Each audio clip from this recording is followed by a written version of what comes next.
Hi friends. If you're enjoying my videos, please hit the like button. It helps the YouTube algorithm notice me.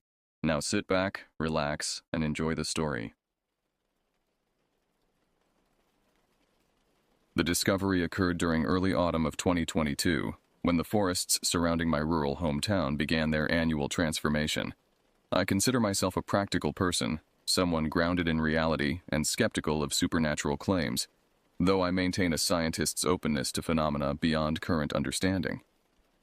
This mindset served me well during my weekend explorations of the undeveloped woodlands near my property.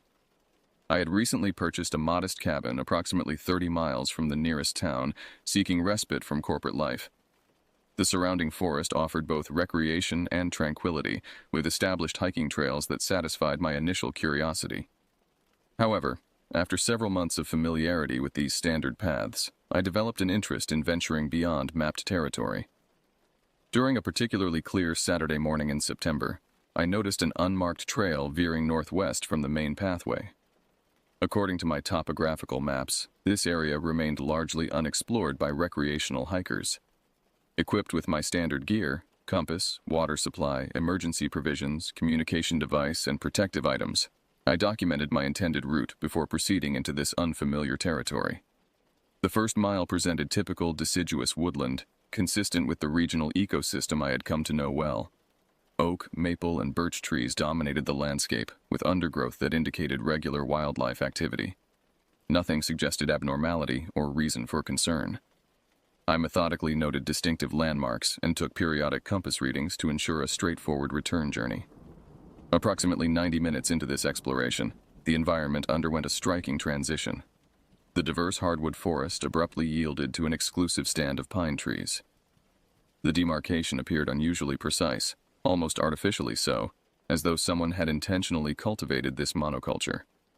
The pines stood tall and densely packed, creating a cathedral-like atmosphere where sunlight filtered through in narrow, dust-illuminated beams.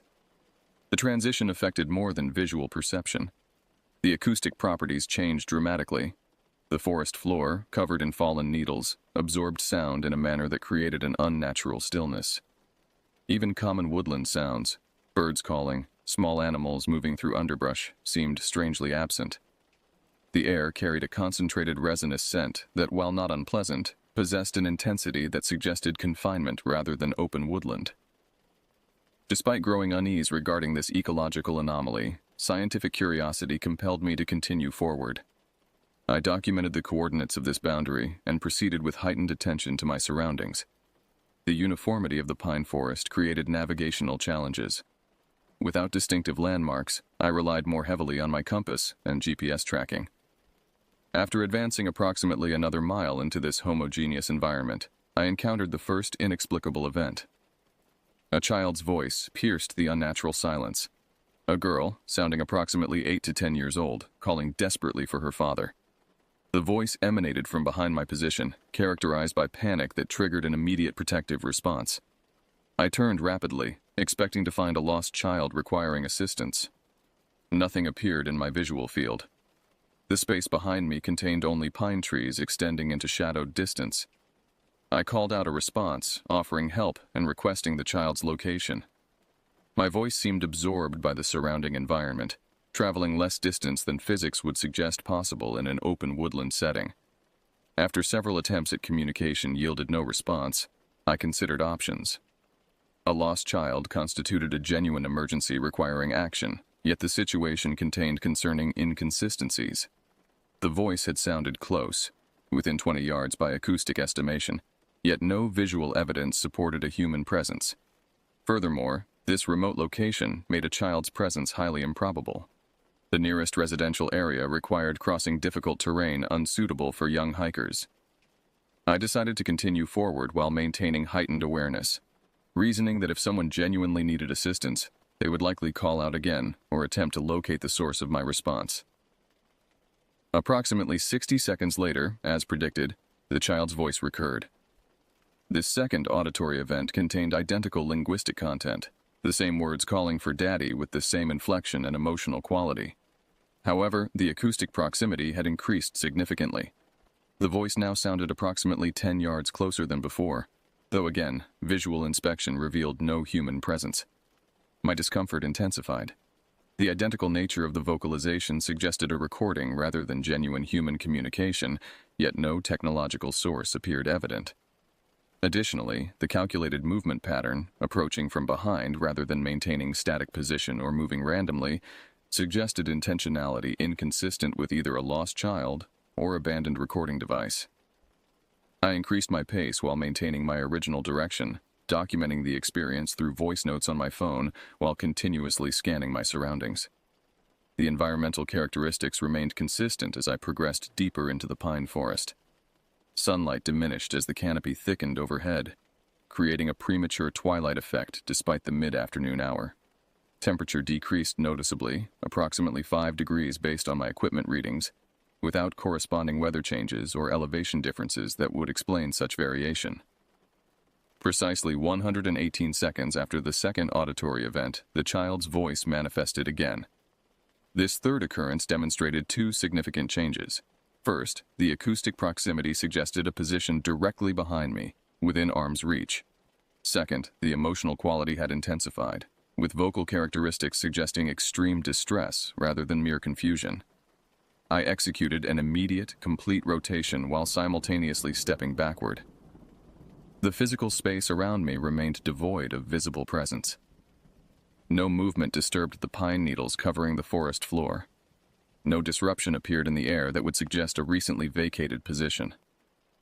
Before I could process this third event, a new auditory phenomenon occurred.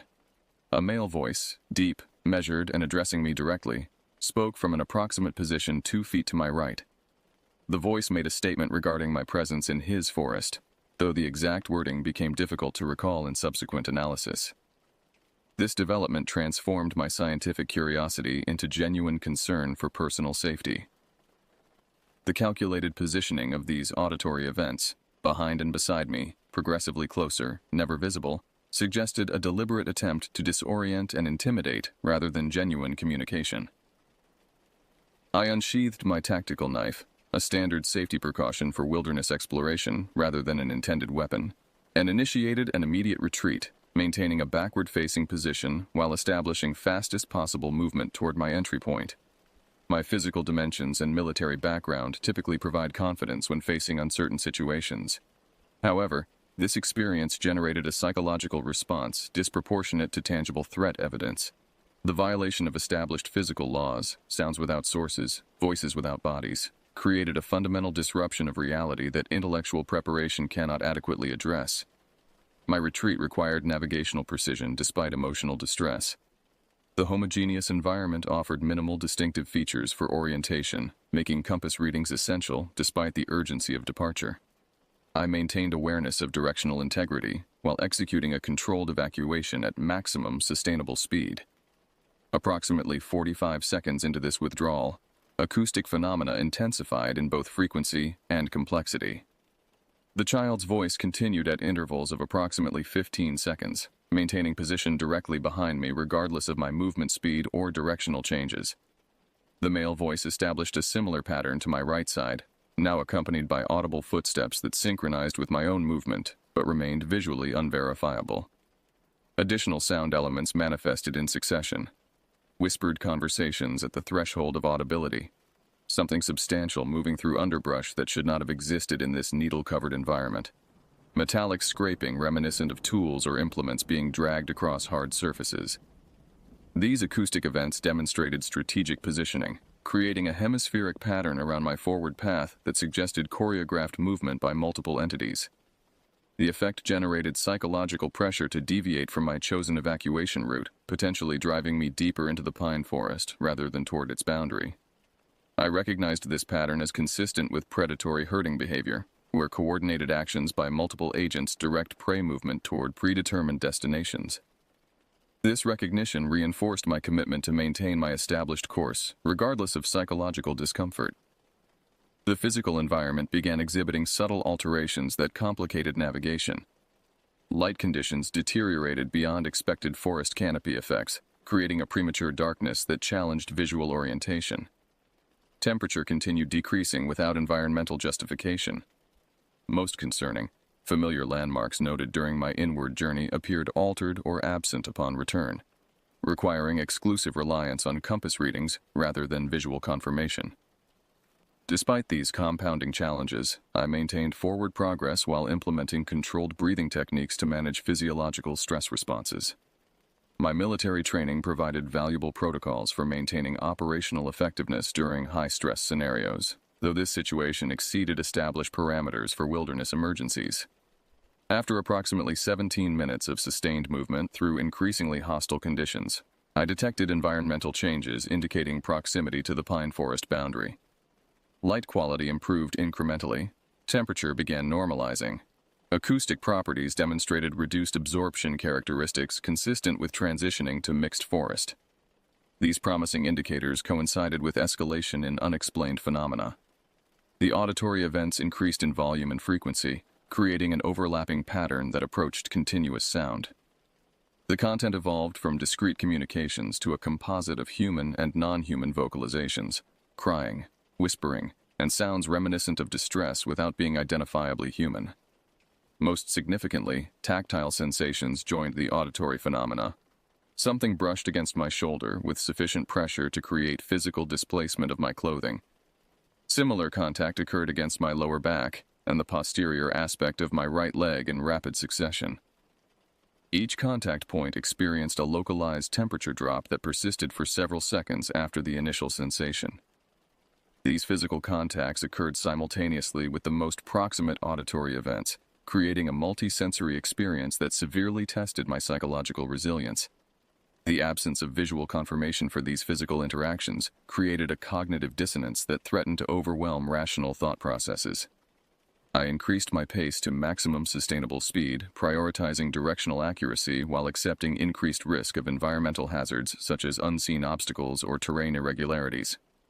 The calculated risk assessment indicated that expedition from this environment outweighed standard safety protocols for wilderness navigation.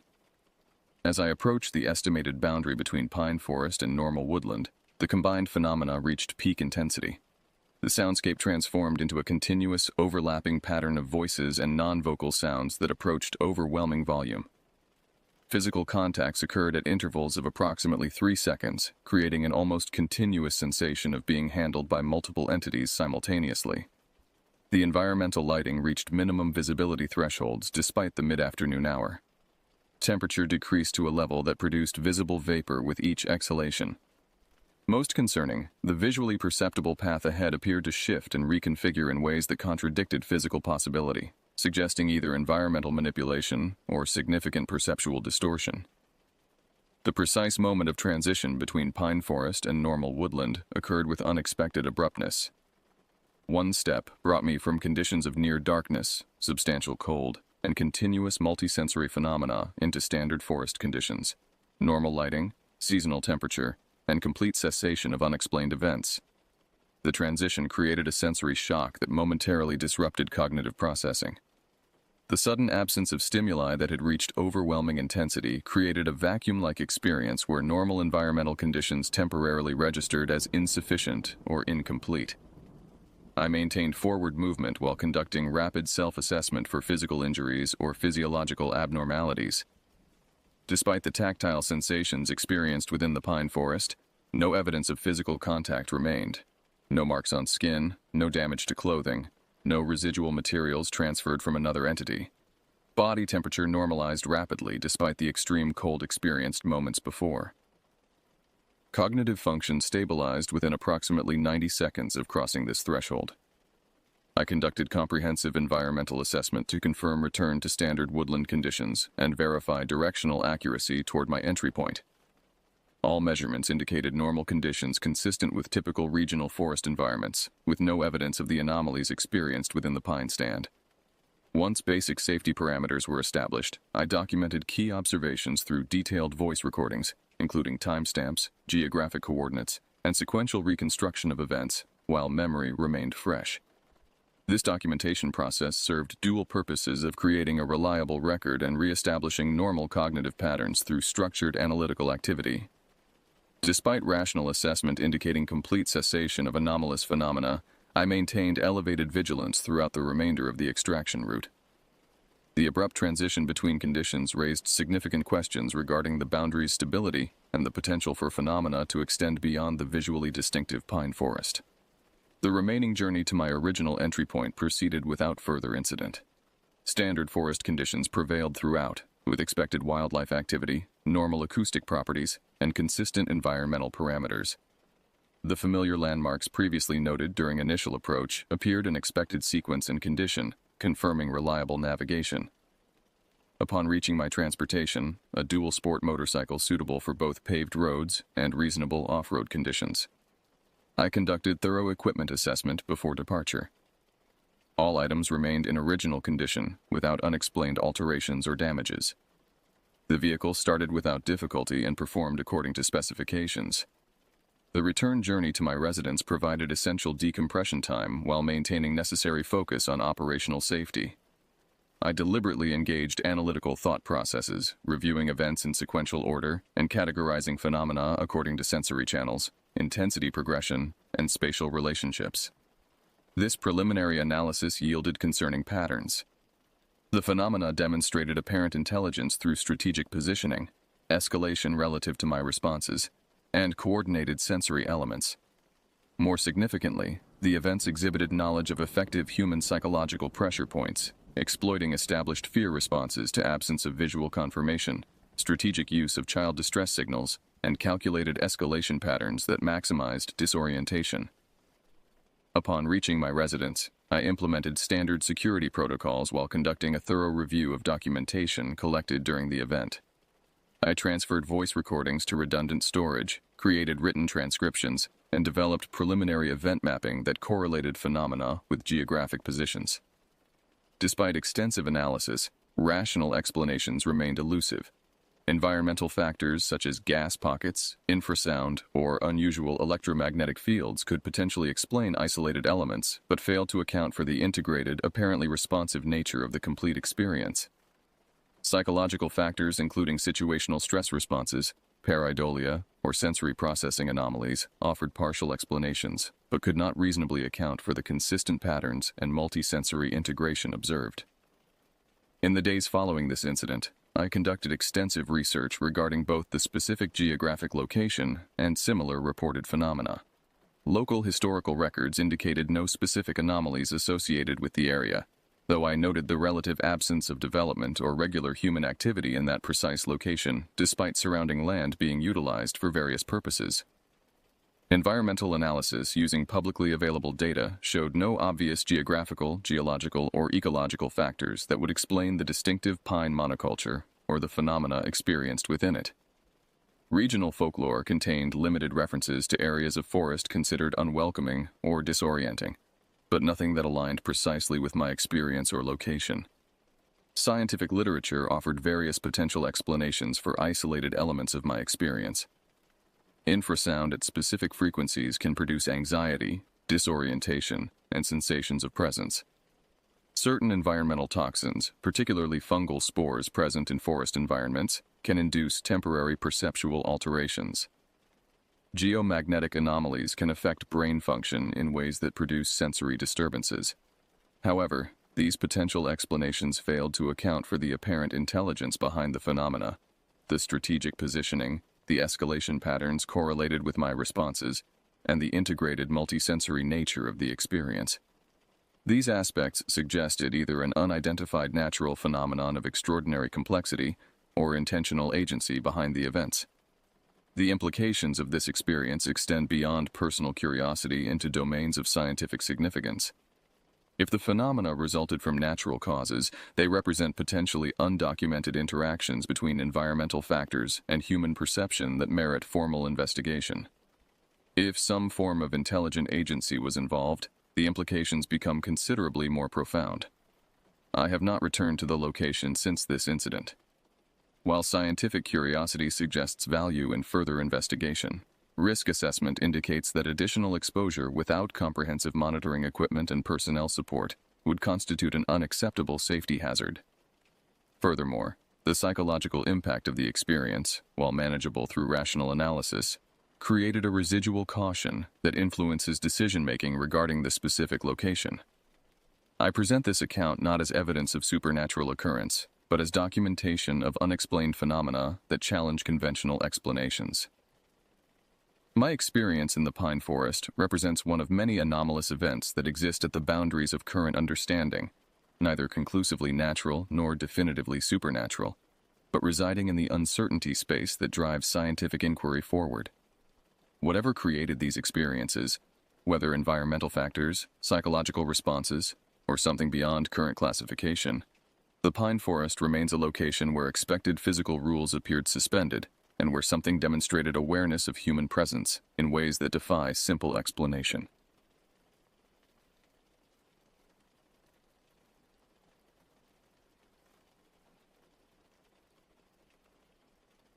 I never had much of a family. Mom died when I was 14, her folks having cut her off years before I was even born.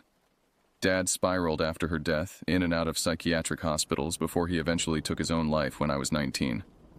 The only living relative I was aware of was my paternal uncle, Jerome. One of the dark family secrets I actually knew was that Jerome blamed himself for my father's death. Shortly after the funeral, he'd built himself a log cabin deep in the Maine wilderness and had been living in seclusion ever since. I only had a rough idea of where the cabin was located, somewhere in the remote Debskinag Lakes region, but I had even less desire to reach out to him. To be perfectly honest, Jerome was just as dead to me as my parents were, because the truth is, I blamed him for my father's death too. The argument they'd had the night before Dad killed himself still echoed in my mind. Having someone to direct my anger toward, someone to blame, it was the only thing that allowed me a measure of peace after such a miserable childhood. Against all odds, by the summer of 2018, I had actually built something of a life for myself in the Boston area. I was assistant manager at a brewery pub called Harbor Hops. I had a small but nice apartment in Jamaica Plain. I even managed a couple of dates here and there, though nothing ever lasted. I was firmly in the process of putting my old life behind me, and that felt better than I can possibly describe. Then came the letter that changed everything. It arrived on a Tuesday morning in early July. Plain white envelope, typed address, postmarked from Augusta, Maine. As soon as I saw which state it was from, I had an inkling of the news that would follow. I let it sit unopened on my kitchen counter for 3 days before finally mustering the courage to see what it contained. The letter was from Hastings and Burke, an attorney's office in Augusta. It stated, in formal, detached language, that Jerome Wilson had died on June 27th after a brief hospitalization. The firm had been tasked with dividing my uncle's estate among his surviving relations, which, as it turned out, consisted solely of me. I'd always assumed Jerome didn't have much money, and according to the letter, I was right about that. There was no property deed to transfer, no significant financial assets to speak of. But, apparently, I had been allocated something in his last will and testament. Yet, irritatingly enough, I'd have to go all the way to Augusta to find out what it was. I called the attorney's office that afternoon, lied about being too busy to make the drive, and just asked them straight up what I'd been left in the will. So imagine my curiosity when the lawyer, a Mr. Hastings, told me he had no idea what it was. All he had was a key to a safety deposit box located in an Augusta bank. He'd been paid in advance to ensure I opened the box and understood the significance of the contents. Nothing more, his only motivation being that the final portion of his payment was locked inside the box, too. It sounded like the plot of a bad movie, and only once Hastings had assured me he was deadly serious did I actually start to believe it. Part of me wanted nothing to do with it. It would be nothing but picking at old wounds, dragging up a past I'd worked so hard to leave behind. But peace of mind doesn't pay the bills, and as greedy as it sounds, if there was money to be had, I wanted a piece of it. I took a half day that Friday, July 13th. The irony of the date wasn't lost on me, and began the 5.5-hour round trip to Augusta. It's a pretty nice drive in the summertime, and the views of rural Massachusetts and coastal Maine managed to quiet my growing feelings of dread for as long as they were able. But as I pulled up outside the quaint, homely offices of Hastings and Burke, housed in a converted Victorian on Water Street, I felt like I was on the verge of a panic attack. My hands trembled slightly as I turned off the ignition. I'd somehow convinced myself that all I was going to get was a letter telling me some awful truth about my family, something that would ruin all the progress I'd made over the past few years. The office was exactly what you'd expect from a small-town law firm. dark wood paneling, faded landscape paintings, and the lingering smell of coffee and old paper. Mr. Hastings was a gray-haired man in his 60s with round, wire-rimmed glasses and a practiced, neutral expression. "Mr. Wilson," he said, extending his hand, "I appreciate you making the trip. I understand it wasn't convenient." "Just call me Michael," I replied, surprised at how steady my voice sounded despite my nerves. "And it's fine. I was curious." Hastings nodded. "Well, as I mentioned on the phone, I don't know exactly what's in the safety deposit box. Your uncle was quite insistent about the specific arrangements." He grabbed his coat from a rack by the door. "The bank is just a few blocks away, shall we?" You can only imagine my trepidation as we walked to the Augusta Savings Bank. I was actually clammy with nerves by the time the bank manager ushered us into the room housing the deposit boxes. My uncle's box was midway up the wall, small and unremarkable, bearing only the number 237. The manager unlocked it with his master key, then stepped aside to let me use the client key Hastings had given me. With a deep breath, I turned the key and pulled open the metal drawer. Inside was nothing but a wad of cash bound with a rubber band and a single envelope. Hastings took the money, his final payment. But when it came to me opening the letter, I hesitated. It reached the point where he asked me if I was actually going to read it, or if I wanted some time alone. I hit him with what must have seemed like an unusual request. I wanted him to read the letter for me, then summarize it as clinically and coldly as possible. I knew I wouldn't be able to bring myself to read it for a long time, yet I had to know what it said. Jerome was blood, and as much as I hated him, honoring his final message was, at minimum, the right thing to do. I watched Hastings' face the whole time as he unsealed the envelope and removed a single sheet of paper. He briefly scanned the contents before a look of puzzlement came over his face. Sensing my impatience, he simply showed me what was written. It wasn't some long-winded apology or explanation. It wasn't a goodbye or a dying request. All that was written were a set of numbers that I figured were GPS coordinates, and 3 scrawled words: burn it all. When Hastings asked me what the significance of the coordinates was, I didn't have an answer for him. But a quick Google search confirmed they pointed to a seemingly random spot in the Debskineg Lakes wilderness area. I wasn't certain, but I was 90% sure this was the location of Jerome's cabin. But whatever he wanted me to burn was a complete mystery. In the space of about 10 minutes, I went from wanting nothing more to do with such a grim situation to being consumed with morbid curiosity. My imagination went into overdrive, and I theorized about all the dangerously illegal or disgustingly immoral things Jerome might have been up to out there. I just had to know more, because if he'd left some terrible, shameful legacy behind, I wanted to destroy it. The ride back to Hastings and Burke gave me an opportunity to politely grill the attorney on my uncle's death. I figured if he'd fallen ill or died at home, then someone must have seen the inside of his cabin. But according to Hastings, Jerome had driven himself to the hospital about a week before he died and had made the safety deposit box arrangement with him months before. So, for all intents and purposes, the only person that had ever seen the inside of that log cabin was my uncle. Before I left the office, I asked Hastings his advice. I'll never forget what he said.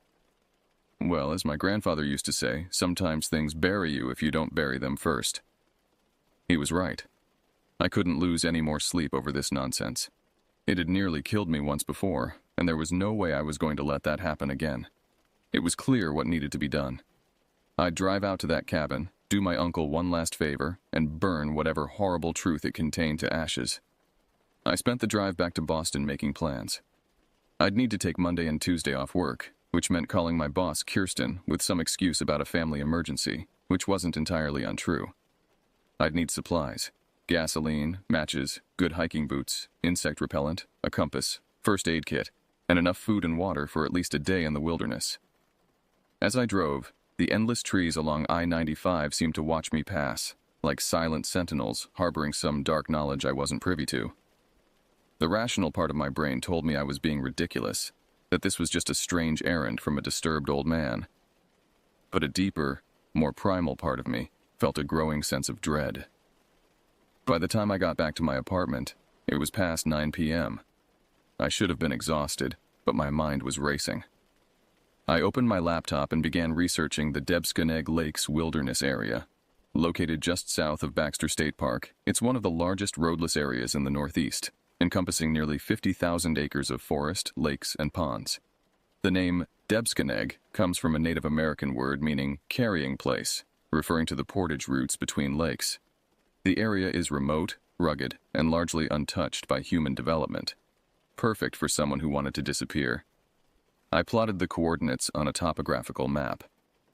Jerome's cabin appeared to be situated between 1st and 2nd Debskineg Lakes, about 3 miles from the nearest parking area.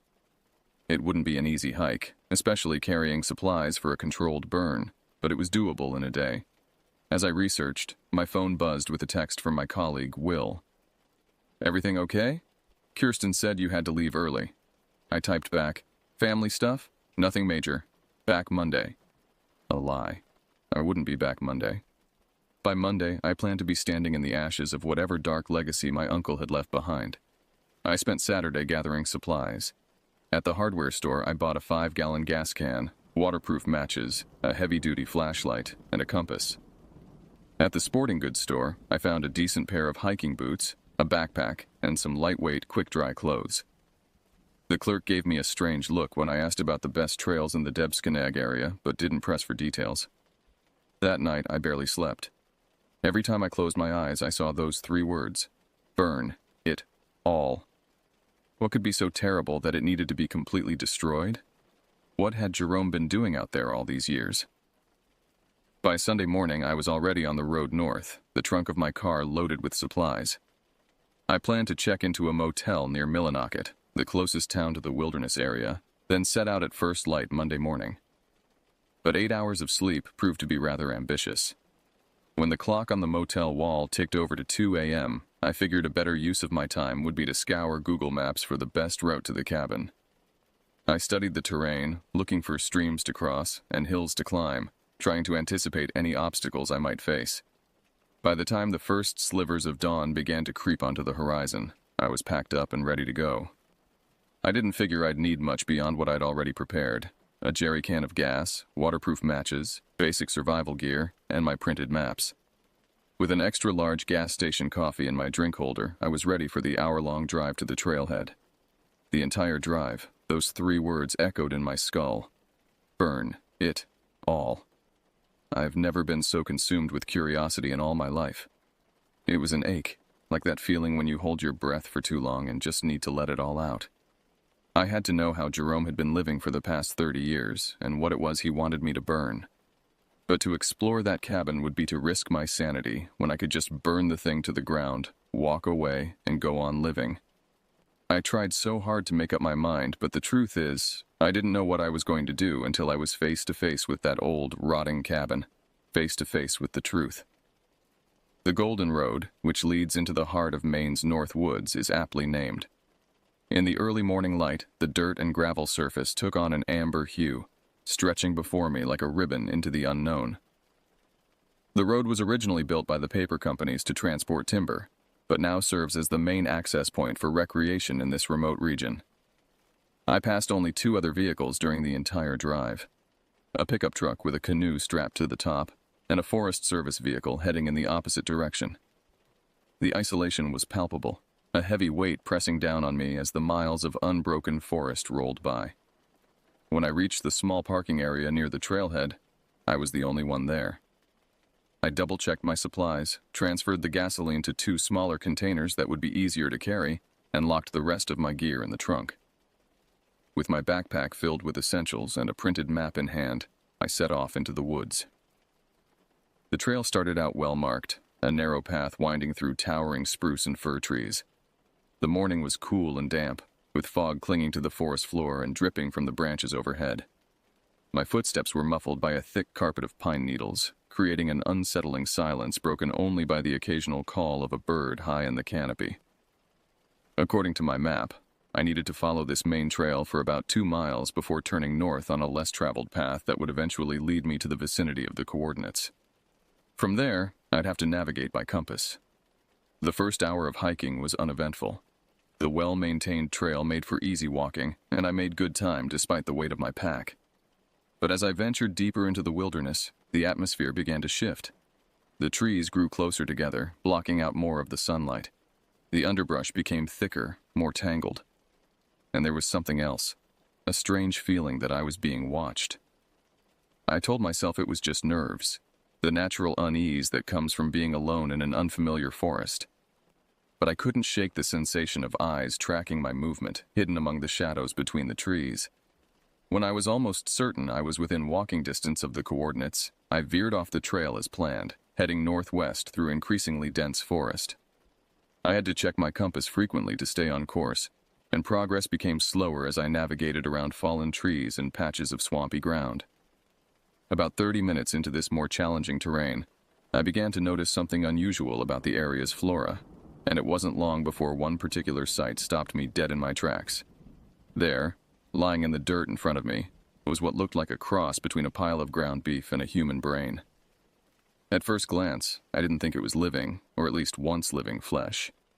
The shade and texture of it was almost identical to raw meat, but I soon realized what I was looking at was actually a kind of fungus.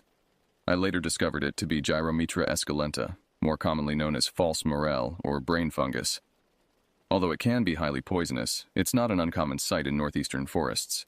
However, what was uncommon was the frequency with which I sighted these distinct-looking fungi. And these weren't the only strange mushrooms I encountered. The next variety I saw was even creepier than the last. While the brain fungus was just gross-looking, I mistook what I now know were Hydnellum pecki mushrooms for chunks of bloody human tissue. These bleeding tooth or devil's tooth mushrooms exude a bright red substance that looks exactly like fresh blood. I later learned this liquid contains anticoagulant properties. In plain English, it looks like blood and can make you bleed easier if ingested. Creepy, right? But not nearly as unsettling as just how many of these disgusting specimens were dotted around the forest. They were everywhere, sometimes 2 or 3 around the base of every tree. And the closer I got to the coordinates, the more there seemed to be. I had a GPS app on my phone that was helping me track my location offline, but as it turned out, I didn't need any fancy equipment to find my way to the cabin. All I had to do was follow the mushrooms. As the fungal infestation grew denser, the forest itself began to change. The trees appeared sickly, their bark peeling in long strips like sunburned skin. The undergrowth thinned out, giving way to a spongy floor covered in a thin layer of what looked like gray mold. The air felt thicker here, humid and heavy in my lungs, carrying that faint smell I'd first noticed earlier, like meat left too long in a warm car. I checked my GPS. According to the coordinates, the cabin should be less than a quarter mile ahead. Part of me wanted to turn back, to forget this whole misguided mission and return to the safety of my apartment in Boston. But a stronger impulse drove me forward, a need to see this through, to confront whatever twisted legacy Jerome had left behind. The smell grew stronger with each step, evolving from merely unpleasant to actively nauseating. It was an organic stench, the reek of decay and fermentation. I pulled my t-shirt up over my nose, but it did little to filter the odor. And then the trees opened up suddenly into a small clearing, and I saw it. The cabin was smaller than I'd imagined, maybe 20 by 15 feet, with a shallow pitched roof covered in pine needles and moss. It might once have been charming in a rustic way, but years of neglect had transformed it into something from a nightmare. The logs that formed the walls were discolored and rotting in places, covered in patches of those same fungi I'd been seeing in the forest. They seemed to be growing more aggressively here, forming bizarre colonies that pulsed slightly in the still air. The brain fungus clustered around the foundation, while the bleeding tooth mushrooms sprouted from cracks between the logs, their red secretions staining the wood like tears of blood. The cabin had 2 windows facing me, both covered from the inside with what looked like black garbage bags. The front door hung slightly ajar, swinging gently in a breeze I couldn't feel. I stood at the edge of the clearing, unable to move closer. A million questions raced through my mind. What had Jerome been doing here? Why was the fungal growth so concentrated around his home? And what was creating that ungodly smell? I smelled the cabin's interior before I saw it. That pungent, almost stewed meat smell, but with a sickly, rotten taint to it. By the time I actually laid eyes on the filthy wooden paneling through the trees, I almost had to cover my mouth and nose in order to push forward. The structure was completely covered in those brain fungi and devil's tooth mushrooms, nestled where the wood met the soil, or where moisture and dankness clung under the windowsills. I can't stress how utterly exhausted I was by this point either. It was almost noon, one of those cloudy summer days that just seals all the humidity in like a lid on a jar. I'd been hiking with about 2 gallons of gasoline in my backpack, which was no easy feat. I just wanted to get this over with so I could set off back to my car. But a thought struck me as I was pulling the gas cans from my backpack. I had no idea what the source of the smell was. If it was due to some kind of flammable gas, maybe that's what Jerome meant when he told me to burn it all. Maybe the place was primed to ignite, and all I needed to do was toss a match on it. But if it was indeed flammable, the intensity of the fumes meant I'd risk blowing myself up if I just tossed on an open flame from arm's length. So that raised the question of just what was making that god-awful stench. Finding out meant looking inside the cabin, something I'd promised myself I wouldn't do. But what harm could one little peek do? The journey out here had been depressing and confusing enough. Seeing how some miserable old hermit lived his life couldn't be so bad, could it? So why was I so terrified to open that front door? Standing before the cabin door, I fought against every instinct screaming at me to turn around and run. My hand trembled as I reached for the rusted handle. The door swung open with surprising ease, releasing a wave of hot, fetid air that nearly knocked me backward. In the dim light filtering through the trash bag-covered windows, I could make out the interior of Jerome's home for the past 3 decades. The space was small, maybe 300 square feet in total, with bare wooden walls and a plank floor. But it wasn't the cramped quarters that horrified me. It was what filled them. The inside of the cabin was just as infested with fungus as the outside, and it was so humid in there that it felt like a sauna. Mushrooms of various species grew from every surface, climbing up the walls, sprouting from the floorboards, hanging from the ceiling like grotesque stalactites. But these weren't just the brain fungi and bleeding teeth I'd seen outside. There were specimens I couldn't identify. Bulbous, glistening forms that seemed to pulse with a life of their own. Thin, finger-like growths that reached toward me as if sensing my presence. Translucent caps that glowed with a faint bioluminescence even in the meager light. The first thing I saw as I covered my mouth and nose with the neck of my t-shirt was a huge pot on an old propane stove. Jerome had been dead for about a week by this point, but before he died, he'd filled that pot with enough of something that it was only just beginning to boil down as it slowly simmered away. The opening to the pot was stuffed with rubber piping, arterial little tubes that seemed to run all over the cabin, each pumping out a kind of vapor that simply must have been the source of the stench. The place looked like a cross between a drug factory and some mad scientist's lab. There were sodden, moldy books lying on the floor, a blackboard with some indecipherable pictograms on it. A folding table against one wall held an assortment of laboratory equipment. Microscopes, petri dishes, beakers, and vials containing liquids in various shades of yellow and brown. Notebooks filled with dense handwriting were stacked in precarious piles, their pages warped from the humidity. In the corner was a cot with a thin mattress, the sheets stained with dark patches that I didn't want to examine too closely. Above the bed hung photographs, dozens of them, showing close-up images of various fungi in different stages of growth. Some appeared to be growing on lab animals, rats and mice with horrific fungal blooms erupting from their bodies. But what truly turned my stomach was the refrigerator. The ancient appliance hummed loudly in the corner, and against my better judgment, I opened it. Inside were more specimens, tissue samples, I guessed, stored in clear containers. Some were clearly animal in origin, small rodents and birds in various stages of fungal consumption. But others looked disturbingly human, fingers maybe, or other small appendages, now serving as hosts for Jerome's mushroom colonies. I slammed the refrigerator shut and staggered backward, knocking over a stack of journals. They fell open to pages of meticulous notes, diagrams, and observations. Skimming them, I caught phrases like mycelial network expansion, neural integration potential, and consciousness diffusion theory. One passage in particular caught my eye. Day 3217. The network continues to expand beyond all expectations. What began as a localized colony has now spread throughout the surrounding forest. I've observed synchronized fruiting body emergence up to 1.2 miles from the central point, cabin. My hypothesis regarding neural mycelial interface appears correct. The network responds to stimuli in ways that suggest a form of distributed consciousness. I have begun testing integration with mammalian neural tissue with promising results. Self-integration experiments scheduled to begin next month. Self-integration? What the hell had Jerome been doing out here? That was just about all I could glimpse before my eyes started to water and I was eventually forced to retreat from the open door, where I promptly vomited into the undergrowth. Those fumes were unbearable. My head was spinning and I honestly thought I might pass out for a moment. I have no idea what Jerome was doing in there. All I know is that it had something to do with all those mushrooms. There were so many of them that I thought I could almost hear them moving or something. It was this repulsive intestinal hum that made my skin crawl to listen to. My uncle hadn't just been studying the fungi, he'd been cultivating them, experimenting with them. From what little I could gather from his notes, he seemed to believe they formed some kind of collective intelligence, a network of consciousness spread throughout the forest. And worse, he appeared to have been attempting to integrate himself into this network somehow. Had he succeeded? Was that why he wanted me to burn everything? To destroy what he'd become?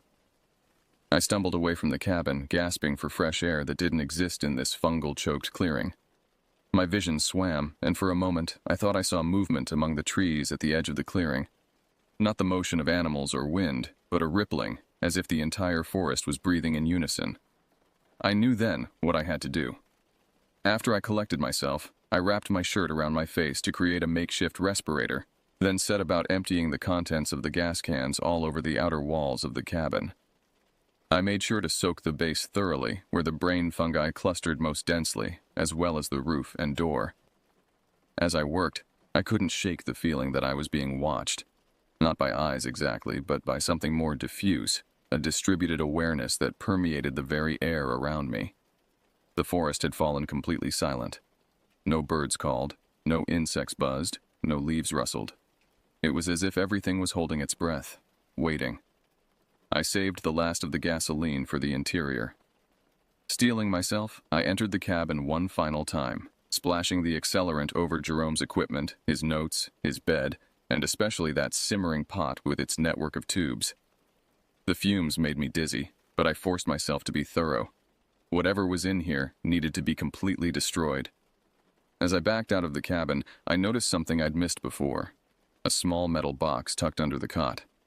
Despite my urgency to finish the job and leave this place, curiosity got the better of me. I knelt down and pulled it out. It was a cash box, locked with a simple clasp that broke easily when I applied pressure. Inside was a single envelope addressed to me in Jerome's handwriting. With trembling fingers, I opened it and read, "Michael, if you're reading this, you've found my research and hopefully understood why it needs to be destroyed. What began as an investigation into fungal communication became something more, something dangerous. These organisms aren't just alive, they're intelligent in ways we can't comprehend. They form a network that spans miles, communicates across vast distances, and can manipulate their environment, including us. I came here to escape after what happened with your father, but I found something worse than guilt. I found a truth that no one should know. I've gone too far, integrated too much of myself into the network. I can feel it growing inside me, changing me, using my knowledge to evolve. Burn it all. The cabin, the research, the forest if you can. Fire is the only thing it fears. Don't breathe the spores. Don't touch the fruiting bodies. And whatever you do, don't linger after the burning starts. It will try to stop you. I'm sorry for everything, Jerome." I stood there for a long moment, the letter clutched in my hand as the implications of Jerome's words sank in. He hadn't just been studying the fungi. He'd somehow become part of them, or they had become part of him. And now, he wanted me to destroy his life's work before it could spread further. With a shaking hand, I struck a match and tossed it onto the gasoline-soaked porch. The flames caught immediately, racing up the walls and across the roof with surprising speed. I stepped back, watching as fire consumed the tiny cabin and everything inside it. And I know it was just my ears playing tricks on me, that what I heard was just the sound of moisture escaping the soaked wood. But I could have sworn I heard the screams of that fungus as it burned. A high, thin wailing that seemed to come from everywhere at once, vibrating through the ground beneath my feet and resonating in my chest cavity. More disturbing was what happened next. As the fire grew in intensity, the mushrooms around the clearing began to react. The bleeding tooth fungi secreted their red fluid more rapidly, dripping onto the forest floor in little crimson puddles. The brain fungi seemed to shrink in on themselves, their convoluted surfaces becoming even more twisted and knotted. And from deeper in the forest came a response, a wave of movement, like a ripple across the surface of a pond, traveling from tree to tree, disturbing the undergrowth as it passed. It was as if the entire ecosystem was recoiling from the threat, pulling back from the flames. I didn't wait to see what would happen next. With the cabin fully engulfed, I turned and ran, following my GPS back toward the trail and my car beyond. I didn't stop running until I reached the main path, and even then, I maintained a brisk pace, constantly looking over my shoulder. The strange fungi became less numerous the further I got from the clearing, but I still noticed them watching me, if organisms without eyes can be said to watch, as I made my hurried retreat. The forest seemed to press in around me, branches reaching out as if to grasp at my clothes, roots rising up to trip my feet. It took me half the time to hike out as it had to hike in, powered by adrenaline and fear.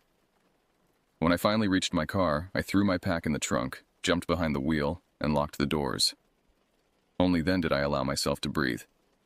When I finally drove back home, I was no more enlightened than I had been before. If anything, I only had more unanswerable questions, more to keep me up at night when that not-knowing anxiety gets too much to bear. But still, I'm glad I burned that cabin down, that I didn't leave whatever darkness it contained to be stumbled upon by somebody else. I thought I might hear about it in the news, and for a day or two, I wondered if I'd accidentally started some kind of forest fire. But no news ever came, not even so much as a peep. And I figured that maybe it wasn't just Jerome who wanted whatever was up there to stay secret, that it all runs deeper than I could possibly imagine. In the days that followed, I did some research into fungal networks. There's legitimate science behind some of what Jerome was studying. Mycologists have discovered that fungi form vast underground networks, sometimes called wood-wide webs, that connect trees and other plants, allowing them to share resources and information. Some researchers have even suggested these networks display behavior that could be interpreted as a form of intelligence. But nothing I found in the scientific literature came close to what Jerome described in his notes. Nothing about human integration or consciousness diffusion. Either he'd gone far beyond current scientific understanding, or his isolation had driven him to delusion and madness. I tried to put it all behind me, to return to my normal life in Boston. But I found myself constantly checking my skin for unusual growths, becoming paranoid about every mushroom I saw in the grocery store or growing in my neighbor's yard. I developed a persistent cough that 3 different doctors assured me was just seasonal allergies, but I couldn't shake the fear that I'd inhaled something in that cabin, that Jerome's work was now growing inside me. The nightmares were the worst. In them, I was back in the clearing, but the cabin was intact, and Jerome was there, only he wasn't entirely human anymore. His skin was pale and mottled with gray-green patches, and mushrooms sprouted from his shoulders and scalp. He would reach for me with hands that terminated not in fingers, but in thin, white filaments that branched and branched again, endlessly dividing. "We are everywhere," he would say, his voice somehow coming from the ground, the trees, the air itself. "We are everything." I'd wake up gasping, convinced I could smell that same fetid odor from the cabin lingering in my bedroom. After a month of this, I couldn't take it anymore.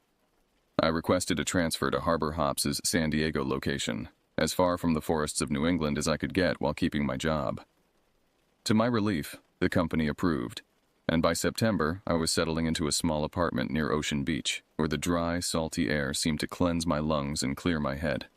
The nightmares gradually subsided, and I started building a new life for myself. I met someone, Vanessa, a marine biology graduate student who loves the ocean as much as I've come to. We've been talking about marriage and kids, and I'll be damned if I do anything to mess that up. But sometimes, when it rains, which isn't often in Southern California, I catch a whiff of something earthy and damp that takes me right back to those woods. And occasionally, when I'm walking through the farmer's market and past the mushroom vendor's stall, I swear I can hear that same intestinal humming I heard in the clearing. Last week, I received another letter from Hastings and Burke. Jerome had one final bequest that had been held in escrow. A USB drive containing all his research notes, digitized and organized. The letter said Jerome had instructed it to be delivered to me 1 year after his death, regardless of whether I had fulfilled his request to burn the cabin. I haven't plugged it in. I don't know if I ever will. Some knowledge isn't meant to be spread, and if you're ever out near the Debskinag Lakes, keep an eye out for those mushrooms. Because if you start seeing too many of them, it might be better for you if you went back the way you came. The forest is listening, and it remembers.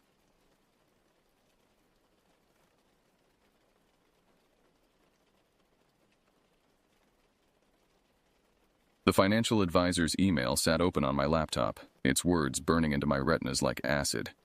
Significant outstanding debt. Recommend immediate liquidation of assets. Foreclosure proceedings may begin as early as... I slammed the laptop shut and rubbed my eyes. 3 years of trying to keep my small graphic design business afloat in Chicago had drained my savings, maxed out my credit cards, and now threatened the modest condo I'd been so proud to purchase just 5 years ago. The walls felt like they were closing in. That's when I remembered my grandfather's cabin. Nestled deep in the Coconino National Forest of Arizona, the small wooden structure had been left to me when grandfather passed 2 years ago. I'd visited only a handful of times as a child, watching him whittle cedar figurines on the porch while he told me stories of the Dine, the Navajo people from whom he claimed distant relation. The property taxes were minimal, and it was off-grid, solar panels, well water, and a wood stove for heat. No mortgage, no utilities, no neighbors for miles.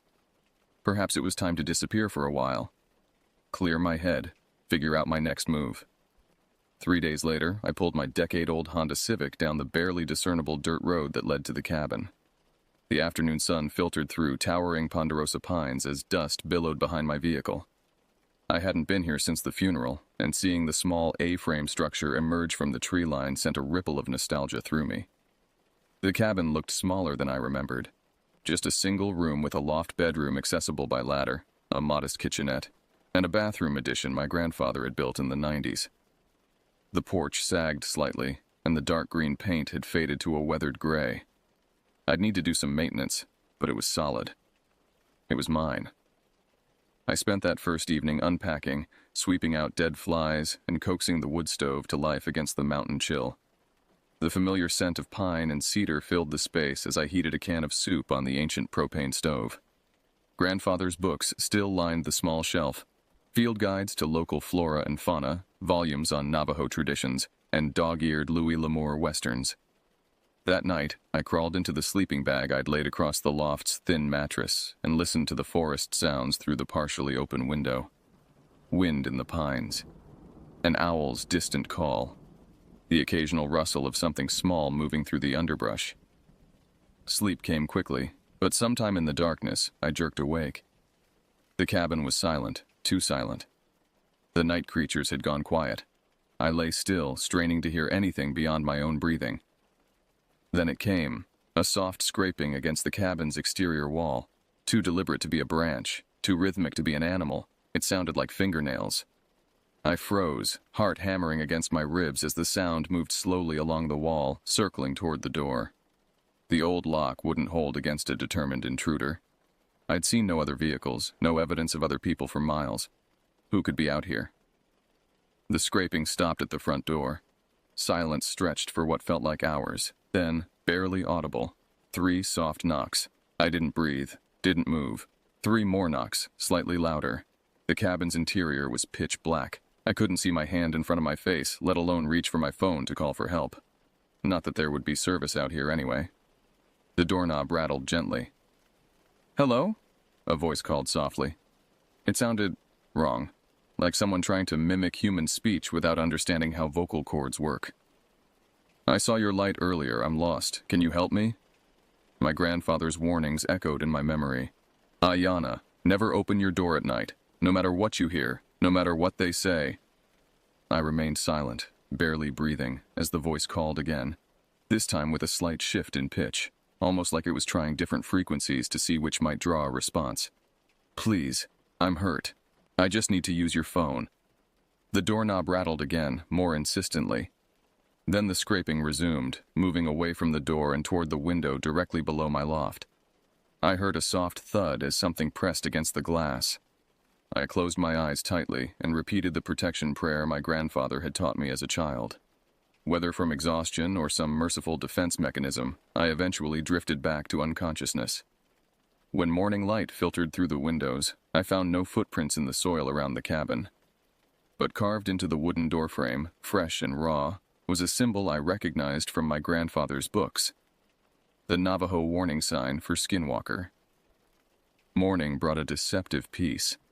Sunlight dappled through pine needles, creating shifting patterns on the cabin floor. Birds resumed their cheerful chorus, and a pair of mule deer grazed at the clearing's edge. I might have convinced myself that the night's terrors were just dreams born of isolation and anxiety, if not for that crude symbol carved into the doorframe. I ran my fingers over the fresh cuts in the wood. Who had left this warning, and why? I decided to hike the perimeter of my grandfather's property to clear my head. The land extended about 15 acres into the forest, bordered on the west by a small stream that bubbled over smooth stones. Grandfather had marked the boundaries years ago with strips of red cloth tied to tree branches, most still visible despite years of weather. The forest was alive with early summer activity. Squirrels chattered indignantly as I passed beneath their perches. Wildflowers dotted the sunnier patches between trees with splashes of purple and yellow. The familiar weight of my grandfather's old hunting knife on my belt offered a small comfort as I navigated the uneven terrain.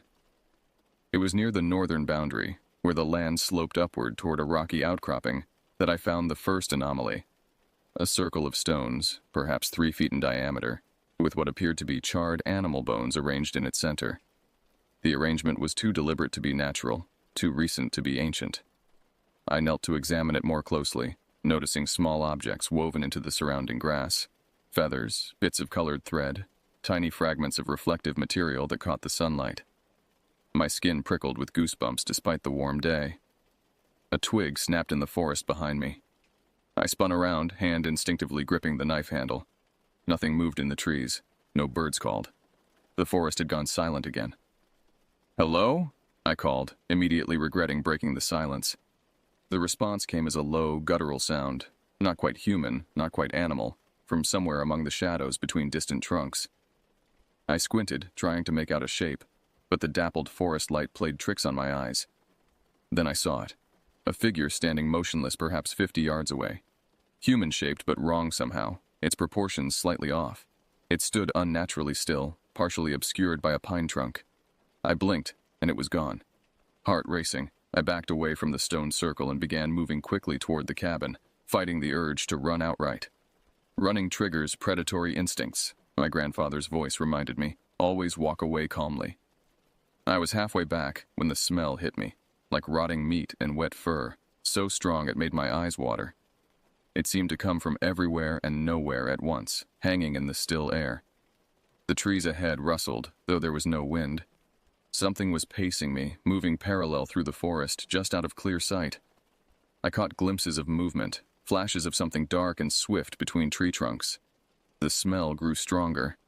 I abandoned caution and ran. By the time I reached the cabin clearing, my lungs burned and sweat soaked my shirt despite the cool mountain air. I glanced back at the tree line, seeing nothing but feeling, knowing that I was being watched. Inside the cabin, I locked the door and collapsed into a chair, gasping for breath. As my pulse gradually slowed, rationality began to reassert itself. Maybe it was just a bear or mountain lion. The stone circle could have been made by other hikers or hunters. There were logical explanations. But as evening approached, bringing with it the forest's lengthening shadows, I found myself checking and rechecking the locks, drawing the curtains tight, and piling extra wood beside the stove. I placed my grandfather's knife on the small table beside my sleeping bag and, after some hesitation, retrieved the old shotgun from its locked cabinet above the refrigerator. I'd never fired it, didn't even know if it worked, but its weight was reassuring as the daylight faded. That night, as darkness enveloped the forest, I sat in silence, listening. The hours crept by, marked only by the occasional pop from the wood stove. Outside, the normal night sounds had resumed, crickets chirping, the distant call of an owl. I had almost convinced myself to try sleeping when a new sound cut through the night. A voice, distant but clear, calling my name. Ayana. It floated through the trees, a perfect imitation of my grandfather's distinctive rasp. My blood turned to ice. My grandfather had been dead for 2 years. Ayana, come help me. The voice called again, closer now. I'm hurt. I clutched the shotgun tighter, finger trembling near the trigger. Open the door, Ayana. The voice was at the edge of the clearing now. Let me in. Something heavy moved onto the porch, wood creaking beneath its weight. The doorknob turned slowly, testing the lock. Then came the scratching, like bone against wood, and a low, frustrated growl that no human throat could produce. I didn't sleep that night. Not even when the scratching finally stopped and dawn's first light crept through the curtains. In the morning light, I found deep gouges in the wooden door, 5 parallel lines, like massive claws had tried to tear through. And on the porch floor, a single feather, black as midnight, tied with a strip of red cloth that looked exactly like the boundary markers my grandfather had placed years ago. I couldn't stay in the cabin another night. Not alone, not without answers. The nearest town, Pine Hollow, was about 20 miles down the mountain. According to my grandfather, it had once been a logging community, but now survived primarily on tourism from hikers, hunters, and those visiting the nearby Navajo Nation lands. I remembered the small general store where grandfather would buy supplies, run by an older Navajo man named Thomas Begay. If anyone might know something about the strange occurrences, it would be him. The drive into town calmed my nerves somewhat. Sunlight filtered through the car windows and the classic rock station faded in and out as I navigated the winding mountain road. Normal, everyday reality reasserted itself with each mile. Pine Hollow consisted of little more than a main street with a handful of businesses, the general store, a diner, a gas station, a small motel, and a bar that called itself a saloon for tourist appeal. A few pickup trucks were parked along the street, dusty from the forest roads. The bell above the door jingled as I entered Begay's general store. The familiar scent of leather, coffee, and wood smoke brought back childhood memories. The interior was dimly lit and cluttered with everything from canned goods to hunting supplies, handmade jewelry to tourist trinkets featuring stylized Kokopelli figures and dream catchers. Behind the counter stood a man I recognized immediately despite the years, Thomas Begay, now in his 70s, his long gray hair pulled back in a traditional bun, deep lines mapping his weathered face. His eyes widened slightly in recognition. Ayana Little Crow, he said, his voice gravelly but warm. Joseph's granddaughter. It's been many years. Mr. Begay, I nodded, approaching the counter. I'm staying at my grandfather's cabin for a while. Something flickered across his face. Concern. Perhaps even fear. Alone? He asked. When I nodded, he glanced at the store's only other customer, a white tourist examining turquoise jewelry, and lowered his voice. Wait until I close. 1 hour. We need to talk. I spent the time at the diner across the street, picking at a slice of pie and nursing a cup of coffee that tasted like it had been sitting on the burner all day. Through the window, I watched as Begay locked his store at exactly 5 p.m., flipping the open sign to closed. When I returned, he led me through the store to a back room that served as both office and living space. Navajo textiles hung on the walls alongside old photographs and what appeared to be protective charms. He gestured for me to sit at a small table while he prepared tea on a hot plate. Your grandfather's cabin is not a good place to be alone right now, he said without preamble, setting a steaming mug before me. Especially for you. Why, especially for me? I asked. He studied me for a long moment. Because you carry his blood. Because of your name. I'd always known that Little Crow wasn't a traditional Navajo name. It had been adopted generations ago when my ancestors had contact with tribes further east. My grandfather had been proud of his mixed heritage, though he was only 1/4 Navajo by blood. Something's out there, I said. Something that pretends to be human. Begay nodded gravely. The Dine call them Yi Nald Lushi, Skinwalkers. They are witch doctors who have gained power by breaking the most sacred taboo. They transform into animals. They wear the skins of animals, yes, but it is more than physical transformation. They steal voices, memories, They can appear as someone you know, someone you trust. He paused, watching my reaction. They can appear as someone who has died. My blood ran cold. It used my grandfather's voice.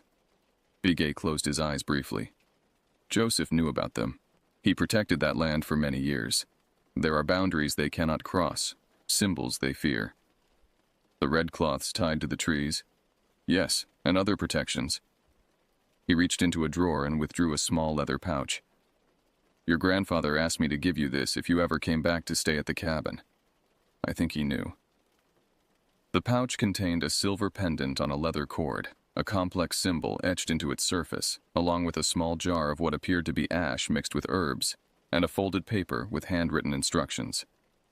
Wear the pendant always, Bigay instructed. The mixture is for the thresholds, doors, windows. The paper explains the words of protection. Why is this happening now? I asked, slipping the cord over my head. Why me? Bigay's expression darkened. There have been disturbances.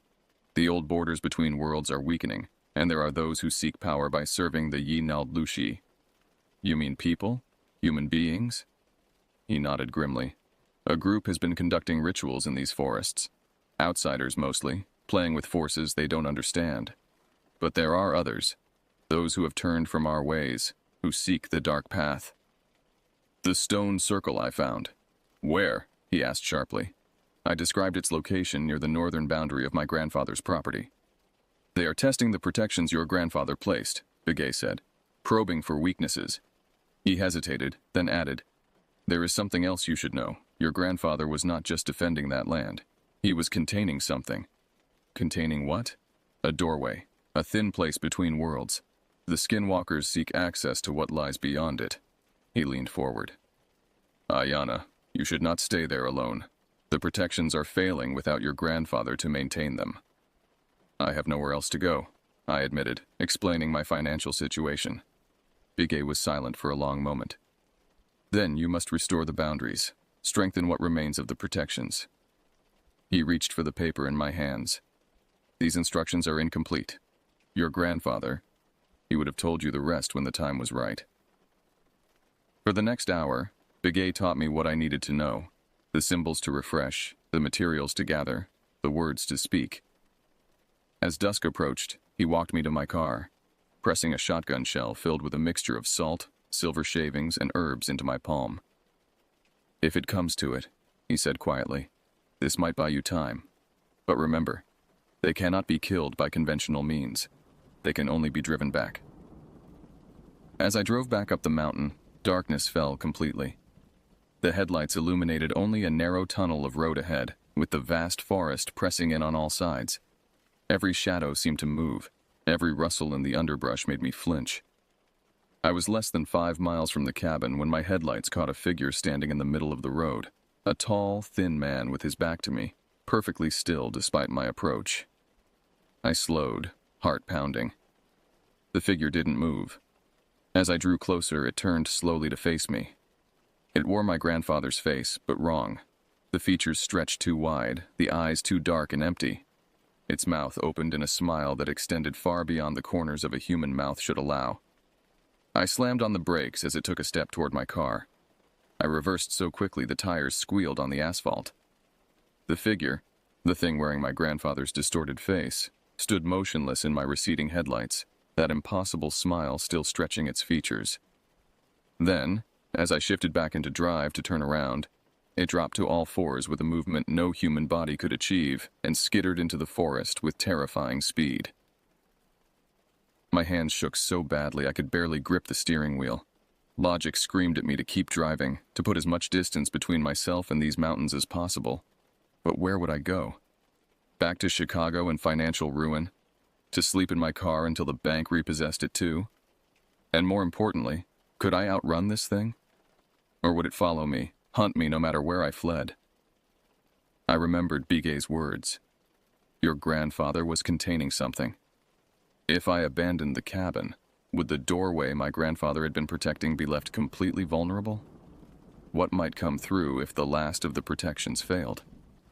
I made a decision then, perhaps born of desperation, perhaps of the stubborn pride my grandfather always said we shared. I would stand my ground. I would restore the protections. I would not be driven from the only home I had left. Taking a deep breath, I turned the car around and continued up the mountain, constantly scanning the road and surrounding forest for any sign of movement. The remaining miles to the cabin were mercifully uneventful, though every nerve in my body remained on high alert. I parked directly before the cabin door, leaving the headlights on to illuminate the clearing as I hurried inside with my supplies from town. Once the door was locked and barred with a chair beneath the handle, I began implementing Begay's instructions. First, I mixed the ash compound with water to form a paste, which I applied to every threshold, door frame, window frames, even the small opening where the chimney pipe emerged from the roof. As I worked, I recited the protection words Begay had taught me, feeling foolish yet desperate enough to try anything. Next came the symbols, marks carved into the wooden frames with my grandfather's knife, each one filled with the remaining ash mixture. My hands trembled as I worked, constantly glancing over my shoulder at every creak of the cabin's timbers, every whisper of wind outside. The final step required me to walk the property's perimeter at dawn, replacing the red cloth markers with new ones that had been blessed and dipped in a mixture of cedar oil and my own blood. Just a few drops pricked from my fingertip. But that would have to wait for morning. For now, the cabin itself needed to become a fortress. As midnight approached, I sat at the small kitchen table, the shotgun loaded with the special shell Begay had given me, plus regular ammunition in the remaining chamber. The knife lay within easy reach. The silver pendant hung heavy around my neck. The forest outside had gone silent again. I forced myself to stay awake, ears straining for any sound of approach. Hours passed in tense silence. My eyelids grew heavy despite my fear, the previous sleepless night taking its toll. I must have dozed off because I jerked awake to a sound, soft but unmistakable. Footsteps in the loft above me. The ladder to the loft was directly across from where I sat. I could see its lower rungs clearly. Nothing had come down it. Nothing had come through the door or windows, which remained sealed with my protective markings. Yet something was moving in the loft. Slow, deliberate footsteps crossing from one side to the other. I raised the shotgun, aiming at the loft opening, my finger trembling on the trigger. "I know you're up there," I called, my voice surprisingly steady. "Whatever you are." The footsteps stopped. Then came a sound that froze my blood, the slow drag of fingernails across the wooden floor directly above my head, followed by a quiet laugh that didn't sound quite human. "Ayanna," it whispered, using my grandfather's voice again. "You've come home." I kept the shotgun trained on the loft opening. "You're not my grandfather." Another laugh, closer to the edge of the loft now. "No, but I knew him well. I watched him for many years." "What do you want?" "What we all want," it replied, its voice shifting, becoming something older, raspier. "Freedom, passage, the door he guarded so jealously." "The doorway Begay mentioned," I said. "What's on the other side?" The thing laughed again. "Power beyond your understanding, the old world, the true world." A hand appeared at the edge of the loft, or something like a hand. The fingers were too long, the joints bent at unnatural angles, the skin a mottled gray. It gripped the edge as something began to lower itself toward the ladder. I fired the special shell. The blast was deafening in the confined space of the cabin. The hand disappeared with a shriek that no human throat could produce, high and piercing, like metal scraping metal. Silence followed, broken only by the ringing in my ears and my own ragged breathing. Long minutes passed. I kept the shotgun aimed at the loft, ready to fire the second shell if necessary. Nothing moved. Nothing made a sound. Eventually, I gathered my courage and approached the ladder, shotgun still raised. Step by step, I climbed until I could see into the loft. It was empty. The only sign anything had been there was a dark, oily substance smeared on the floor where the shot would have hit. It didn't look like blood, more like tar or crude oil, and it gave off a faint, acrid smell. I backed down the ladder and spent the remainder of the night sitting against the wall, shotgun in my lap, knife at my side, watching both the loft and the door until dawn's first light filtered through the windows. As soon as it was light enough to see clearly, I prepared for the perimeter walk Begay had instructed. I tore an old shirt into strips, dipped them in the cedar oil and blood mixture, and tucked them into my belt pouch. The shotgun, reloaded with regular shells, was slung over my shoulder. My grandfather's knife hung at my hip. The morning was eerily still as I stepped outside. No birds sang, no squirrels chattered. The forest seemed to be holding its breath. I began at the eastern boundary, replacing each faded red cloth with a new one, reciting the protective words as I tied each knot. The work was tedious but somehow centering, connecting me to my grandfather and the land he had protected for so long. I had covered nearly half the perimeter when I found the breach, a section of about 20 yards where all the cloth markers had been removed. In their place were strange symbols carved into the tree trunks, sharp, angular forms that hurt my eyes to look at directly. And at the center of the breach, another stone circle, larger than the one I'd found previously, with fresh ashes and what appeared to be a small animal's remains in its center. As I stood staring at this disturbing sight, the forest around me seemed to darken, as if clouds had suddenly covered the sun. The air grew cold, and from somewhere beyond the damaged boundary came a sound. Many voices whispering together in a language I didn't recognize. The whispers grew louder, more insistent, as shadows began to move between the trees beyond the boundary line. Shapes that weren't quite human, weren't quite animal, slipping in and out of visibility. I fumbled with the cloth strips, rushing to replace the markers, my fingers clumsy with fear as I tied them to branches along the breached section. With each new marker, the whispers seemed to recede slightly, the shadows retreating further into the forest. When I placed the final cloth and spoke the final word of protection, a howl of rage echoed through the trees, a sound so primal and alien it raised every hair on my body. Then silence fell once more, the forest returning to its natural state as quickly as it had altered. Birds resumed their calls, the air warmed, the shadows became normal again. I staggered back to the cabin, exhausted but with a growing sense of determination. I was no longer merely seeking refuge here, I was continuing my grandfather's work, whether I had chosen it or not. That night, as I sat before the wood stove, I opened the small box of my grandfather's personal effects I'd brought from Chicago. Letters, photographs, his old journal. I'd never read the journal before, considering it too private. But now I flipped through its pages, desperately seeking any information that might help me understand what I was facing. Most entries were mundane. Notes on weather, wildlife sightings, maintenance tasks. But toward the end, the entries became more cryptic, referencing boundary weakening and increased activity at the doorway. The final entry, dated just a week before his death, chilled me. They're becoming bolder, testing my defenses more frequently. I fear what will happen when I'm gone. The pendant is with Thomas. The rest of what's needed is beneath the hearthstone. Ayana will understand when the time comes. The blood remembers. I moved to the hearth, examining the stone before the wood stove. One corner seemed slightly raised. I worked my fingers beneath it and lifted, revealing a small cavity. Inside was a leather-bound book so old the binding cracked when I opened it. The pages were filled with handwritten Navajo words and intricate diagrams, far more complex than the simple protections Begay had taught me. And beneath the book lay a silver knife with symbols matching my pendant etched into its blade. "The blood remembers," I whispered, understanding at last what my grandfather had been preparing for all these years. What he had been preparing me for. Morning brought a dense fog that clung to the trees and muffled all sound. I stood on the porch, clutching a mug of strong coffee, watching tendrils of mist curl through the clearing like spectral fingers. The boundary walk the previous day had exhausted me, but also filled me with a strange sense of purpose. I was no longer simply hiding from my financial troubles in Chicago. I was continuing my grandfather's work, a responsibility that seemed to run in my blood, whether I had known it or not. The ancient book I'd found beneath the hearthstone lay open on the kitchen table. I'd spent hours trying to decipher its contents, recognizing some Navajo words from my childhood but struggling with most of the text. The diagrams, however, were clearer. Elaborate protection symbols, maps of the property with specific points marked, and detailed illustrations of what could only be skinwalkers in various forms.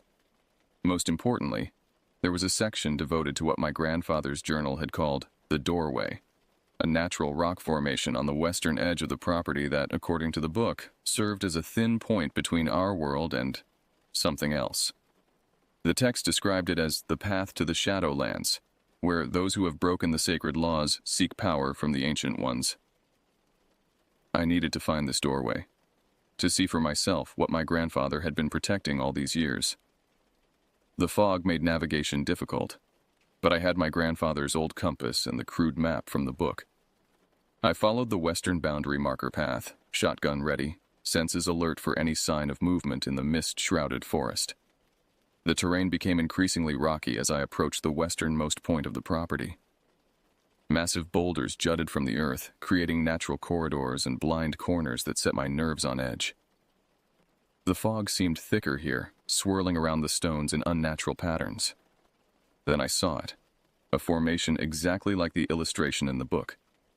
Two tall standing stones leaned inward to create a rough arch, with a third balanced across their tops. The space between was just large enough for a person to walk through, opening onto a small clearing surrounded by more standing stones. The entire formation looked ancient, weathered by centuries of mountain storms. But as I drew closer, I noticed newer additions. Symbols carved into the stones that matched those in my grandfather's book, chunks of turquoise and obsidian wedged into cracks in the rock, and at the base of each standing stone, small leather pouches half buried in the soil. My grandfather's protections. I approached cautiously, the silver pendant heavy against my chest. As I neared the arch, the air seemed to thicken, making each step more difficult than the last. The temperature dropped noticeably, my breath forming clouds in the suddenly frigid air. Through the arch, the small clearing beyond appeared hazy, as if I were viewing it through rippling water. And the colors seemed wrong, the greens of the moss and ferns too vivid, the shadows too deep and somehow moving independently of their sources. I raised my hand toward the space between the stones, and the pendant at my throat grew hot. An inch from where my fingers would have crossed the threshold, I felt resistance, like pressing against an invisible membrane that yielded slightly but would not break. The boundary my grandfather had maintained was still intact, if weakened. As I stood there, a sound emerged from beyond the arch. A low, rhythmic chanting in a language I didn't recognize. The fog beyond the stones began to coalesce, forming shapes that were almost human but distorted, like viewing people through frosted glass. The chanting grew louder, and the membrane between the stones rippled more violently. Something was trying to push through from the other side. I stumbled backward, heart pounding. The book had mentioned this, attempts to breach the doorway from the Shadowlands. According to my grandfather's notes, these attempts had been increasing in frequency and strength in recent years. As I retreated, my foot dislodged one of the leather pouches at the base of a standing stone. Immediately, the membrane between the stones thinned visibly, the shapes beyond becoming more distinct. One pressed against the barrier, a tall, emaciated figure with two long limbs and a head that appeared to be a mixture of human and deer features, complete with small antlers. Its eyes fixed on me, entirely black without sclera or pupil. The thing's mouth opened in a smile that split its face nearly in half, revealing rows of needle-like teeth. "Ayana, little crow," it spoke, its voice like stones grinding together. "Blood of the Guardian, we have been waiting for you." I raised the shotgun instinctively. The creature laughed, a sound like dry leaves crumbling. "Your weapons cannot reach us, yet. But soon the door will fail. Your grandfather is gone, the bloodline weakens, and our servants in your world grow stronger." "Servants?" I managed to ask, backing away slowly. "Those who seek our power. Those who perform the rituals, who sacrifice to us, who wear the skins and speak the forbidden words." The creature pressed harder against the barrier, which bulged outward like plastic under heat. "They prepare for our coming, and you, little guardian, cannot stop what has already begun." I noticed more shapes gathering behind the first. Twisted forms that resembled humans and animals merged together in impossible ways. The chanting beyond the doorway intensified. Without thinking, I grabbed the fallen protective pouch and shoved it back into place at the stone's base. Immediately, the barrier strengthened, the membrane between worlds becoming more opaque. The creature snarled in frustration, its features blurring as the doorway stabilized. I turned and ran, not stopping until I reached the cabin, where I collapsed onto the porch steps, gasping for breath. The encounter had confirmed my worst fears. The protections were failing, and something terrible waited on the other side of that doorway. I spent the afternoon poring over my grandfather's book, searching for information on how to strengthen the boundary permanently. Most of the rituals described required materials I didn't have. Rare herbs, special pigments, items that would take days or weeks to gather. But there was one possibility: a ritual to reinforce the existing protections temporarily, buying time until a more permanent solution could be implemented. It required the silver knife I'd found with the book, the pendant I now wore, and most troublingly, blood from the Guardian's line. My blood. As evening approached, I prepared the items described in the book: cedar bundles soaked in a mixture of sage and sweetgrass tea, strips of white cloth inscribed with protective symbols using charcoal from the wood stove, and the silver knife, which I carefully cleaned and laid on a square of red cloth. The ritual needed to be performed at dusk, when the boundary between worlds was naturally thinnest. The irony wasn't lost on me. I would be using the doorway's vulnerability to strengthen its protection. I set out as the sun began to sink behind the mountains, following the same path to the stone arch. The fog had lifted, but shadows stretched long and dark through the forest. Every snapping twig, every rustle of leaves made me start, the weight of the shotgun across my back providing little comfort against what I now knew waited beyond the doorway. When I reached the arch, I was relieved to see the protections still holding, though the air around the stones shimmered unnaturally in the fading light. I set to work immediately, placing the cedar bundles at specific points around the perimeter as indicated in the book, tying the inscribed cloth strips to branches overhanging the clearing. As I worked, I felt eyes watching from the forest, not from beyond the doorway, but from the shadows around me. The Skinwalkers, or their human servants, were aware of what I was doing. The final step required me to stand before the arch as the last light faded from the sky, cut my palm with the silver knife, and press my bleeding hand against the central stone while reciting the words my grandfather had phonetically written in his book. As darkness settled completely over the forest, I took a deep breath and made the cut. A quick, sharp pain across my left palm. Blood welled immediately, dark in the fading light. I began the chant, my voice sounding strange to my own ears as I struggled with the unfamiliar Navajo words. With each phrase, the air around the arch seemed to thicken and the stones themselves appeared to vibrate slightly. When I pressed my bleeding palm against the central stone, a shock ran up my arm. Not painful, but intense, like touching an electric fence. The blood seemed to be absorbed into the rock itself, disappearing without a trace. The final words left my lips just as complete darkness enveloped the clearing. For a moment, nothing happened. Then the stones began to glow with a faint blue luminescence, so subtle I thought I was imagining it at first. The light spread along invisible lines connecting all the protection points I'd established, forming a complex web of energy around the doorway. Beyond the arch, something screamed in rage, a sound so alien and filled with malice that I staggered backward, clutching the pendant at my throat. The membrane between the stones solidified visibly, becoming almost opaque, blocking whatever lay beyond from view. I had succeeded, at least temporarily. As I gathered my remaining supplies, a twig snapped in the forest behind me. I spun around, hand reaching for the shotgun. A figure stood at the edge of the clearing, human in shape, but unnaturally still. Even in the darkness, I could see that something was wrong with its proportions. Arms too long, head cocked at an impossible angle. "You have made a mistake," it said, its voice a dry whisper that somehow carried clearly through the night air. "The old protections cannot hold forever.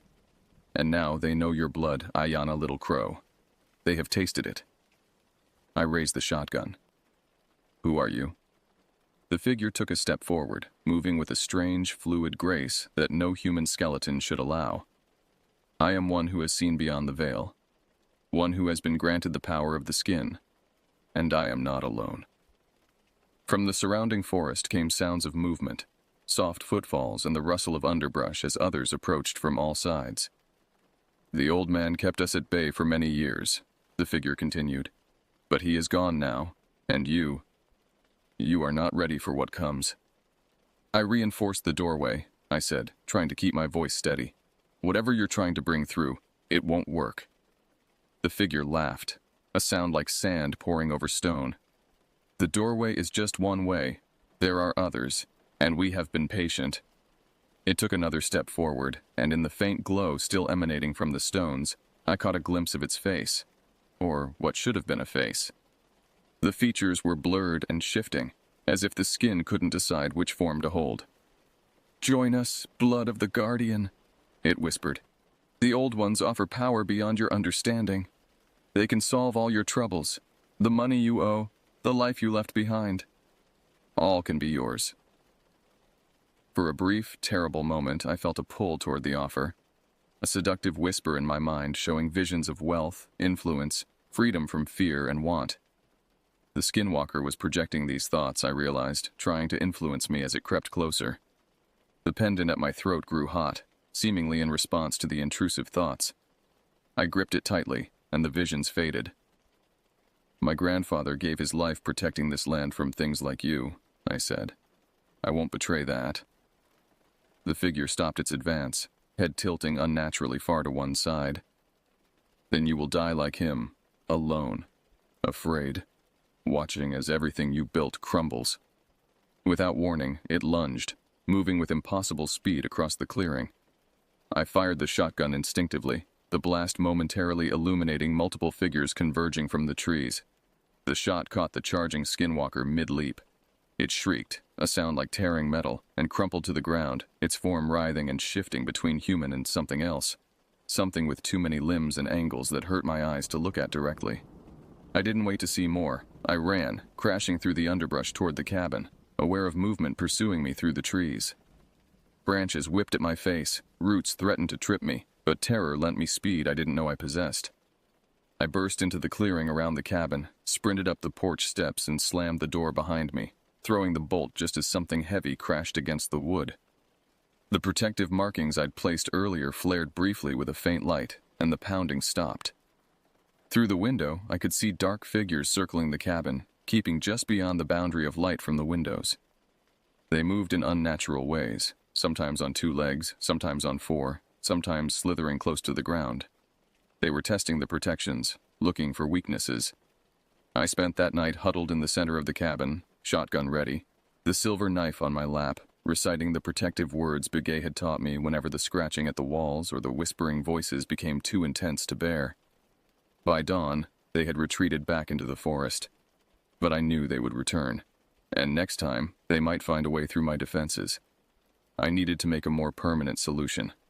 According to my grandfather's book, the full ritual to seal the doorway required specific items, knowledge I didn't yet possess, and most critically, it needed to be performed during the dark of the moon, which was still 4 days away. 4 days to prepare. 4 days to learn what I needed to know. 4 days to survive. The next morning, I drove back to Pine Hollow with renewed purpose. Thomas Begay's eyes widened when I entered his store, the silver pendant visible at my throat, my hand bandaged from the ritual. "You found your grandfather's book," he said, not a question but a statement. I nodded. "And I've seen the doorway. I reinforced it temporarily, but I need to know how to complete the sealing ritual." Begay glanced around the empty store before flipping the sign to "closed." He led me to the back room and pulled a wooden box from beneath a loose floorboard. "Your grandfather left this with me," he explained, opening the box to reveal several small pouches of herbs, a stone carving tool, and a folded piece of buckskin containing what appeared to be dried mushrooms. "These are the final components for the ritual. He made me promise to keep them safe until they were needed." "He knew this would happen?" Begay's weathered face grew solemn. "He knew he was dying. He hoped the protections would hold longer, that you might never need to take up his burden, but he prepared for the possibility." "What aren't you telling me?" I asked, sensing his hesitation. The old man sighed. "The ritual requires more than just blood, Ayana. It requires sacrifice." "What kind of sacrifice?" "The Guardian's essence, a life force." He met my eyes directly. "It nearly killed your grandfather the first time he performed it. It is why his health failed so quickly at the end. The second performance took what remained of his strength. Understanding dawned cold and clear. That's why he died so suddenly. The doctors said it was his heart, but..." "It was his heart, in a way," Begay said softly. "He gave it to protect the boundary. And now it's my turn," I finished. The drive back to the cabin felt like a journey to my execution. The components for the ritual sat in a box on the passenger seat, innocuous-looking items that might cost me my life to use properly. But what choice did I have? If the Skinwalkers breached the doorway completely, if whatever waited on the other side came through, how many lives would be lost then? I spent the next 3 days in intensive preparation, studying the book until my eyes burned, practicing the pronunciation of the Navajo words until they flowed naturally from my lips, and reinforcing the cabin's protections as best I could. Each night they came, testing the boundaries, scratching at the walls, whispering my name, and sometimes mimicking voices from my past. Ex-boyfriends, my mother, college friends. They had access to memories somehow, pulling faces and voices from my mind to try to trick me into lowering my guard. On the third night, they nearly succeeded. I was exhausted from lack of sleep when I heard my grandfather's voice. Not distorted as before, but exactly as I remembered it. "Ayana, please, let me in. I'm cold out here." For a moment, just a moment, my hand moved toward the lock. The pendant burned against my skin, jolting me back to clarity. That wasn't my grandfather. It would never be my grandfather again. When dawn came, I prepared for what might be my final day. I packed what I would need for the ritual in a backpack, loaded the shotgun with the last of the special shells Begay had given me, and tucked the silver knife into my belt. As the sun began to set, I set out for the doorway, following the now familiar path through the darkening forest. The Skinwalkers were out there. I could feel their presence, sense their hungry anticipation. But they did not approach. Perhaps they knew what I intended. Perhaps they were waiting to see if the ritual would destroy me, opening the way for them without resistance. I reached the stone arch just as true darkness fell. The faint blue glow of my temporary protections had faded significantly, the barrier between worlds thin and wavering once more. Beyond it, shadows moved and voices chanted, more numerous than before, more urgent. They were preparing their own ritual, I realized, a counter to what I was attempting. I laid out the components as the book instructed. The herbs in specific patterns around the arch, the mushrooms crushed and mixed with water to form a paste that I used to draw symbols on each stone, the carving tool to refresh the ancient markings that had weathered over time. As the moon disappeared completely from the sky, the dark of the moon, when the barrier between worlds was naturally at its weakest, I began the final phase of the ritual. I cut both palms this time, deeper than before, letting the blood pool in my cupped hands. The chant I began was longer, more complex than the temporary ritual had been. With each word, I felt energy draining from my body, not just from the blood loss, but from something deeper. My life force, as Begay had described it. My vision began to blur. My legs weakened. Still, I continued the chant, approaching the center stone where I would press my bleeding hands and complete the seal. From the forest came howls of rage and frustration as the Skinwalkers realized what was happening. They could not approach directly. The partial protection still held against them. But they began to circle the clearing, their forms shifting rapidly between human and animal aspects, as if their rage was making it difficult to maintain any single shape. The leader, the one who had spoken to me before, stepped to the edge of the clearing, its features now resembling a nightmare amalgamation of human and coyote. "Stop this foolishness," it growled. "You're killing yourself for nothing. The doorway has existed for centuries. It will exist for centuries more. Guardians rise and fall. The old ones are eternal." I ignored its words, continuing the chant as I staggered toward the central stone. My heartbeat had become erratic, pounding painfully in my chest. "Think of your life in Chicago," the Skinwalker continued, its voice shifting to a more seductive tone. "We can give you everything you lost. Wealth, success, purpose. Just walk away now." My grandfather's words echoed in my mind. The blood remembers. I understood now what he meant. This duty, this protection, it was in my blood. It had always been there, waiting to be awakened. Chicago, my design career, my financial troubles, those had been distractions from what I was meant to do. With the last of my strength, I pressed my bleeding palms against the central stone and spoke the final words of the ritual. Light exploded from the arch, not the gentle blue glow of before, but a searing white radiance that illuminated the entire clearing. The stones vibrated with power, and the membrane between worlds solidified visibly, becoming as opaque and impenetrable as a wall of steel. From beyond the doorway came a scream of thwarted rage so powerful it seemed to shake the earth beneath my feet. The skinwalkers in the forest answered with their own howls of anguish as their connection to whatever lay beyond was severed completely. I collapsed to my knees, the world spinning around me. My heart felt like it was being crushed in a vice, each beat a struggle against impossible pressure. This was how my grandfather had felt at the end, I realized. This was the price of the guardian's duty. As darkness crept into the edges of my vision, I saw the skinwalkers fleeing into the forest, their forms dissolving like mist as they ran. Without their connection to the power beyond the doorway, they were diminished, perhaps even returning to whatever human forms they had once possessed. I lay on my back, staring up at the stars appearing in the night sky. The pain in my chest was fading, replaced by a spreading numbness. Was this death approaching? Had I given too much of my essence to the ritual? As consciousness began to slip away, I felt a presence beside me. Warm, familiar, comforting. Not a skinwalker's trick this time, but something else. Something real. "You've done well, Ayana," my grandfather's voice said softly. Not from beyond the grave, but from my memory, from my blood. "Rest now. The doorway is sealed, the protection will hold." I closed my eyes, surrendering to the darkness. When I opened them again, sunlight was filtering through the trees above. I lay exactly where I had fallen, but the crushing pain in my chest had subsided to a dull ache. I was alive. Slowly, painfully, I sat up. The stone arch stood as it had before, but now it radiated a subtle sense of strength and permanence. The doorway was truly sealed, not temporarily, but for generations to come. I had given much of my life force to the ritual, but not all of it. Enough remained for me to stagger back to the cabin, collapse into bed, and sleep for nearly 2 days straight. When I finally awoke, a strange peace had settled over me. The financial worries that had driven me to flee Chicago seemed distant and unimportant now. This cabin, this land, it was where I belonged, where my blood belonged. In the weeks that followed, I learned from Begay how to maintain the protections without the dramatic sacrifice the full sealing had required. Small rituals, regular boundary walks, attention to the natural cycles of the moon and seasons.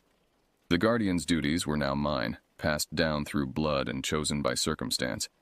I still hear them sometimes, on particularly dark nights when the wind blows cold from the west. Whispers from beyond the sealed doorway.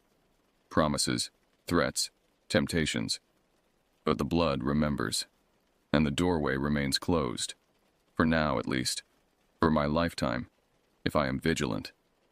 And perhaps someday, when my time as guardian draws to a close, someone else of my bloodline will find their way to this cabin in the wilderness, drawn by circumstances they don't understand to a duty they never chose.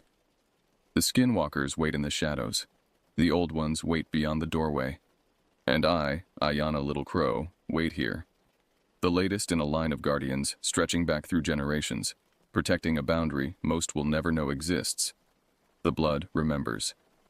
And I will not forget.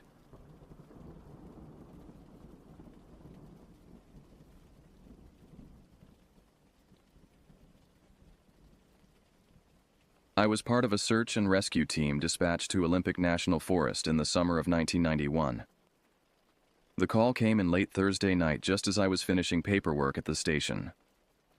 I had been with the Pacific Northwest Search and Rescue Unit for nearly 7 years by then, and routine calls like this one barely registered as concerning anymore.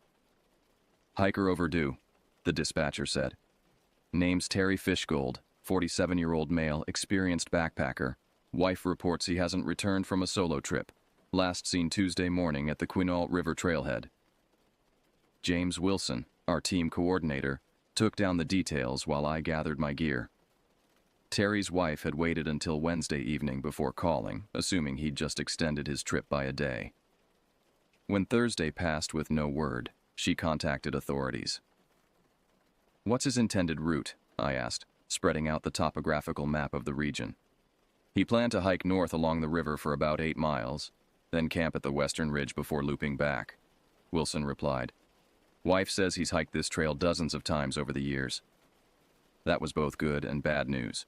Good because a familiar route meant less chance of getting seriously lost. Bad because experienced hikers rarely make simple mistakes. When they go missing, something significant has usually happened. Any medical conditions? Equipment concerns? Healthy guy, regular medication for mild hypertension.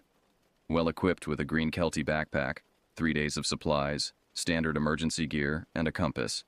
No GPS or satellite phone. I nodded. In 1991, satellite technology wasn't common among recreational hikers. Most relied on maps, compasses, and knowledge of the terrain.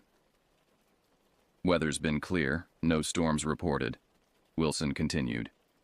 Search begins at dawn. Local law enforcement and volunteer teams are already being notified. I drove home that night with the familiar pre-search routine running through my mind. Pack extra layers, fresh batteries, water purification tablets. Check the first aid kit, emergency rations, and signaling equipment. I laid everything out methodically, as I'd done countless times before. I lived alone in a small apartment outside Port Angeles.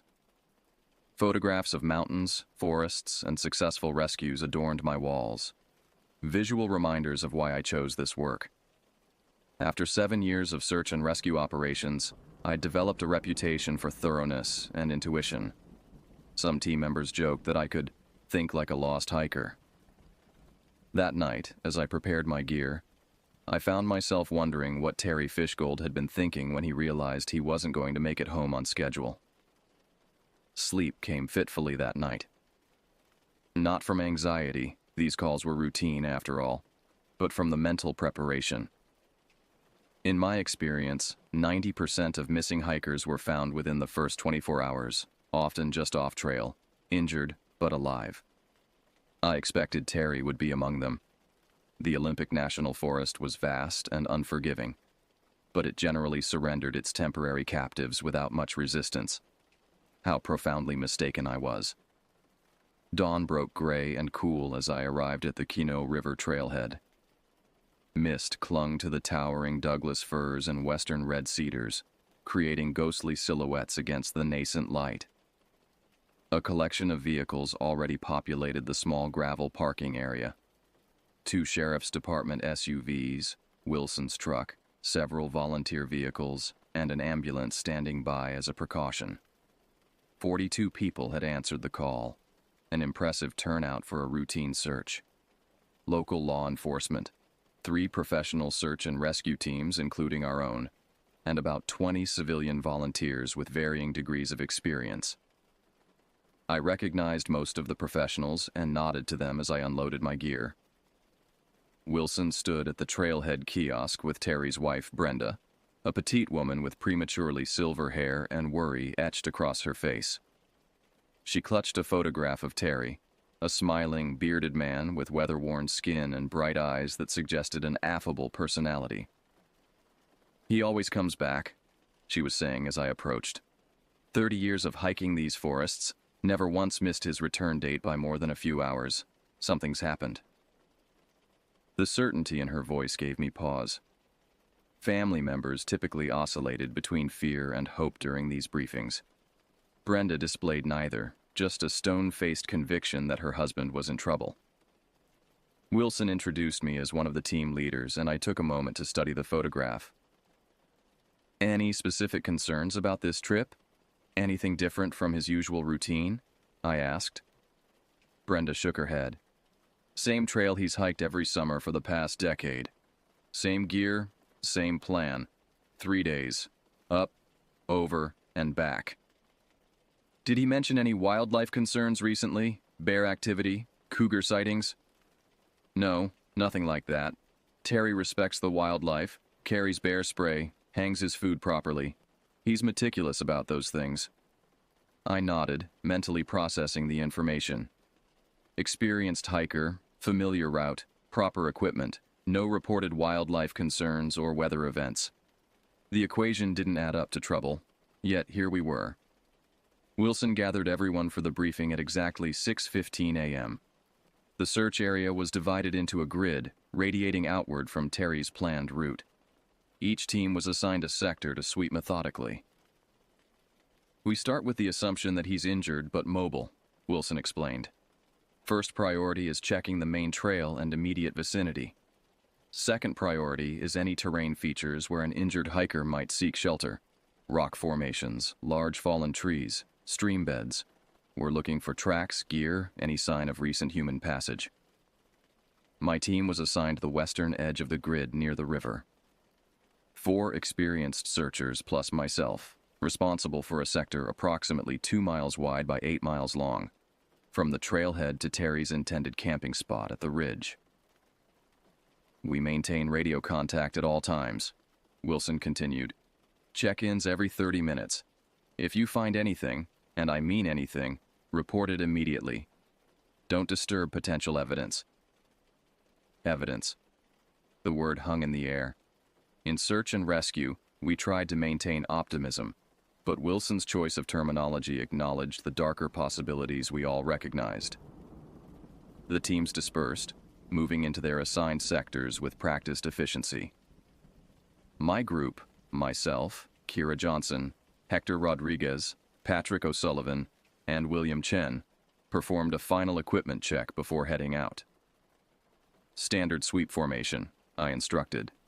20-foot spacing, visual contact with adjacent team members at all times, audible calls every 5 minutes. We moved slowly and thoroughly.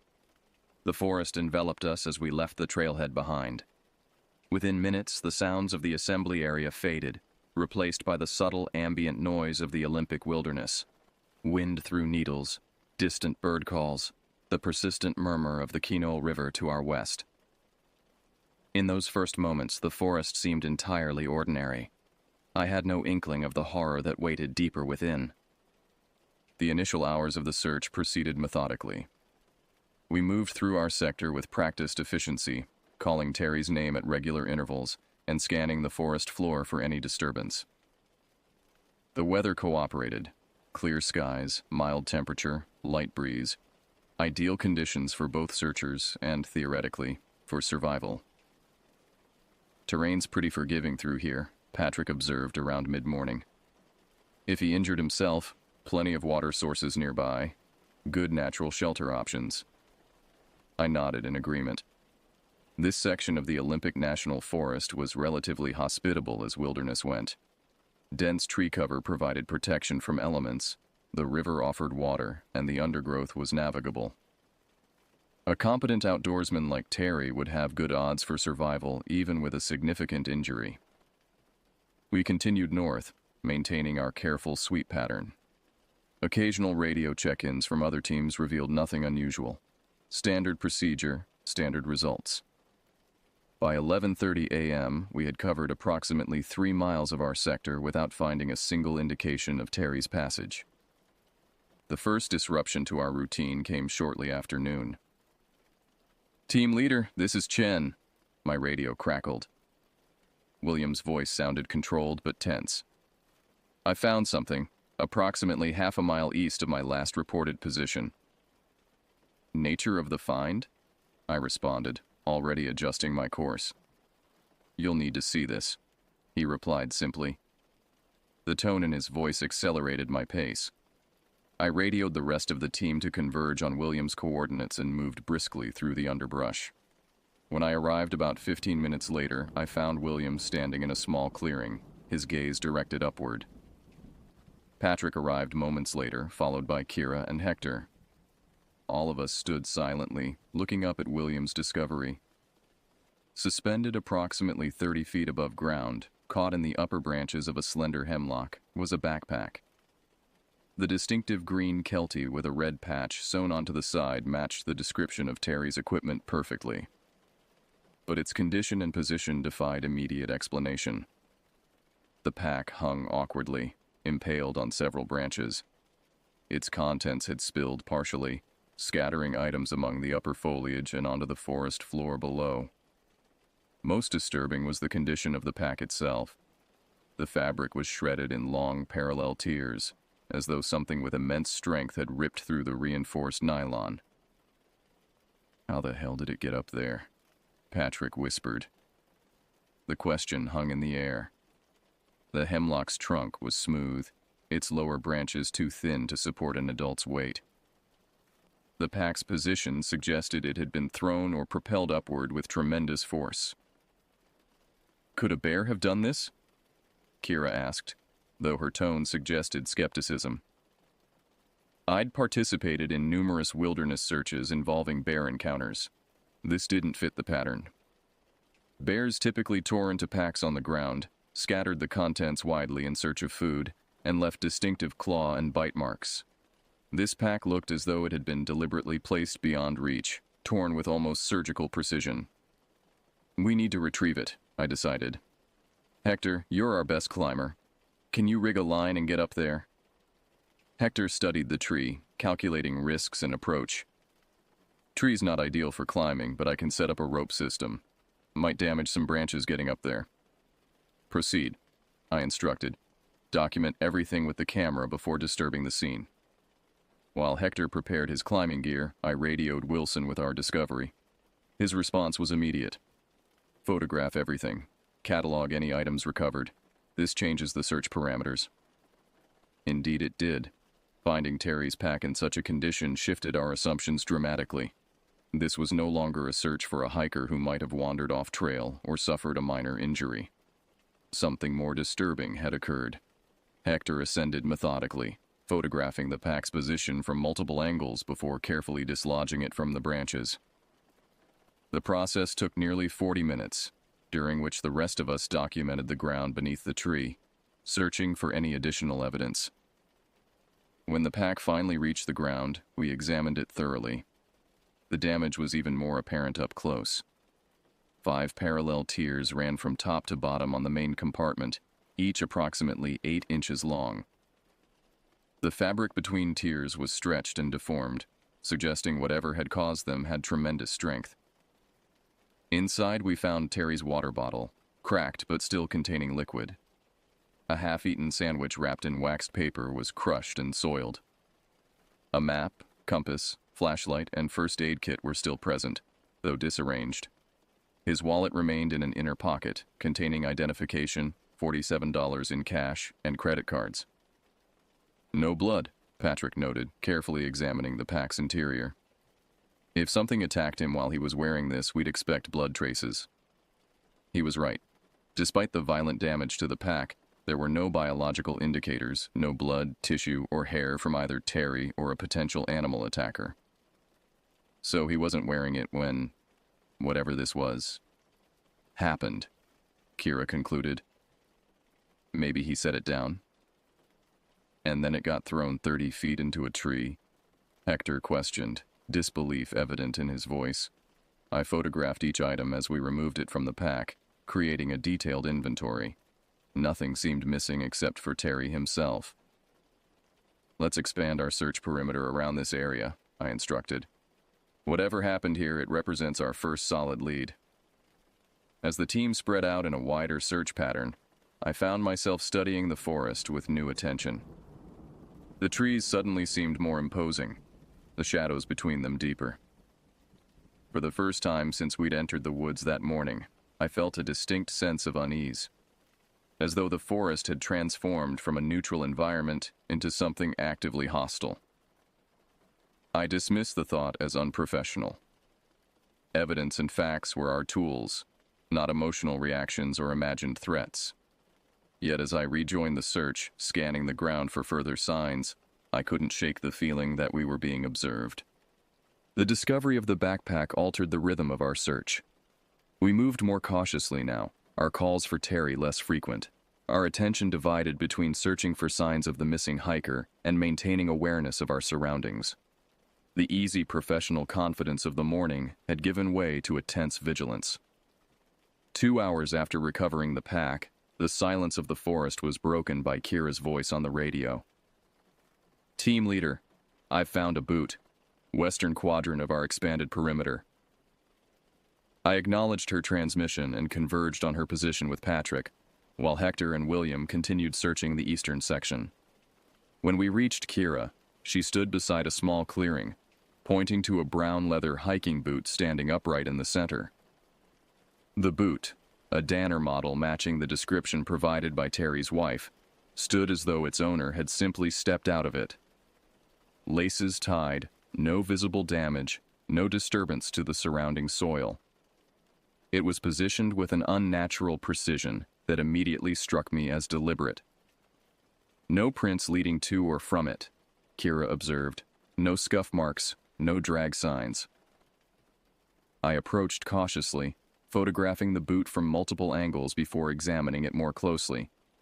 The interior was clean, dry, and empty. No blood, no tissue, nothing to indicate a violent removal from its wearer's foot. Mark the location, I instructed. Bag the boot after you've documented everything. Patrick was scanning the surrounding area methodically. Should find the other one nearby if this follows normal pattern. But nothing about this search was following normal patterns. The radio crackled to life, this time with a transmission from another search team operating nearly 2 miles east of our position. Base, this is Team Echo. We've found a boot with remains. The hesitation in the voice conveyed volumes. I exchanged glances with Kira and Patrick before responding. Team Echo, this is Alpha Team Leader. Please clarify, remains. A moment of silence then. A boot with a severed foot still inside. Right foot, male, severed approximately mid-ankle. Tissue condition suggests recent trauma. No other remains located in immediate vicinity. The information hit like a physical blow. One boot standing empty in an undisturbed clearing. Another boot 2 miles away containing its owner's severed foot. The implications were both obvious and incomprehensible. Wilson's voice came over the radio. All teams acknowledge new information. This is now a potential crime scene. State police have been notified and are en route. Continue search operations but exercise extreme caution. No one searches alone. Hourly check-ins mandatory. I instructed Kira to secure the empty boot as evidence, then gathered my team for a brief conference. We're dealing with something unprecedented, I stated flatly. The distribution of evidence suggests either multiple perpetrators or a single perpetrator covering significant ground. Either way, we proceed with maximum caution. You think someone did this? Hector asked, skepticism evident in his voice. Not an animal attack or accident? An accident doesn't place an empty boot in one clearing and a severed foot 2 miles away, I replied. As for animal attacks, I've worked dozens. They don't leave manufactured items neatly arranged. They drag, scatter, consume. So we're looking for what? A murderer? Patrick's voice was low. We're looking for Terry Fishgold, I corrected. Same as before, but with awareness that the circumstances of his disappearance involved deliberate human action. We resumed our search with heightened vigilance, maintaining closer proximity to each other than standard procedure dictated. The forest, which hours earlier had seemed merely indifferent to our presence, now felt actively threatening. Every shadow might conceal a predator, not the four-legged kind we were trained to handle, but something far more dangerous. The next discovery came shortly after 3 p.m., when William called out from 20 yards to my right. Blood sign, he reported tersely. I moved to his position and observed what he'd found. A small smear of what appeared to be blood on the trunk of a western hemlock, approximately 5 feet above ground level. The stain was roughly the size of a quarter, dark red, but not fully dried. Recent, I noted. Within the last 24 hours. Patrick discovered another blood droplet 10 feet away, higher up on another tree. Then Kira found spatter on low-hanging branches nearby. We began marking each discovery with small flags, creating a visible record of the blood distribution. What emerged over the next hour defied rational explanation. The blood pattern extended through our search area with no discernible trajectory or origin point. Droplets, smears, and fine spray appeared on trees, rocks, and underbrush in a scattered pattern that covered hundreds of square yards. Most disturbing were the vertical placements. Blood traces appeared on tree trunks at heights ranging from ground level to nearly 15 feet, often on smooth bark with no adjacent branches that could have been used for climbing. This isn't possible, Patrick muttered. as we documented a particularly peculiar grouping, a semicircle of 8 distinct droplets arranged in an arc on a fallen log. The pattern's too deliberate. He was right. The distribution suggested intention rather than chance or natural causes. As though something had methodically painted the forest with Terry's blood, creating a macabre gallery that we were now cataloging. By late afternoon, we had documented over 60 distinct blood traces within our search sector. Reports from other teams indicated similar findings throughout the grid. The blood trail, if it could be called that, extended across miles of forest in all directions. As daylight began to fade, Wilson made the decision to establish a base camp near Terry's intended destination at the ridge. Teams would converge there, rest overnight, and resume the search at dawn. State police investigators were on site, processing the evidence we discovered and coordinating with forensics teams. We hiked the remaining distance to the ridge in the gathering dusk, each of us lost in private thoughts. The forest grew darker around us, and for the first time in my search and rescue career, I found myself dreading the night ahead. Base camp was established in a small clearing near the ridge, 8 tents, a central command post with radio equipment, and a perimeter illuminated by portable lights.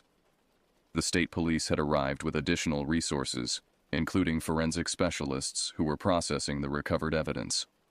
Wilson gathered the team leaders for a situation update while the rest of the searchers set up camp and prepared meals. The atmosphere was subdued. The usual camaraderie of shared purpose had been replaced by a tense wariness. What we know so far, Wilson began, spreading a map across the folding table.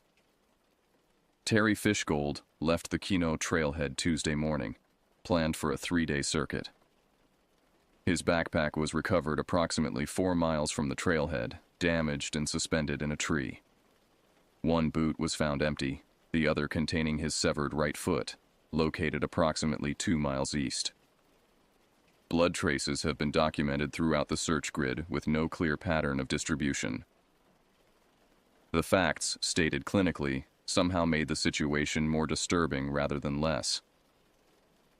Preliminary analysis from forensics confirms all blood samples tested so far match the same blood type as Terry, Wilson continued.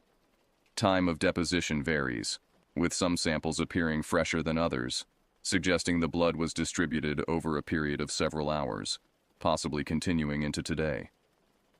Any signs of other individuals in the area? Asked the leader of Team Echo. Nothing conclusive. No camps, no vehicle tracks at alternate access points, no reported sightings of strangers from other hikers or local residents. What about the foot? I asked. Any details on how it was separated? Wilson glanced at the state police detective who had joined our briefing. The detective, a weathered man in his 50s named Osgood, cleared his throat before responding. Initial examination suggests the foot was not cleanly severed by a blade or other cutting implement, he stated. The pattern is more consistent with forceful tearing or wrenching. Bone shows irregular fracturing rather than a clean cut. The implications settled over us like a physical weight. Whatever had removed Terry's foot had done so with brute force rather than sharp precision. We're treating this as a homicide investigation, Osgood continued. Though the evidence presents unusual characteristics, we've requested additional resources, including cadaver dogs and specialized forensic teams. They'll arrive tomorrow morning. The briefing concluded with assignments for overnight security watches and plans for resuming the search at dawn. I was scheduled for the midnight to 2 a.m. watch, giving me a few hours to eat and rest beforehand. I found myself unable to eat much, despite the physical demands of the day. The images we documented, the torn backpack, the solitary boot, the impossible blood patterns, had destroyed my appetite. I forced down some trail mix and water, then retreated to my tent to review my sector notes and rest. Sleep proved elusive. The forest outside our illuminated perimeter seemed to press against the boundaries of light like an animate force. I lay in my sleeping bag, listening to the sounds of the camp gradually quieting as others settled in for the night. Just before midnight, Patrick roused me for my watch shift. He looked haggard, his usual easy demeanor replaced by tense vigilance. "All quiet," he reported. "Too quiet, honestly. Haven't heard a single animal all night." I nodded, understanding his unspoken concern. Olympic National Forest typically hummed with nocturnal activity. Owls, small mammals, insects, the occasional larger predator. The absence of these sounds was as unsettling as any presence might have been. I took up my position at the northern edge of the camp perimeter, facing outward toward the dark wall of trees beyond our lights. The night was clear, stars visible in patches between the towering conifers. A waning moon provided minimal illumination, casting faint, shifting shadows as it moved between branches. The first hour of my watch passed in uneventful tension. I maintained a systematic scanning pattern, sweeping my flashlight across the forest boundary at regular intervals. Nothing moved within the beam's reach. Nothing called from the darkness beyond. At approximately 1:15 a.m. I heard it, a sharp, deliberate crack of breaking wood, perhaps 100 yards north of my position. Not the natural sound of a branch falling under its own weight, but the distinct snap of something being broken with intention. I raised my flashlight, directing the beam toward the sound's origin. The light penetrated perhaps 30 yards before dissipating into the forest's darkness. I saw nothing move, no reflection of eyes, no disturbance of foliage. Protocol dictated that I alert the camp supervisor and request backup before investigating any unusual occurrence. I reached for my radio, then hesitated. The sound, while distinct, offered insufficient cause for waking others after an exhausting day. I decided to maintain vigilance and report the incident at the shift change. 10 minutes later, another crack sounded, closer this time, perhaps 70 yards out. Again, I swept the area with my flashlight. Again, nothing visible responded to the light's intrusion. I thumbed the radio's transmit button. "Base, this is perimeter north. Possible movement in the tree line 70 yards out. Request backup for investigation." The camp supervisor acknowledged immediately and dispatched one of the state police officers to my position. Within 2 minutes, Officer Brennan joined me, his hand resting on his holstered sidearm. "What did you hear exactly?" he asked, his voice professionally measured. "Deliberate breaking of wood. 2 instances, approximately 10 minutes apart. Moving closer between occurrences." Brennan nodded, unholstering his flashlight rather than his weapon. We began a methodical examination of the forest edge beyond our light perimeter. The beams of our flashlights carved twin paths through the darkness, illuminating tree trunks, underbrush, fallen logs, all motionless, all ordinary. We had covered perhaps 40 yards of perimeter when Brennan suddenly froze, his light fixed on a point about 15 feet ahead. "What the hell is that?" he whispered. I directed my beam to converge with his. There, on the trunk of a massive Douglas fir, approximately 7 feet above ground level, was a fresh blood smear. Unlike the smaller traces we'd documented earlier, this was a broad swath, as though someone had pressed a blood-soaked cloth against the bark and dragged it downward. "That wasn't there during the day search," I stated with certainty. My team had thoroughly covered this quadrant before making camp. "Fresh," Brennan agreed, approaching cautiously. He directed his light upward, tracing the trunk's circumference. No climbing holds, no adjacent branches low enough to reach. I scanned the ground beneath the tree. The forest floor was covered with its natural layer of needles, moss, and decaying vegetation, but showed no footprints or disturbance of any kind. Nothing could reach that height without leaving ground sign, I noted, my professional analysis contradicting the evidence before my eyes. Brennan keyed his radio. "Command, this is Brennan. We've got fresh blood sign outside the north perimeter. Requesting evidence team." Within minutes, the camp had mobilized. Lights were brought to the site, photographs taken, samples collected. The blood smear measured nearly 2 feet in length and appeared to have been deposited within the past hour, still tacky to the touch when forensics tested it. Most disturbing was the confirmation that came shortly before dawn. Preliminary field testing indicated the blood matched Terry's type. So, while we've been searching for him, Patrick whispered as we stood watching the evidence collection, something has been continuing to spread his blood around the forest, including right outside our camp. The unspoken question hung between us. What kind of predator returns to the site of its kill, deliberately marking the territory around those searching for its victim? As dawn approached and the forest lightened incrementally from black to deep gray, I found myself studying the trees with new understanding. We weren't conducting a search anymore. We were being watched, evaluated, perhaps even stalked by something that operated according to rules I couldn't comprehend. For the first time in my search and rescue career, I feared we might need rescuing ourselves.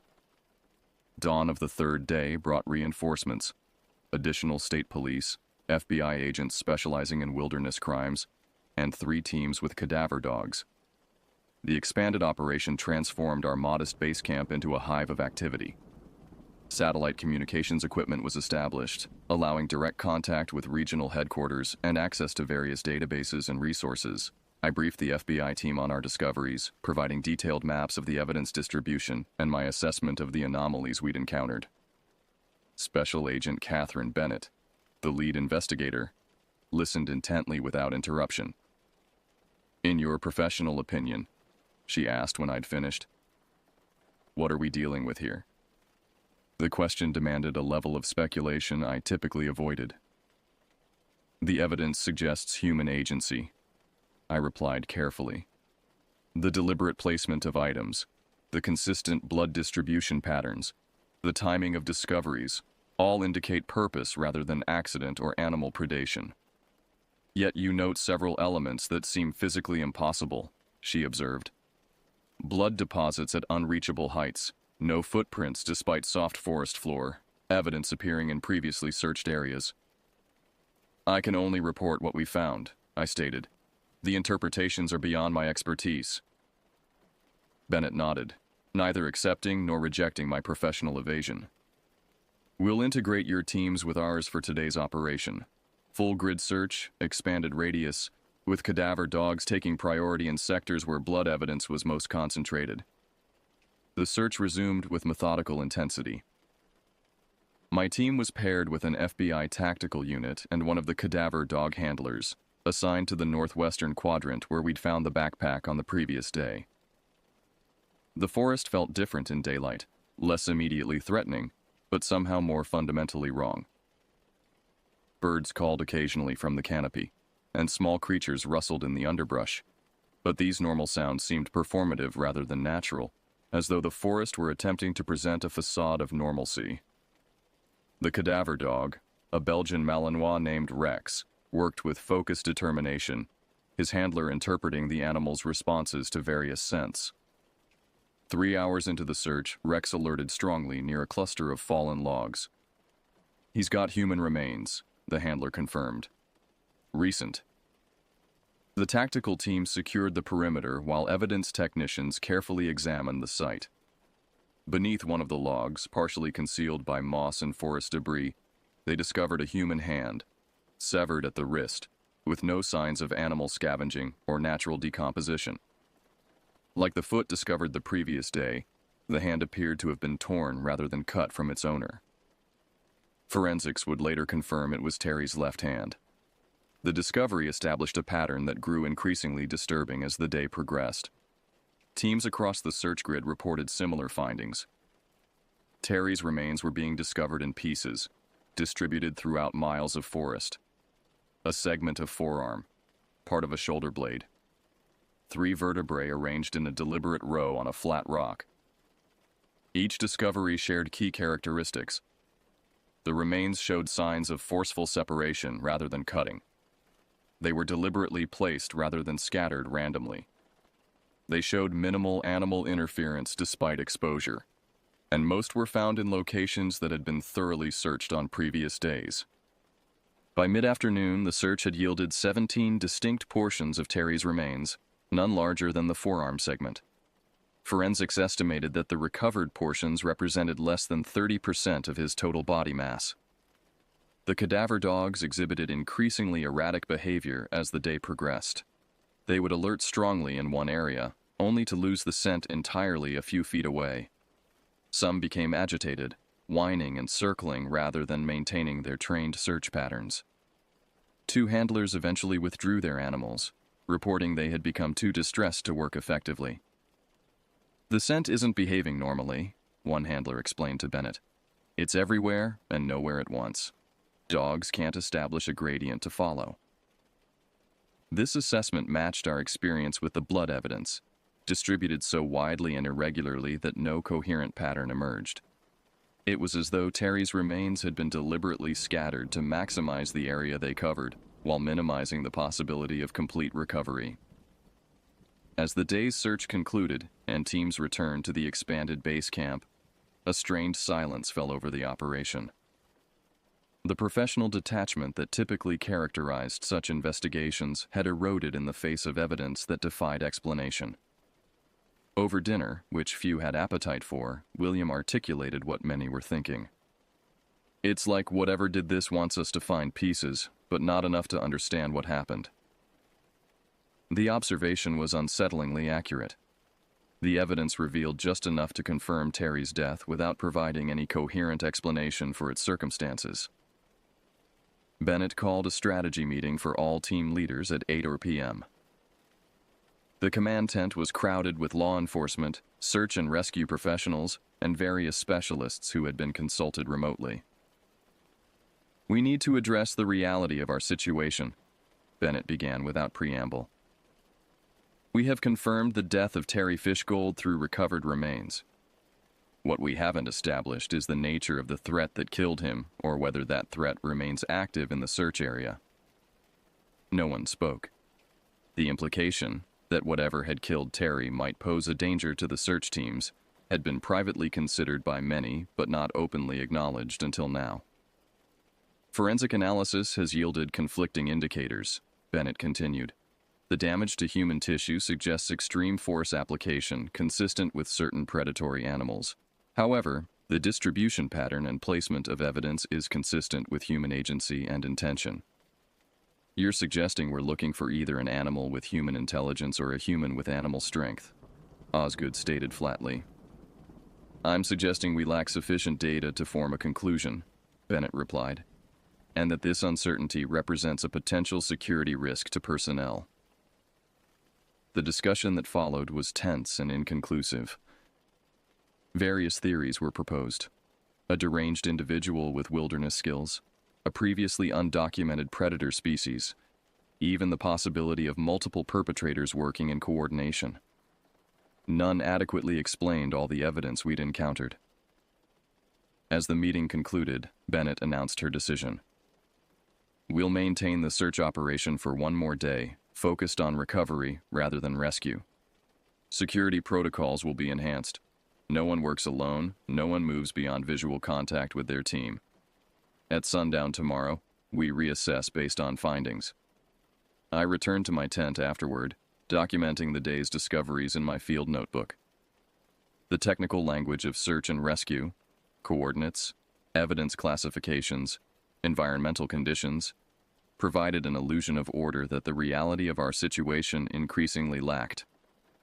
Outside, the forest darkness pressed against our illuminated perimeter. I found myself avoiding looking directly into that darkness, as though something might be looking back. The 4th day of the search began under leaden skies. A weather system had moved in overnight, bringing low clouds and intermittent drizzle that further dampened an already somber mood. Bennett reorganized the search patterns, concentrating resources in areas where previous evidence had been discovered, while maintaining security teams at the perimeter. My assignment placed me with Patrick, Kira, and 2 FBI tactical specialists in the eastern quadrant, where the severed foot had been found on the 2nd day. We moved methodically through our sector, the cadaver dogs working ahead of our line to indicate potential discoveries. The forest felt weighted with moisture and shadow. Droplets collected on needles and leaves, falling in irregular patterns that mimicked footsteps among the underbrush. Visibility was reduced to roughly 50 yards in the mist, creating isolated pockets of searchable terrain beyond which details blurred into gray obscurity. 3 hours into the day's operation, one of the dogs alerted near a small seasonal stream, now swollen with recent rainfall. The handler confirmed a human remains scent, and our team converged on the location. The stream ran through a narrow gully, its banks steep but navigable. The dog's interest focused on the eastern bank, where a tangle of exposed roots created a natural hollow beneath an ancient cedar. The tactical specialists secured the area while Patrick and I carefully approached the site. The hollow was approximately 3 feet deep, dark, and partially filled with accumulated forest debris. Water from the stream had begun to seep into its lower section. I directed my flashlight into the recess, illuminating what at first appeared to be a bundle of sodden cloth. As my eyes adjusted, the true nature of the discovery became apparent. Terry's torso, from sternum to pelvis without limbs or head, had been wedged into the hollow. Unlike the other remains we'd discovered, this portion showed signs of rudimentary concealment. Leaves, twigs, and moss had been piled around it, creating a crude attempt at disguise. "It's been placed deliberately," Patrick noted, his voice professional despite the grimness of the discovery. "Someone wanted this found eventually, but not immediately." I relayed the discovery to command while evidence technicians photographed and documented the scene. The forensic pathologist who examined the remains noted several anomalies that further complicated our understanding of what had happened to Terry. "The tissue separation shows the same tearing pattern as the other remains," she explained during the preliminary field assessment. "But there's something else here. Post-mortem interference that doesn't match animal activity or natural decomposition." The pathologist pointed to several areas on the torso where the tissue appeared to have been manipulated. "It's as though something examined the internal structures, not feeding behavior, more like curiosity." The implication was disturbing on multiple levels. Whatever had killed Terry hadn't simply dismembered him for practical purposes, predation, concealment, trophy-taking, but had apparently studied his remains with some form of methodical interest. By mid-afternoon, the search had yielded several additional discoveries: smaller tissue samples, a portion of jaw, 3 fingers found arranged in a straight line atop a moss-covered boulder. Each piece added to the inventory of Terry's remains without contributing to our understanding of what had happened to him. At 4:30 p.m., as daylight began to fade and the drizzle intensified into steady rain, Bennett made the decision to conclude the active search operation. "We've recovered approximately 60% of the remains," she announced during the final field briefing. "Continued search under deteriorating weather conditions poses increasing risk to personnel with diminishing probability of significant new discoveries." No one protested the decision. The search had evolved beyond its initial purpose of finding a missing hiker into something more complex and disturbing, a futile attempt to assemble a coherent explanation from fragments of evidence that actively resisted interpretation. The dismantling of the base camp proceeded with efficient solemnity. Equipment was packed, evidence was secured for transport, and search teams prepared for the hike back to the trailhead. State police would maintain a presence in the area for several more days, and trail access would remain restricted pending completion of the investigation. As I packed my gear, I found myself drawn to the edge of our clearing, gazing into the forest that had become both crime scene and adversary over the past 4 days. The trees stood impassive in the rain, revealing nothing of what they had witnessed. Patrick joined me, following my gaze into the dripping foliage. "You know we're leaving with more questions than answers," he observed quietly. I nodded. "The official report will cite animal predation with unusual characteristics. They'll speculate about a rogue bear or cougar with aberrant behavior patterns. They'll note the distribution of remains is consistent with scavenger activity. And they'll be wrong about all of it." "What do you think happened?" I considered the question carefully. My professional reputation was built on evidence-based assessment, not speculation or imagination. Yet everything about this search had challenged the boundaries of my experience and understanding. "I think something in these woods operates according to rules we don't comprehend," I finally replied. Something that wanted us to find pieces of Terry without ever understanding what happened to him.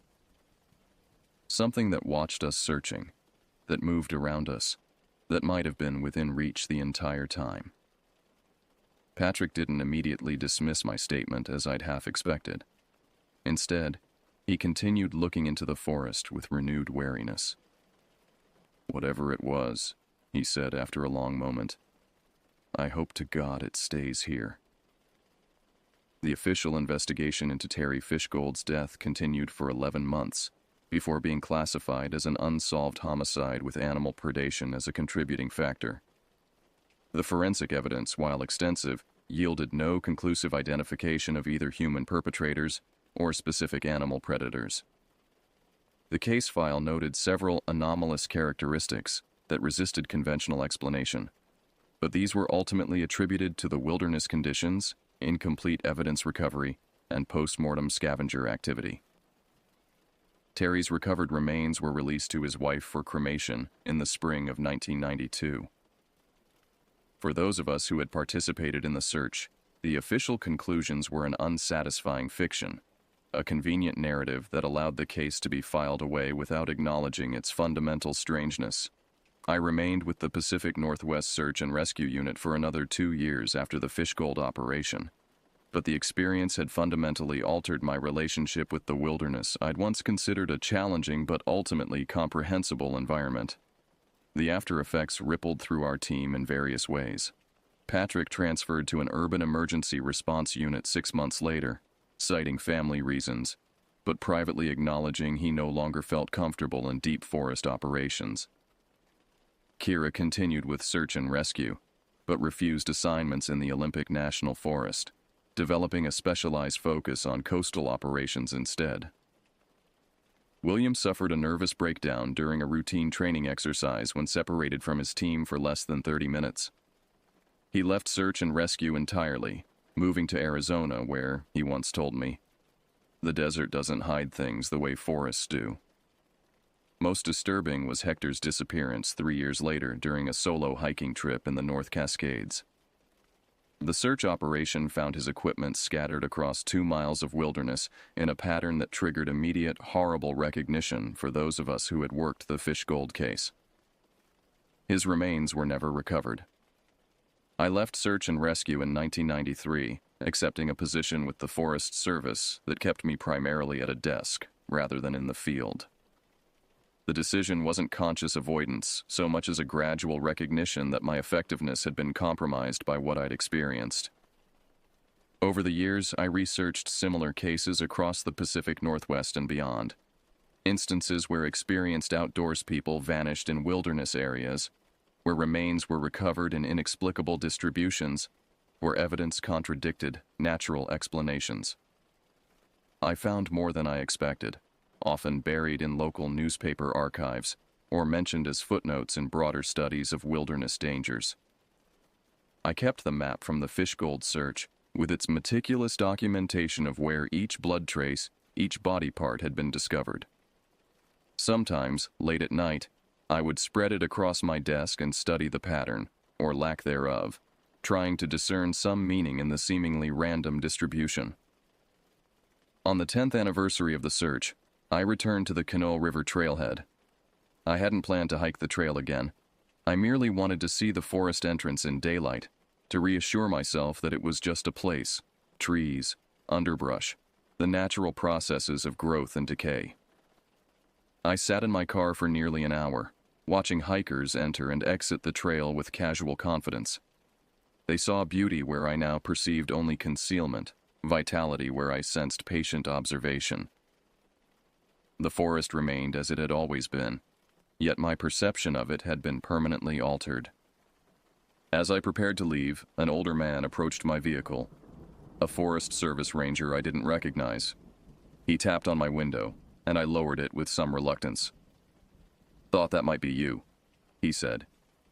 "You worked the Fishgold case back in '91. I nodded, surprised to be recognized. "I was with local law enforcement then," he continued. "Spent 3 weeks processing evidence after your team left. Never made sense of half of it." The official report seemed to make sense of it, I replied, unable to keep a trace of bitterness from my voice. He snorted. Official reports make sense of everything, don't they? Doesn't make them true. We were silent for a moment, two aging men who had glimpsed something neither could explain. Had 3 hikers go missing last month, he said finally. 2 miles north of where you found that backpack. Search teams found clothing, equipment, some blood. No bodies yet. The information settled like a stone in my stomach. Any unusual distributions? High up in trees, separated by miles, no animal tracks. He met my eyes directly, just like before.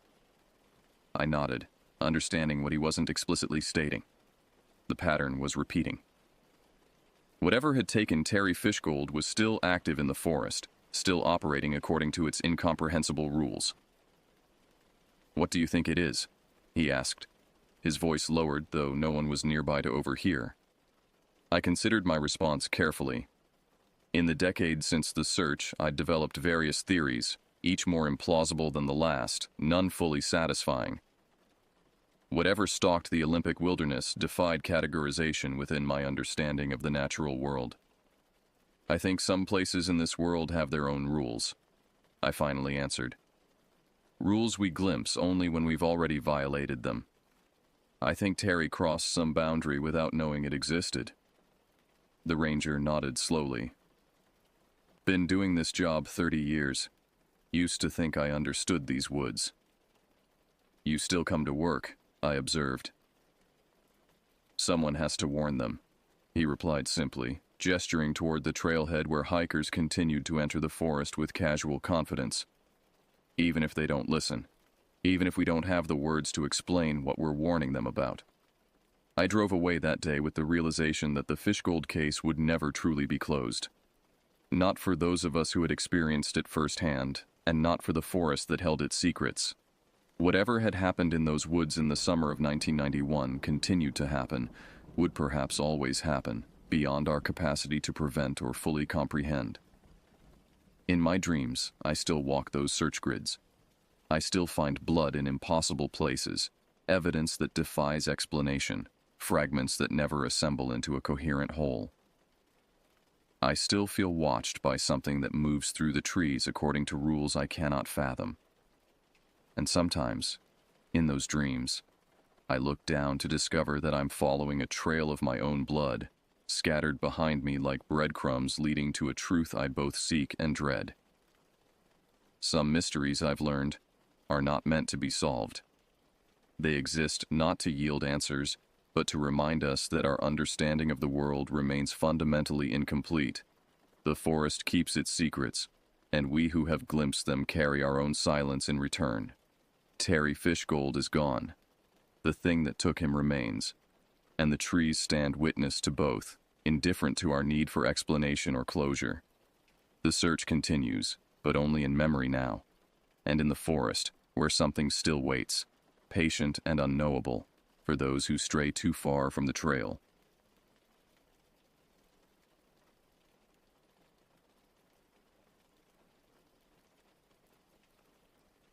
The decision to move to the mountains came after 25 years of corporate servitude had finally broken my spirit. By March of 2012, I had accumulated enough savings to purchase a modest cabin nestled in the Blue Ridge Mountains of northern Georgia. At 52, I craved the solitude that only nature could provide, away from the constant notifications and deadlines that had dominated my existence. The property listing described it as secluded and peaceful, but these words failed to capture the profound isolation that awaited me. 5 acres of densely wooded land surrounded the cabin, which perched precariously on a steep mountainside.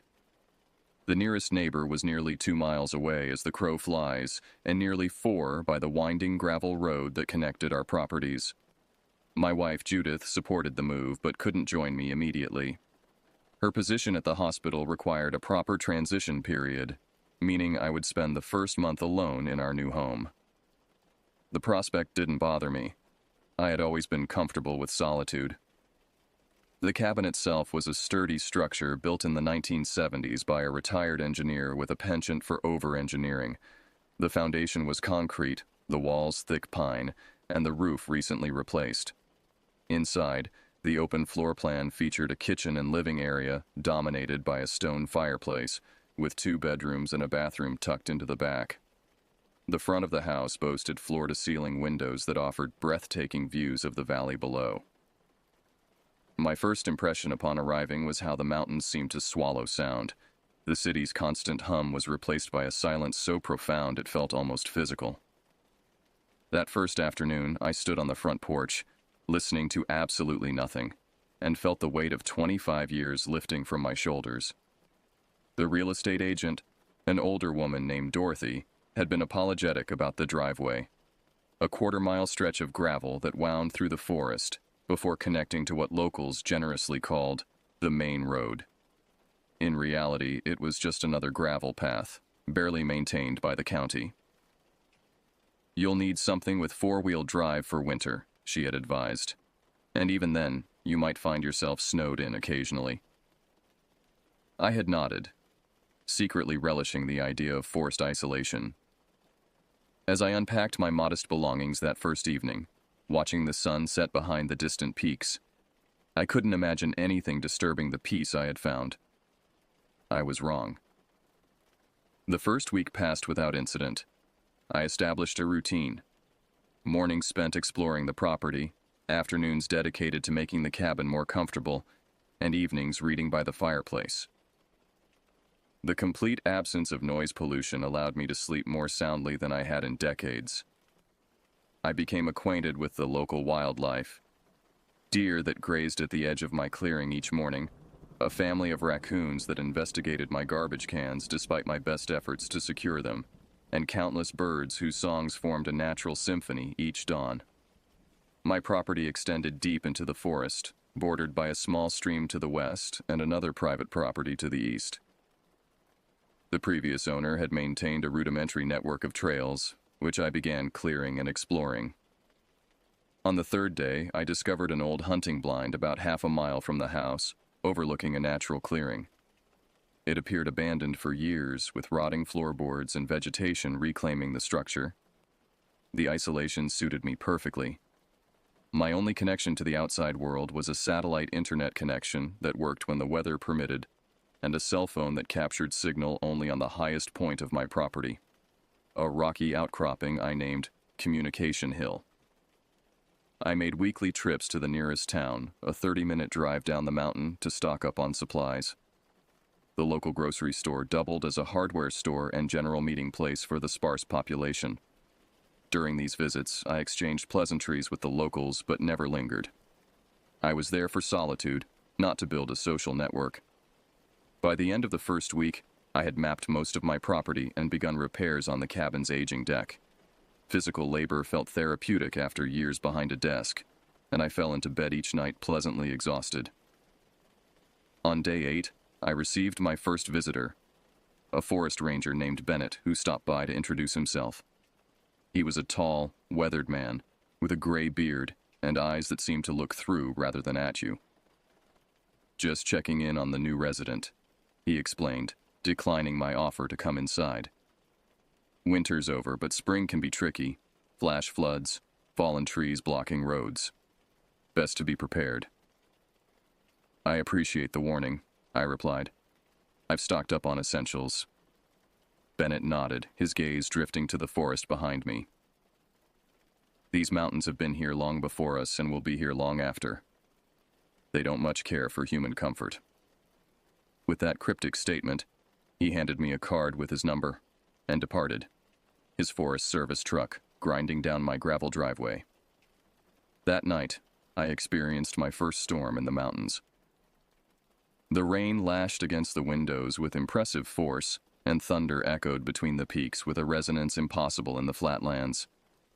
I stood at the glass wall facing the valley, watching lightning illuminate the landscape in brilliant flashes, feeling wonderfully small against nature's display. When I finally went to bed, I slept soundly, lulled by the rhythm of the rain on the roof. In retrospect, Those first peaceful days were the mountain's way of lowering my guard before revealing their true nature. The subtle shift began on the 12th day. I awoke to find the front door ajar, swinging gently in the morning breeze. I was certain I had locked it the night before, a habit ingrained from decades of city living. I checked the house thoroughly, finding nothing missing or disturbed. Must not have pulled it closed properly, I muttered to myself, dismissing the incident. That same afternoon, while clearing brush from one of the more overgrown trails, I experienced an unsettling sensation of being watched. The forest surrounding me seemed suddenly foreign and hostile. I paused, wiping sweat from my brow, and scanned the trees. Nothing moved except the wind through the leaves. Yet the feeling persisted, raising the fine hairs on my arms and neck. After 10 minutes of standing perfectly still, listening intently to the forest sounds, I packed up my tools and returned to the cabin earlier than planned. The following day, I discovered fresh footprints in the mud near my woodpile, too large to be my own. They appeared to approach from the forest, circle the stack of logs, and return the way they came. I followed them to the edge of the tree line, where they disappeared into the underbrush. My first instinct was to call the police, but I reconsidered. What would I report? That someone walked near my cabin? In rural Georgia, trespassing wasn't uncommon. Hunters tracking game, hikers who'd strayed from public lands. Nothing was stolen or damaged. Still, I began locking the doors even during the day. That night, I woke abruptly at 2:18 a.m., according to the glowing numbers of my bedside clock. The cabin was silent, yet I felt absolutely certain something had awakened me. I lay motionless, straining to hear anything unusual. After several minutes of nothing but the creaking of the cabin settling, I rose and checked each window and door. All were secure. Outside, the forest was a wall of darkness beyond the feeble reach of my porch light. As I stood at the front window, peering into the night, I noticed a strange configuration of shadows at the edge of the light's reach. Something seemed to move. A slight shift in the darkness that didn't match the wind's pattern through the trees. I flipped on the exterior floods, bathing the front yard in harsh light. Nothing was there. Yet as I turned the floods off and prepared to return to bed, I could have sworn I saw something retreat into the darkness. A shape moving with deliberate purpose rather than the random motion of shadows. Sleep evaded me for the remainder of the night.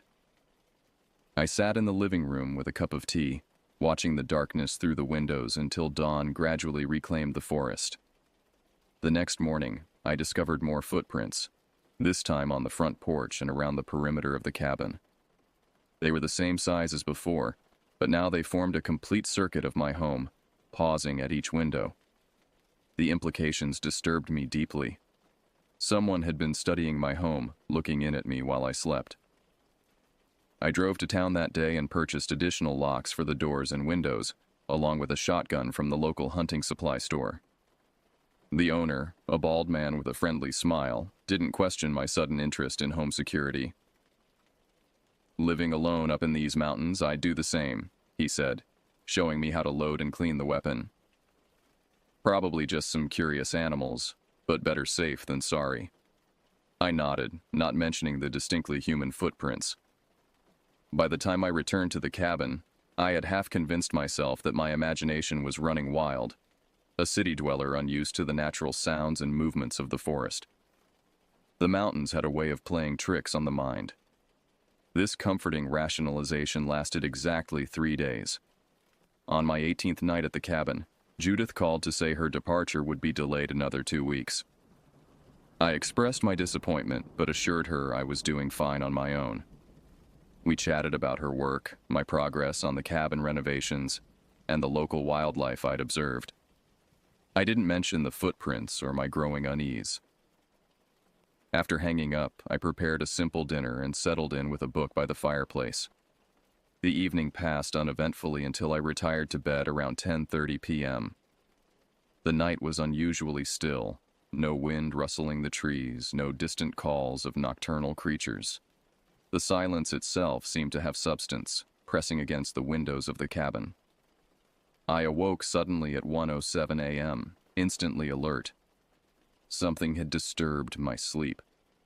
A sound out of place in the night's stillness. I lay motionless, ears straining. For several minutes, nothing broke the silence. Then it came. A knock at the front door.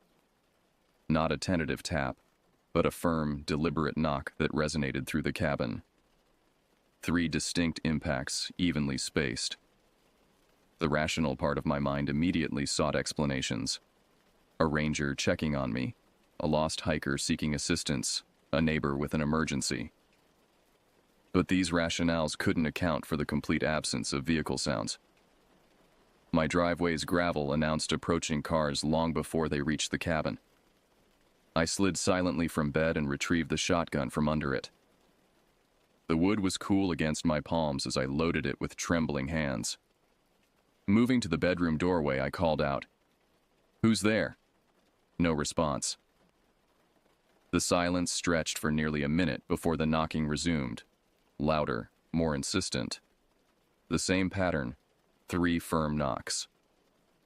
The front door featured a large glass panel that offered a view of the porch and yard beyond. From my position, I couldn't see who stood at the door without exposing myself. The thought of approaching the glass with someone on the other side made my heart hammer against my ribs. "This is private property," I shouted, trying to project confidence. "I'm armed. Identify yourself." Again, no response, just the oppressive silence. I steeled myself and moved into the hallway, keeping the shotgun leveled. The floorboards creaked beneath my weight as I approached the door. Through the glass, I could see the porch was empty. I lowered the gun slightly, confusion momentarily overtaking fear. Then the knocking came again, but not from the front door. It came from the bedroom window behind me. I whirled around, nearly losing my balance. The knocking continued, migrating to each window of the cabin in turn: front, side, bedroom, bathroom, kitchen. A methodical circling of my home, as if testing for weaknesses. With shaking hands, I fumbled for my cell phone and dialed 911, only to find no signal. Of course, I needed to be on Communication Hill for service. The knocking stopped as suddenly as it had begun. In its place came a new sound, the soft scrape of something moving along the outer walls, circling the cabin just as the knocking had done. It moved with a deliberate slowness that suggested a taunting familiarity with my fear. I positioned myself in the center of the living room, back to the fireplace, shotgun aimed at the front door. From this vantage point, I could see most of the cabin's interior. The scraping continued its circuit, pausing occasionally as if considering an entry point. For 3 hours, this psychological warfare continued. Sometimes knocking, sometimes scraping. Sometimes complete silence that proved more terrifying than either. During one of the silent periods, I heard the distinct sound of footsteps on the cabin's roof. Measured, deliberate steps directly above my head. At 4:21 a.m., everything stopped. The pre-dawn stillness returned as if nothing had happened. I remained frozen in position, shotgun ready, until the first light of morning filtered through the windows. When I finally gathered the courage to look outside, I found the muddy ground around my cabin crisscrossed with footprints. The same large prints I'd seen earlier. They approached from the forest to the north, circled the entire structure multiple times, and then retreated in the same direction. I followed them to the tree line, shotgun clutched in white-knuckled hands, but lost the trail where the forest floor became a carpet of pine needles. The day after the visitation, I drove to town in a state of exhausted paranoia, constantly checking my rearview mirror. My first stop was the sheriff's office, a modest building adjacent to the town's single traffic light. Sheriff Donovan was a compact man with silver-streaked hair and a weathered face that suggested decades of outdoor work. He listened patiently as I recounted the previous night's events, occasionally jotting notes on a legal pad. "And you didn't see anyone?" he asked when I finished. "No, just heard them. And the footprints." "Did you take photos of these prints?" I hadn't, a fact that now seemed incredibly stupid. The sheriff nodded, unsurprised by my oversight. "Terror does that," he said simply. "Makes you forget the obvious. I'll send Deputy Wilson up with you to check things out." Deputy Wilson proved to be a young woman with sharp eyes and a no-nonsense demeanor. She photographed the footprints around my cabin and took measurements. Her expression remained neutral, but I caught a flicker of concern when she examined the pattern. "They definitely circled your house," she confirmed. "Multiple times. Size 12 boot, probably male given the depth of impression. Could be a hunter trespassing, could be teenagers looking to scare the new guy. Hard to say." "At 1 in the morning?" I asked. Wilson shrugged. "People do strange things for their own reasons." She handed me a card. "Call if it happens again. We'll increase patrols on the main road, but..." She didn't need to finish. We both knew the chances of catching someone in such remote terrain were slim. After she left, I drove to the local hardware store and purchased motion-activated floodlights, which I installed at each corner of the cabin. I also bought a battery-powered emergency radio, additional locks, and window bars for the bedroom. That evening, I visited the only establishment in town that could reasonably be called a restaurant, a family-owned diner serving classic American comfort food. I wasn't hungry, but I needed to be around people. The waitress, an older woman named Betty, recognized me as the new guy up on Ridgeline Road. As she refilled my coffee, I casually asked if she'd heard of anyone experiencing unusual visitors in the area. Betty's hand paused mid-pour. "What kind of visitors?" "Someone knocking on doors late at night, circling houses." She set the coffee pot down. "You had a night visitor." It wasn't a question. "You know about this?" Betty glanced around the nearly empty diner before sliding into the booth across from me. "It happens every few years. Always to newcomers. Always folks living alone in the outer properties." "Who is it?" "Nobody knows for certain. Some say it's a drifter who lives in the caves up in the higher elevations. Others think it's someone local with a mean streak. My grandmother used to say it was the mountain itself, testing newcomers." "That's not particularly helpful," I said, unable to keep the edge from my voice. Betty shrugged. "No, I suppose it's not. But I can tell you this. In the 30 years I've lived here, no one's ever been hurt by the night visitor. Scared half to death, yes. Actually harmed, no.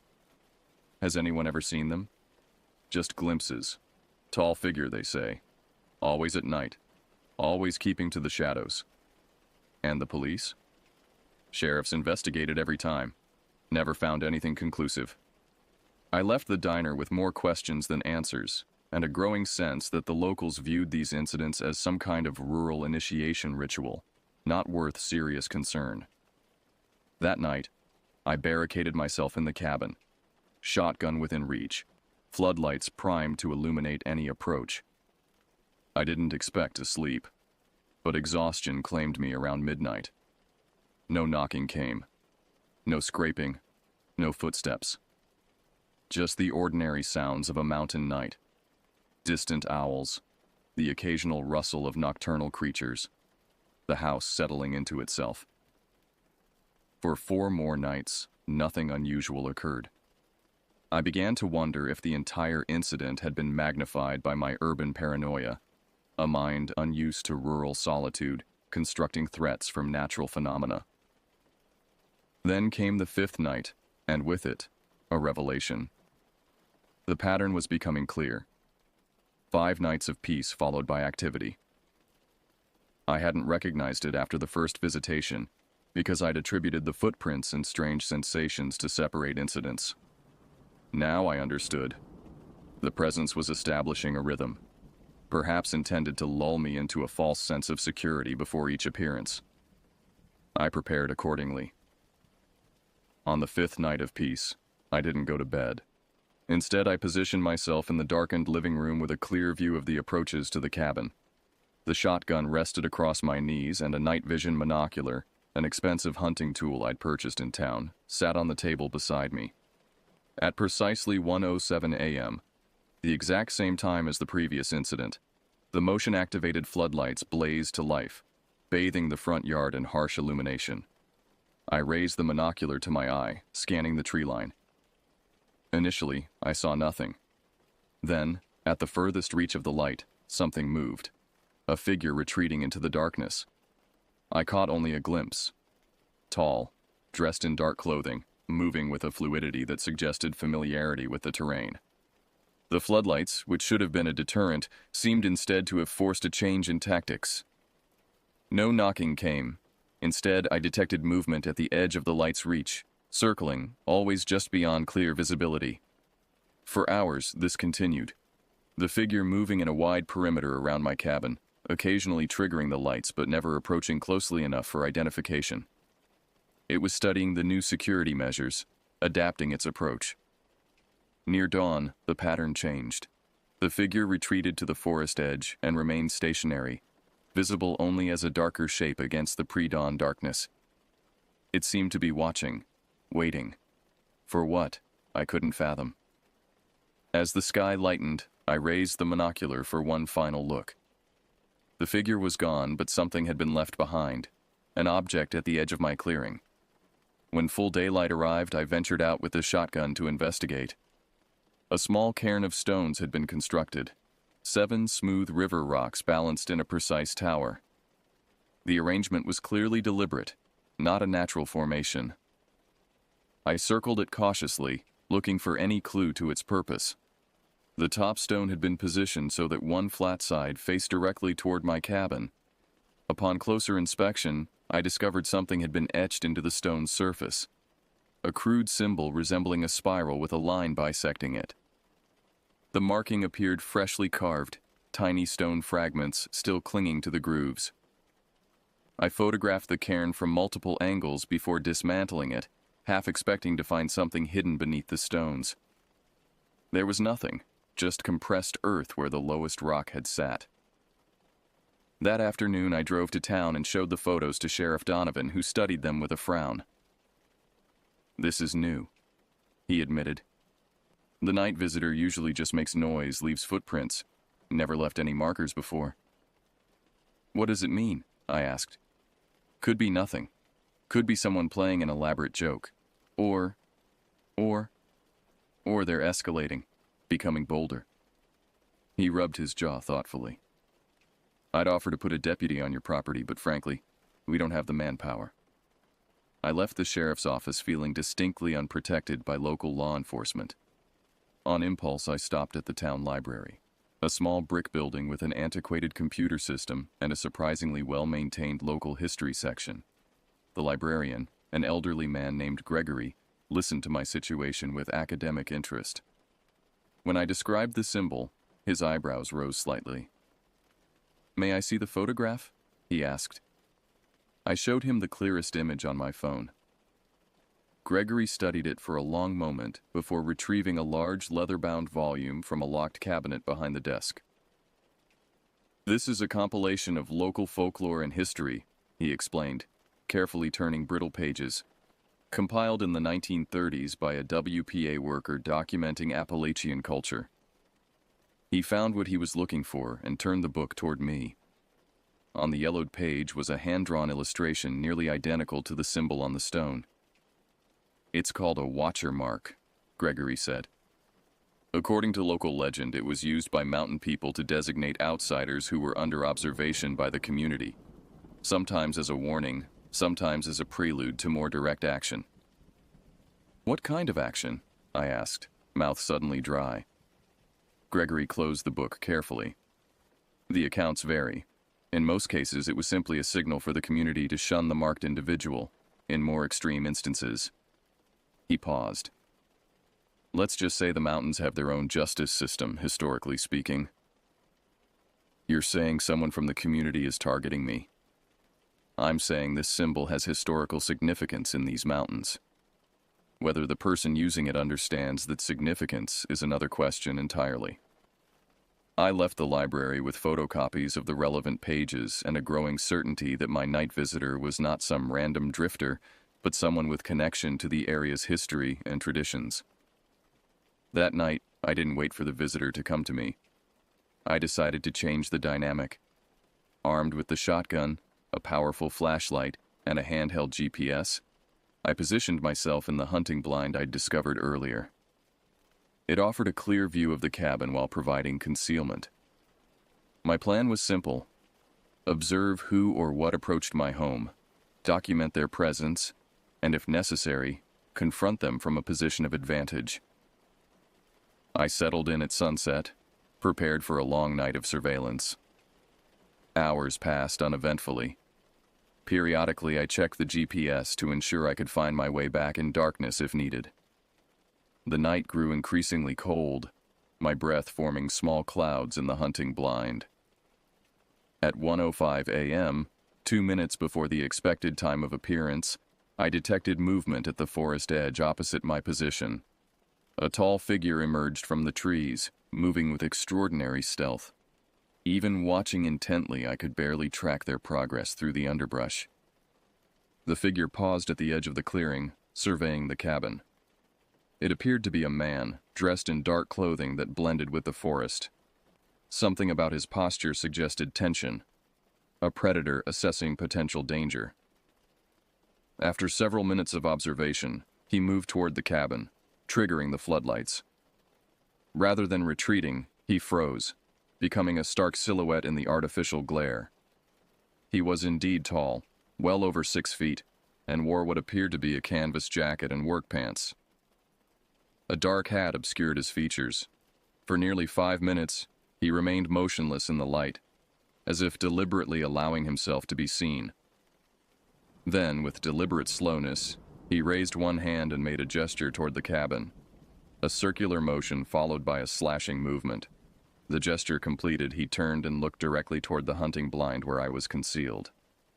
Though I couldn't see his face clearly, I felt his awareness of my presence with absolute certainty. He knew I was watching.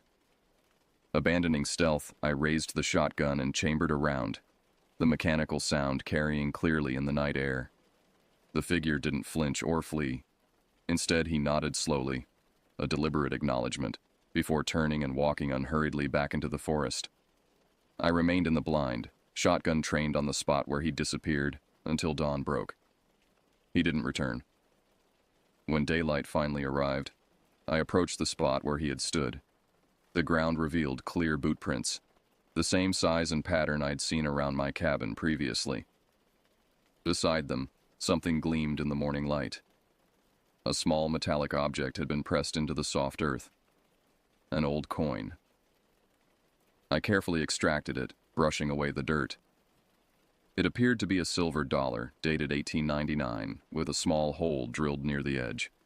The hole suggested it had once been worn as a pendant or charm. This tangible evidence renewed my determination to identify the visitor. I photographed the coin and the footprints before returning to the cabin to prepare for a trip to town. At the sheriff's office, Donovan examined the coin with interest. Old coins have significance in mountain folklore, he explained. They're said to ward off evil or bring protection. The fact that it's from 1899 is interesting.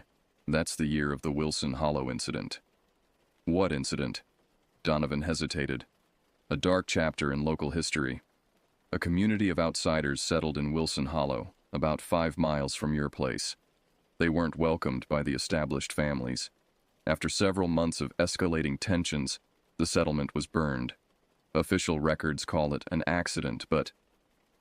He shrugged. Local stories say differently. You think my visitor is connecting me to this somehow? I think someone's trying to communicate in a language you don't understand. He handed back the coin. The question is whether they're trying to warn you or threaten you. How do I find out which? You could leave, Donovan suggested. Many do, after experiencing the night visitor. And if I don't want to leave? The sheriff studied me thoughtfully. Then you need to speak with someone who understands the old ways. There's a woman named Eleanor Ridgway who lives up on Pine Mountain. She's the closest thing we have to a local historian. If anyone can interpret what's happening, it's her. Finding Eleanor proved challenging. She lived without a phone at the end of a barely passable dirt track. When I finally located her home, a well-maintained cabin nearly a century old, I was greeted by a spry woman in her 70s with alert eyes and a directness that bypassed all social niceties.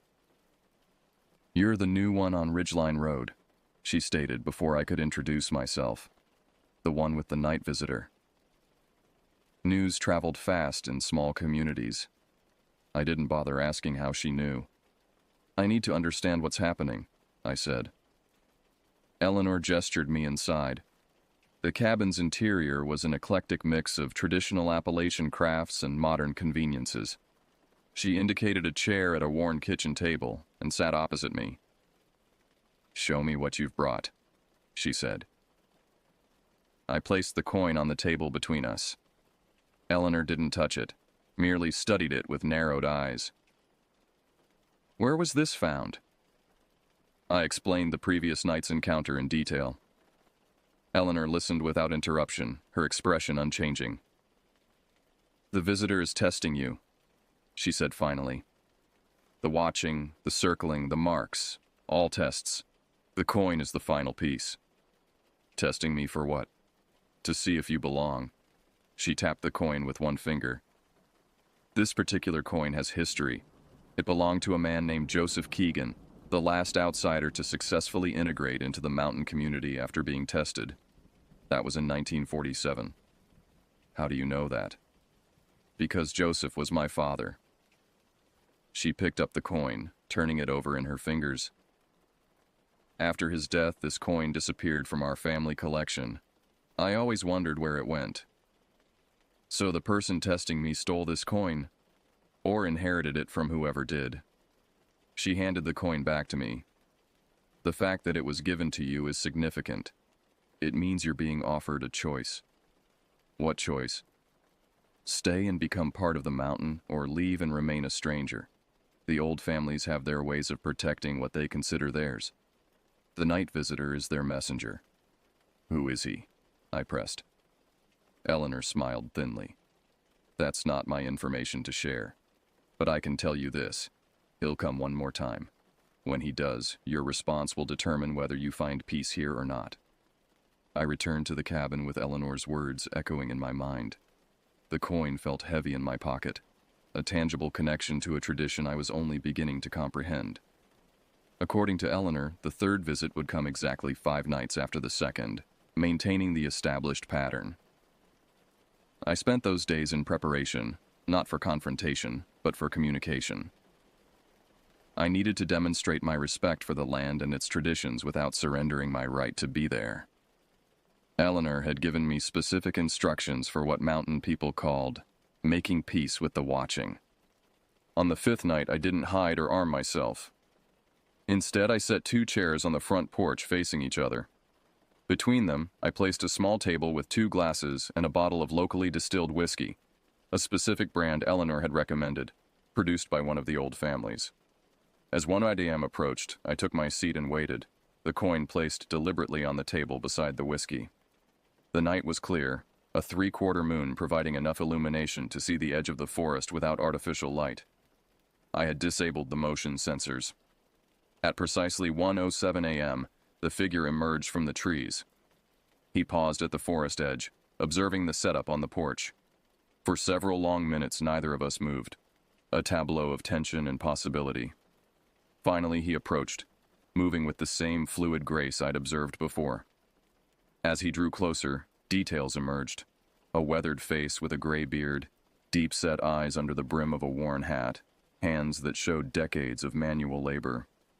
He stopped at the foot of the porch steps, studying me without expression.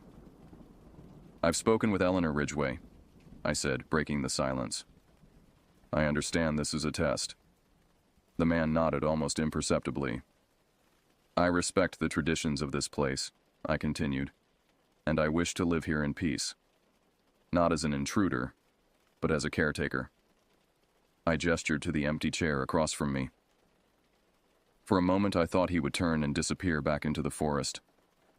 Instead, he slowly ascended the steps and stood beside the offered seat. "Joseph Keegan's coin," he said, his voice rough from disuse or age. Eleanor told you its meaning? That it represents a choice, belonging or remaining separate. He nodded and finally sat. I poured 2 fingers of whiskey into each glass and slid one toward him. He made no move to take it.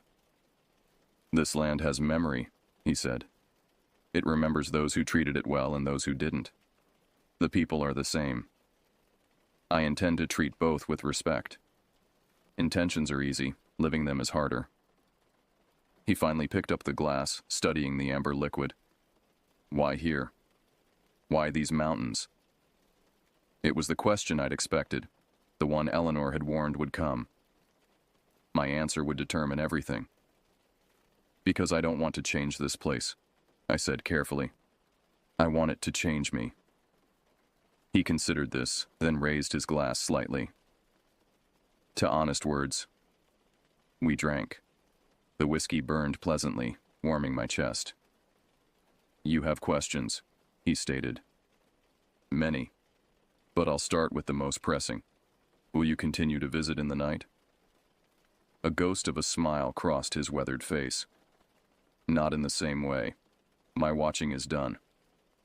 And the result? You'll stay. Whether you belong, that takes time to prove. He reached into his jacket and withdrew a small wooden object, which he placed on the table. It was a carving of a bear, expertly crafted from a single piece of wood, its surface polished by handling. My father made this, and his father before him. It's a token of the mountains. Keep it visible in your home. Those who understand will recognize it. I picked up the carving, feeling its surprising weight. Thank you. Don't thank me yet. Accepting the watching is just the beginning. These mountains demand much from those who choose them. We finished our drinks in silence. When his glass was empty, he stood and extended his hand. I rose and shook it, feeling calluses that spoke of decades of hard labor. My name is Samuel, he said. Most folks call me Ridge Sam. If you need guidance, ask for me in town. I've been there several times. No one mentioned you. They wouldn't, until now. He released my hand. The old ways aren't dead, just quiet. Now you've been seen. Now you can see too. With that cryptic statement, he descended the steps and walked away, not toward the forest, but down my driveway. Minutes later, I heard the distant sound of an engine starting, the first confirmation that my visitor used mechanical transportation. The night visitor never returned to my cabin. Instead, I began to notice subtle changes in how I was treated in town.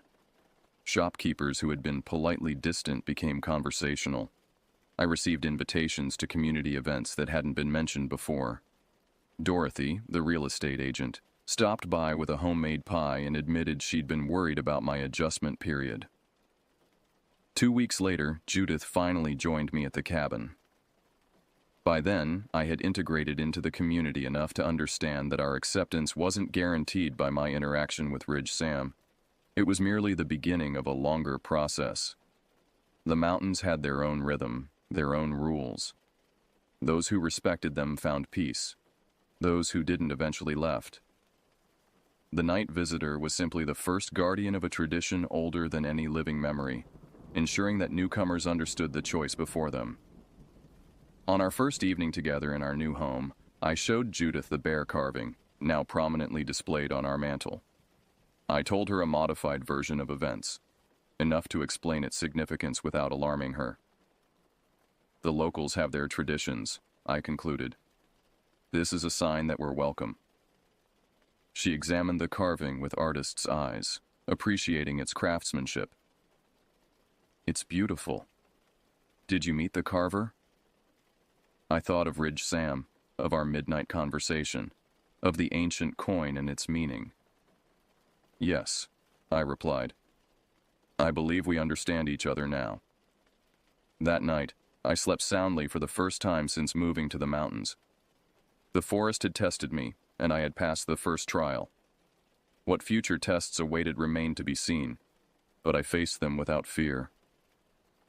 The mountains had shared their first secret with me. In time, perhaps they would share more.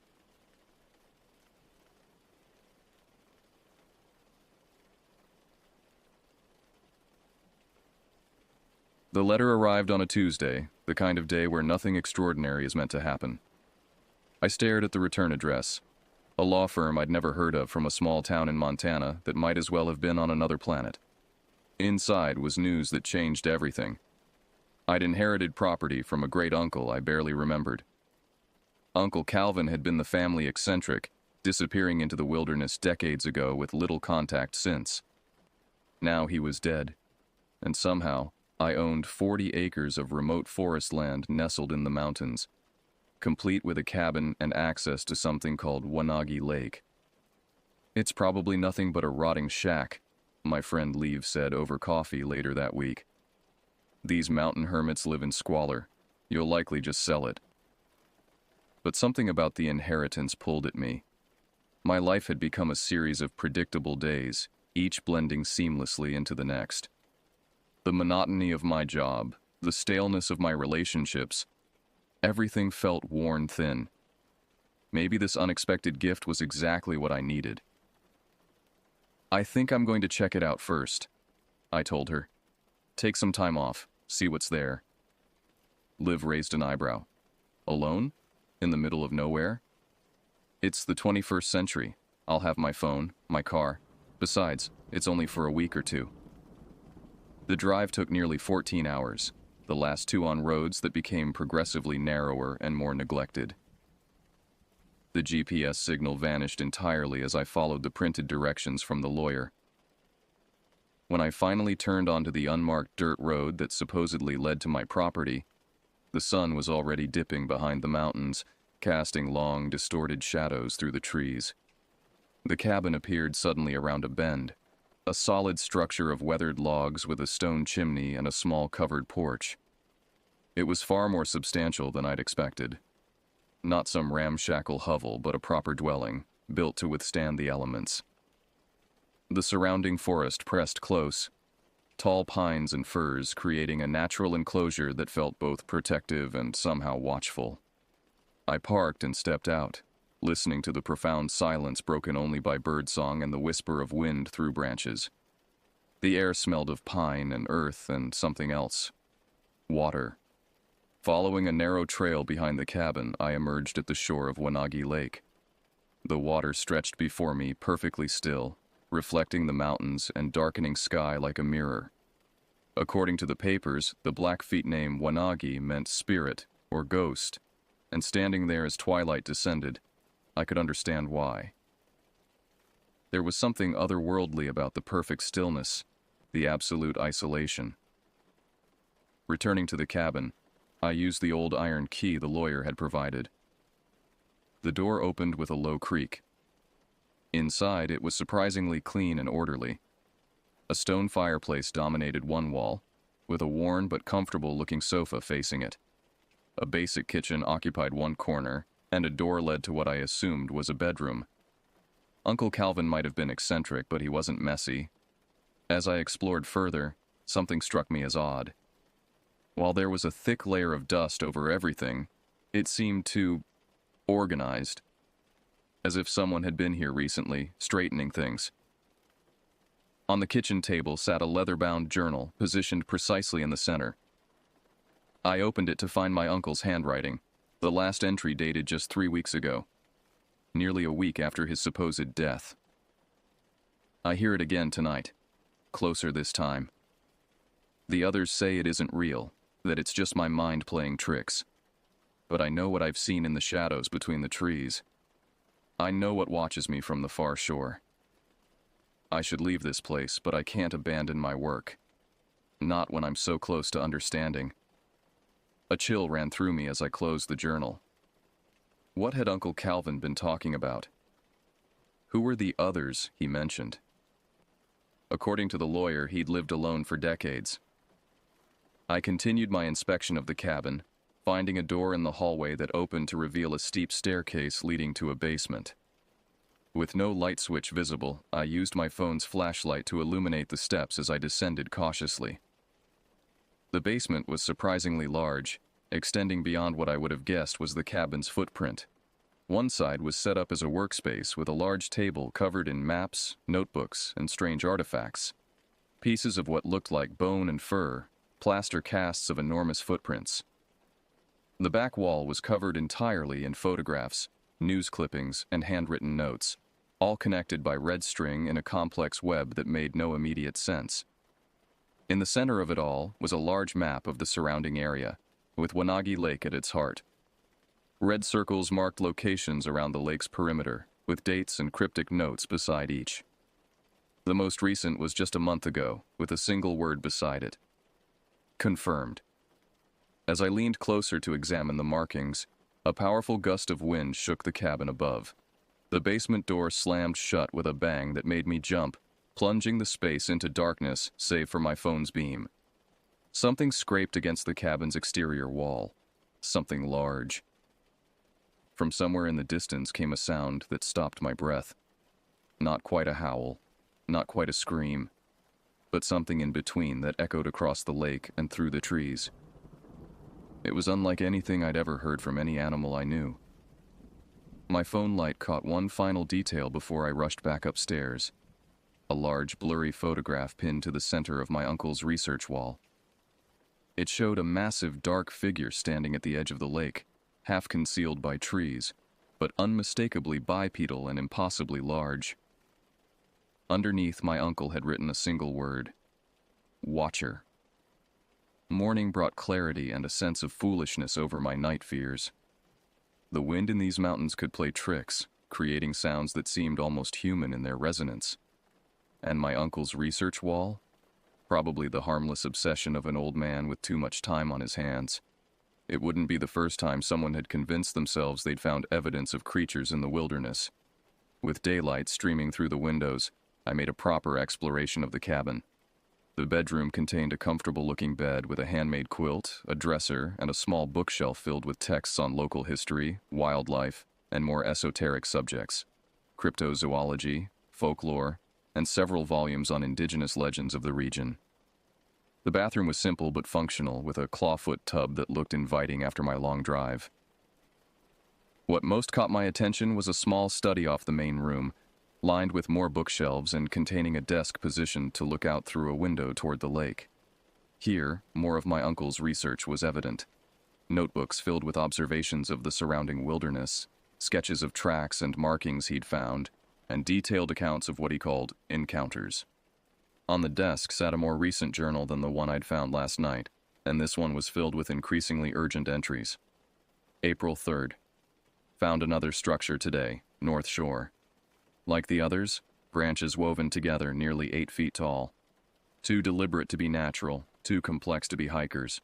Took samples of the hair caught in the bark. April 10th. Heard calls from across the lake again last night.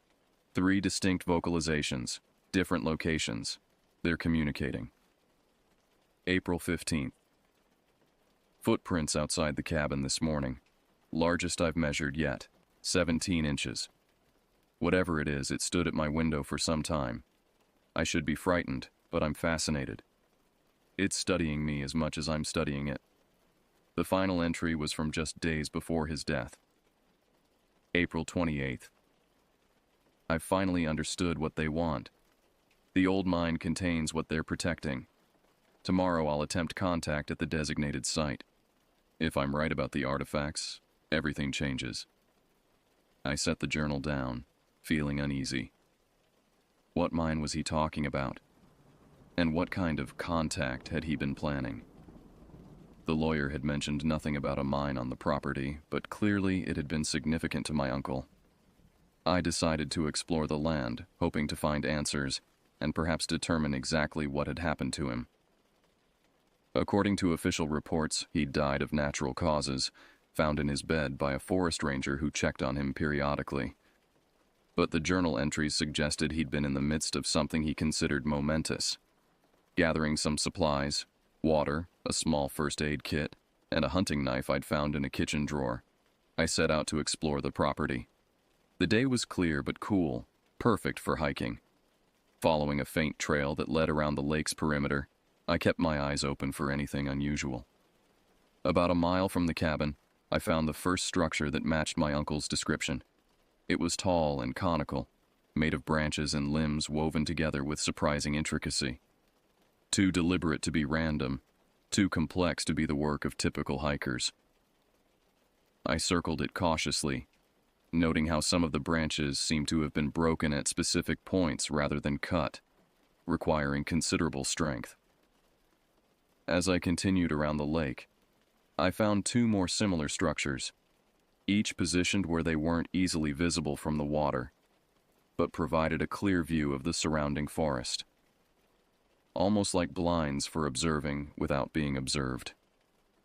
By mid-afternoon, I'd covered about half of the lake's circumference when I noticed a path leading away from the water, up into the more densely forested hillside. It wasn't a human trail, no markings, no cleared width, but rather a game trail that showed signs of regular use by something large. Following it cautiously, I came upon a clearing where the trees opened up enough to reveal a hillside with an unmistakable dark opening, the entrance to what must have been the mine my uncle mentioned. The area around it showed signs of recent activity. Branches had been cleared away, and there were obvious footprints in the soft earth. Some human, likely my uncle's, and others, not human at all. Enormous, with 5 distinct toe impressions, they matched the plaster casts I'd seen in the basement. The mine entrance was partially collapsed, with old rotting timbers barely supporting what remained of the structure. A weathered sign hung crooked. Broken Promise Mine, no entry, danger. Despite the warning, it was clear someone had been inside recently. A modern padlock secured a makeshift gate across the entrance, and fresh scratches around the lock showed it had been used. I hesitated, staring at the dark opening. Whatever my uncle had been researching, whatever he thought was worth contacting something that left 17-inch footprints, it was connected to this mine. But without proper equipment, lights, protective gear, entering would be foolish. As I turned to leave, something caught my eye. A flash of color that didn't belong among the browns and greens of the forest floor. Kneeling, I discovered a torn piece of fabric caught on a jagged rock. It matched the shirt my uncle had been wearing in a recent photo the lawyer had shown me. More disturbing was what lay next to it, a key with a small plastic tag labeled Mine Gate. Uncle Calvin had been here, likely on that final day mentioned in his journal. Had he entered the mine? Had he found what he was looking for? A sudden crack of breaking wood froze me in place. It had come from deeper in the forest, beyond the mine entrance. Something large was moving through the trees, breaking branches that would have required significant force to snap. I remained perfectly still, barely breathing, as the sounds continued, moving parallel to my position, never approaching, but never retreating either. Whatever made them seemed to be pacing, watching, assessing. Then came a smell. Musky, wild, unlike anything I'd encountered before. It grew stronger as the unseen presence drew closer to the edge of my vision without ever revealing itself. The standoff lasted perhaps 2 minutes, though it felt like hours. Then, with one final loud snap of timber, the presence retreated, crashing away through the underbrush with surprising speed for something so large. I waited until all was quiet before finally exhaling. My hands were shaking as I pocketed the key and the scrap of my uncle's shirt. The sun was already beginning its descent behind the mountains. I needed to get back to the cabin before dark. As I hurried down the trail, I couldn't shake the certainty that I was being followed. Not directly, but paralleled, tracked from just inside the tree line. Occasionally I caught glimpses of movement, always just at the edge of my peripheral vision, always gone when I turned to look directly. When the cabin finally came into view, I nearly cried with relief. I rushed inside, locked the door, and grabbed my phone. No service, as expected. I was completely alone, with night falling and something outside that had taken an interest in me. From the window, I watched the edge of the forest as shadows lengthened. Just before dusk rendered everything indistinct, I saw it. A massive dark figure standing motionless between 2 distant pines. Even from hundreds of yards away, I could tell it was enormous, at least 8 feet tall, and watching the cabin with a stillness that suggested not just animal interest, but conscious observation. As darkness claimed the landscape, I lit the oil lamps my uncle had kept ready and built a fire in the fireplace. The warm light was comforting, but it also made the windows into black mirrors that reflected the room's interior, while concealing whatever might be looking in from outside. Throughout that night, I heard it moving around the cabin. Heavy footsteps on the porch, breathing at the windows, a curious scratching at the door. I sat awake, knife in hand, watching the entrances and listening to the sounds of something that had no business existing in these modern times. By morning, I had reached a decision. I would explore the mine, find what my uncle had discovered, and understand why he'd died. Only then could I leave this place behind. Because one thing had become perfectly clear. Whatever watched from the woods, whatever circled my cabin in the darkness, it wasn't just some animal. It was aware, intelligent, and had been interacting with my uncle for some purpose I still didn't understand. And now, it had turned its attention to me. Dawn broke with a heavy mist clinging to the lake's surface, obscuring the far shore and giving the landscape an otherworldly quality. I had dozed off some time during the early morning hours, waking with a start to find the fire reduced to embers and sunlight filtering through the windows. A quick check of the cabin's exterior revealed numerous tracks in the soft earth, the same enormous footprints I'd seen by the mine, circling the building several times with particular concentration near the windows and doors. I spent the morning gathering supplies for my expedition to the mine. From my uncle's storage shed, I recovered a hard hat with a headlamp, heavy gloves, and a sturdy backpack. I packed water, energy bars, a first aid kit, and extra batteries. Most importantly, I found a shotgun mounted on brackets in the bedroom closet, along with a box of shells. I wasn't much of a gun person, but I knew enough to check that it was functional and load it properly. Before leaving, I studied my uncle's journals more carefully, looking for specific mentions of what he'd found in the mine. The entries were frustratingly vague, referring to artifacts and evidence without clear descriptions. One passage stood out. The connection between the mine's collapse in 1892 and the first documented sightings cannot be coincidental. The survivors' accounts mention retribution from the mountain guardians and those who walked before.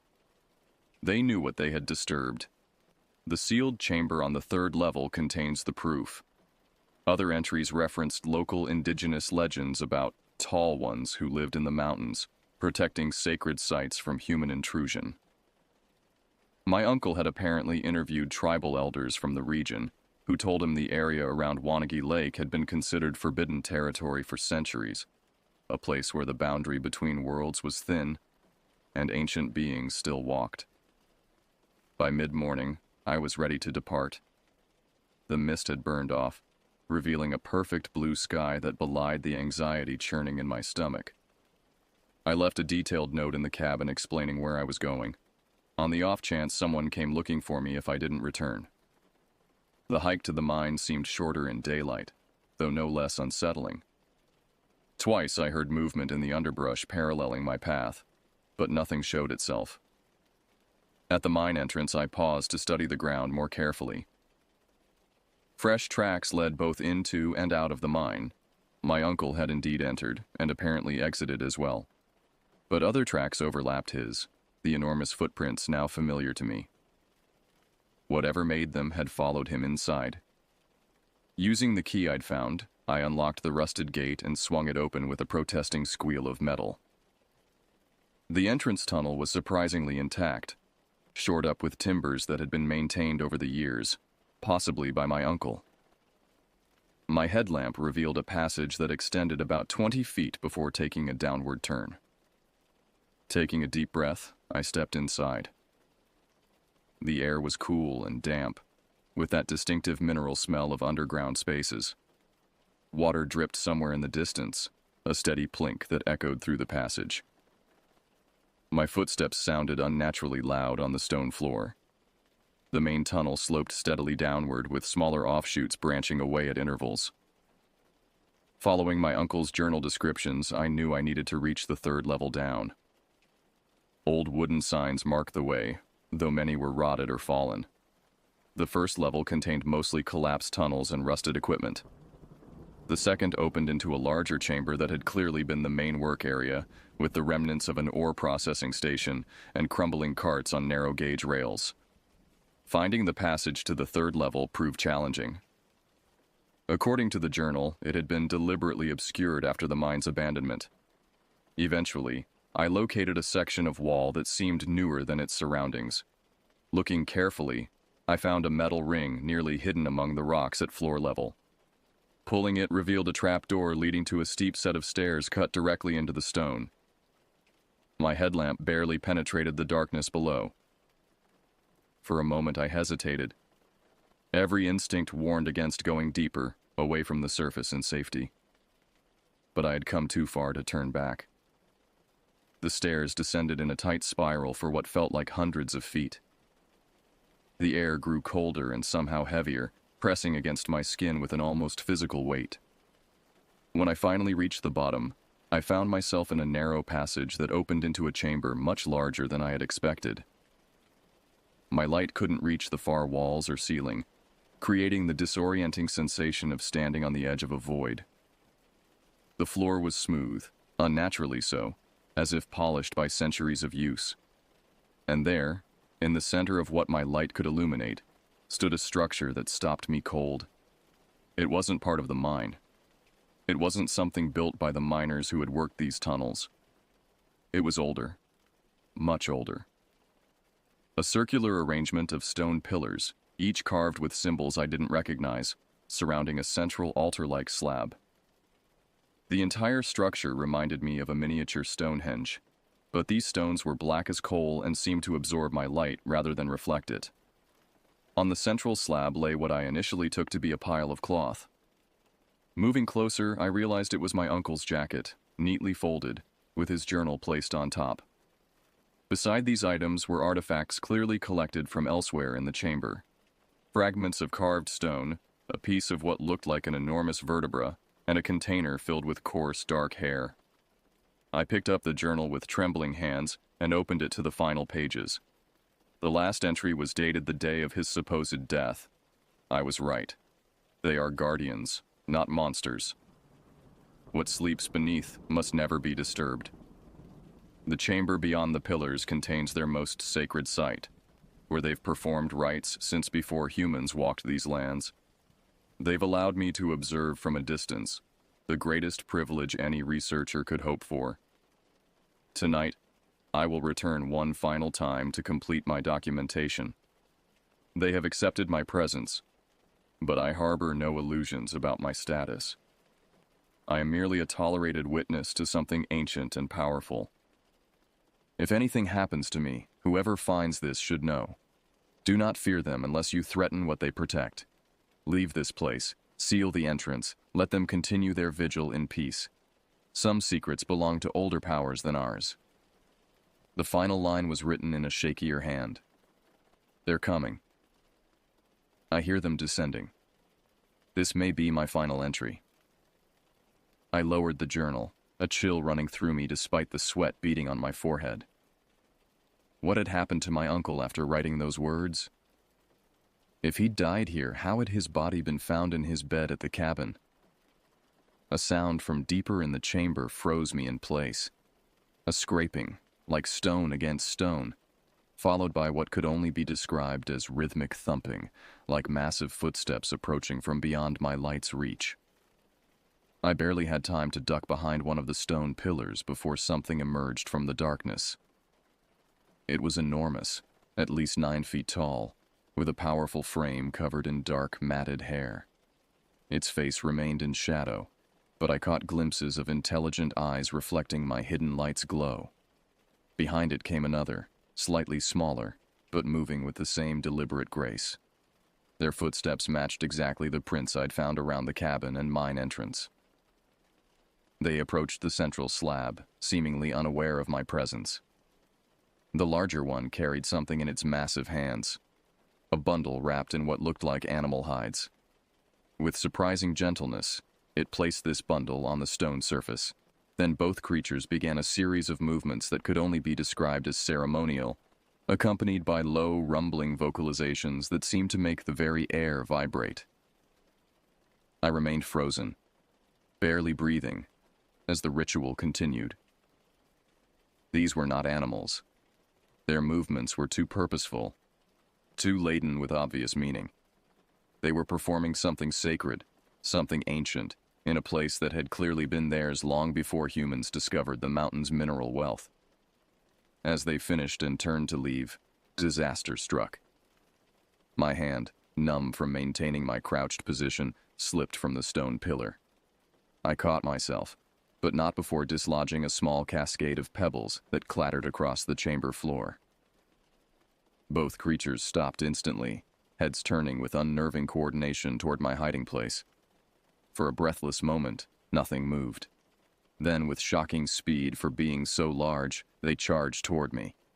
I ran, abandoning all pretense of stealth, racing back toward the spiral stairs with the sound of massive bodies in pursuit echoing behind me. I took the stairs 2 at a time, my headlamp bouncing wildly, creating a disorienting strobe effect that nearly sent me tumbling back down. Reaching the 2nd level, I risked a glance back. One of the creatures was navigating the stairs, moving with a fluid grace that defied its size. Its eyes caught my light, amber gold and unmistakably aware. There was no mindless pursuit in that gaze, but calculated intent. I continued upward, lungs burning, legs trembling with effort. The shotgun bounced uselessly against my back. I'd never have time to turn and aim. My only hope was reaching the surface and somehow sealing the entrance behind me. When I finally burst into sunlight, I nearly wept with relief. Sprinting to the gate, I slammed it shut and fumbled with the padlock, fingers clumsy with adrenaline. Just as the lock clicked into place, a massive impact from the other side sent me sprawling backward. The gate bulged outward but held. Another impact followed, then another. Metal screamed as hinges threatened to tear free from stone. I scrambled away, waiting for the inevitable moment when the barrier would fail. Then suddenly the assault stopped. A deep, reverberating vocalization echoed from within the tunnel. Not a roar of rage, but something more complex, with distinct patterns that sounded almost like language. After a moment, a different call answered from deeper inside. Silence followed, stretching for so long that I began to wonder if they had retreated. Then a face appeared in the small gap between the gate and tunnel wall, not pressing forward, just watching. Even in shadow, I could make out a massive brow, deep-set eyes, and a jaw that suggested power beyond human capacity. Those eyes held mine for a long moment, communicating something beyond language. Not simple animal rage or fear, but a complex emotion I couldn't fully comprehend. Something between warning and sorrow. Then it was gone, retreating into darkness. I remained rooted to the spot, unable to process what had happened. Only when the sun began to dip toward the horizon did I finally gather myself enough to return to the cabin, constantly looking over my shoulder, certain I was being watched from the trees. That night, nothing circled the cabin. No breathing sounded at the windows. No footsteps creaked the porch boards. The forest remained silent, as if holding its breath, waiting for a decision to be made. In that silence, I realized I faced a choice my uncle had apparently made before me. I could leave this place, report what I'd found, bring others to investigate. Or I could honor what seemed to be my uncle's final wish, to protect the secret of what dwelled in these mountains, guarding something ancient and perhaps necessary. As I considered, a small sound drew me to the window. There, at the edge of the lake, illuminated by moonlight, stood the largest creature I'd seen yet. It raised a hand, so like a human's but massively out of scale, and seemed to beckon. It waited, patient and still, clearly visible and making no attempt to hide. An invitation. Or perhaps a test. I spent that night in a state of half-sleep, jerking awake at every creak and whisper of wind. By morning, I'd made my decision. Whatever had happened to my uncle, Whatever secret he'd discovered in his years of research, I needed to understand it. Not just for closure, but because something fundamental had shifted in my perception of the world. If these creatures existed, intelligent, purposeful beings that had remained hidden from broader human awareness, what else might be real that we'd dismissed as myth or legend? The morning light revealed no tracks around the cabin, no evidence of my visitor from the previous night. But at the lake's edge, where I'd seen the creature standing, I found a single clear footprint in the mud. Enormous, 5-toed, pressed deep into the earth. Beside it lay a small object that caught the light. A carved piece of dark green stone, shaped into what appeared to be a stylized mountain peak with strange symbols etched into its base. I recognized it immediately as matching artifacts in my uncle's collection, similar to fragments I'd seen on the altar in the mine. This was no accident, no dropped item. It was a deliberate placement. A message. Returning to the cabin, I spent hours poring over my uncle's research papers and journals, seeking any mention of similar objects or their significance. Eventually, in his earliest journal, I found a reference. The elders speak of calling stones, carved tokens used for generations to request audience with the forest guardians. Placed at specific sites during the correct lunar phase, they are said to open communication. Naturally, I dismissed this as folklore, until I found the first carved stone fragment at the lake's edge after my initial sighting. 2 nights later, they approached the cabin for the first time. With trembling fingers, I flipped to the calendar. Tonight would be the full moon, the same lunar phase mentioned repeatedly in my uncle's accounts of significant encounters. Further searches through his papers revealed what I'd been missing: a hidden compartment in his desk containing his most private journal. This one was different from the research logs, more personal and emotionally raw. The entries painted a picture of a man who had gone from skeptical researcher to someone profoundly changed by what he'd discovered. The final pages contained the truth about his death, or rather, his disappearance. They've made an offer I never expected.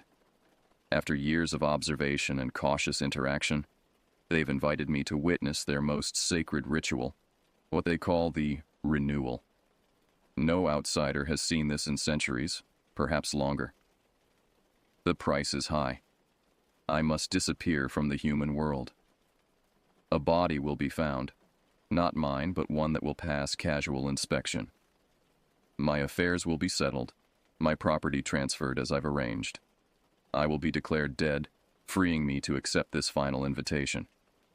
To whoever finds this, likely my heir, if all goes as planned, I'm sorry for the deception. But the knowledge I'll gain, the trust I've been offered, is worth more than the life I'm leaving behind. These beings have guarded ancient secrets since before our civilization began. They remember what we've forgotten, protect what we never knew existed. I go willingly into their world. I set the journal down, mind reeling. My uncle wasn't dead, or at least hadn't been when this was written. He had staged his own death to, what? Join these creatures? Learn from them?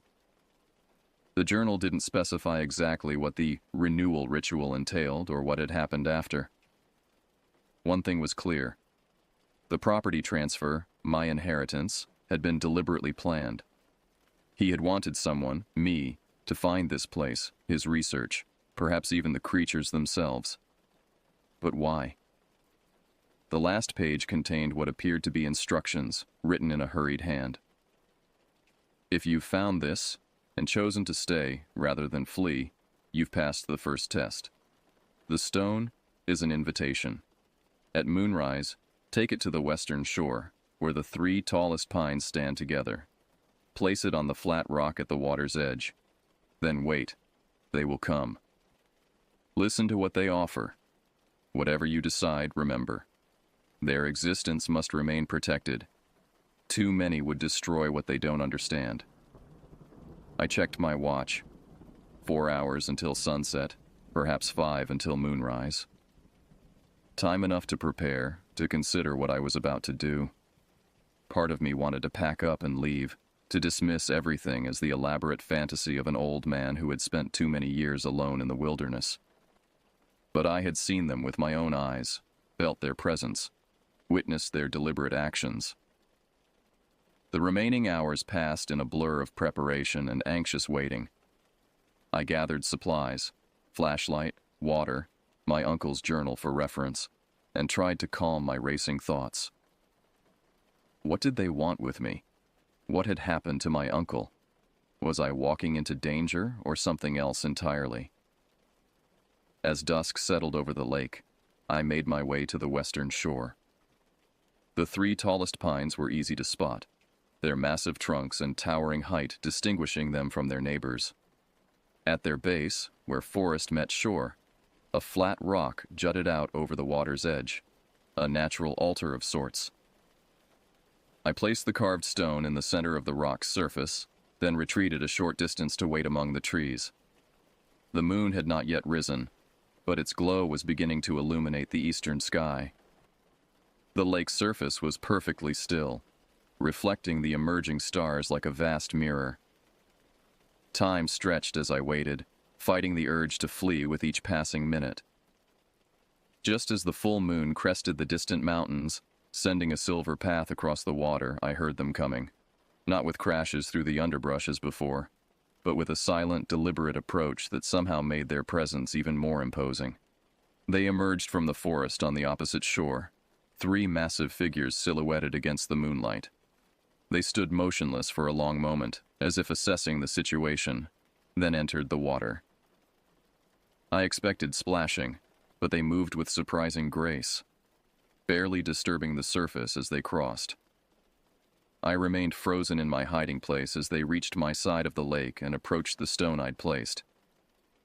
The largest of them, at least 9 feet tall with shoulders twice the width of a large man, picked up the carved token and examined it. Then, with deliberate slowness, it turned toward my hiding place, eyes finding mine unerringly in the darkness. "You can approach," a voice said, not from the creature, but from beside me.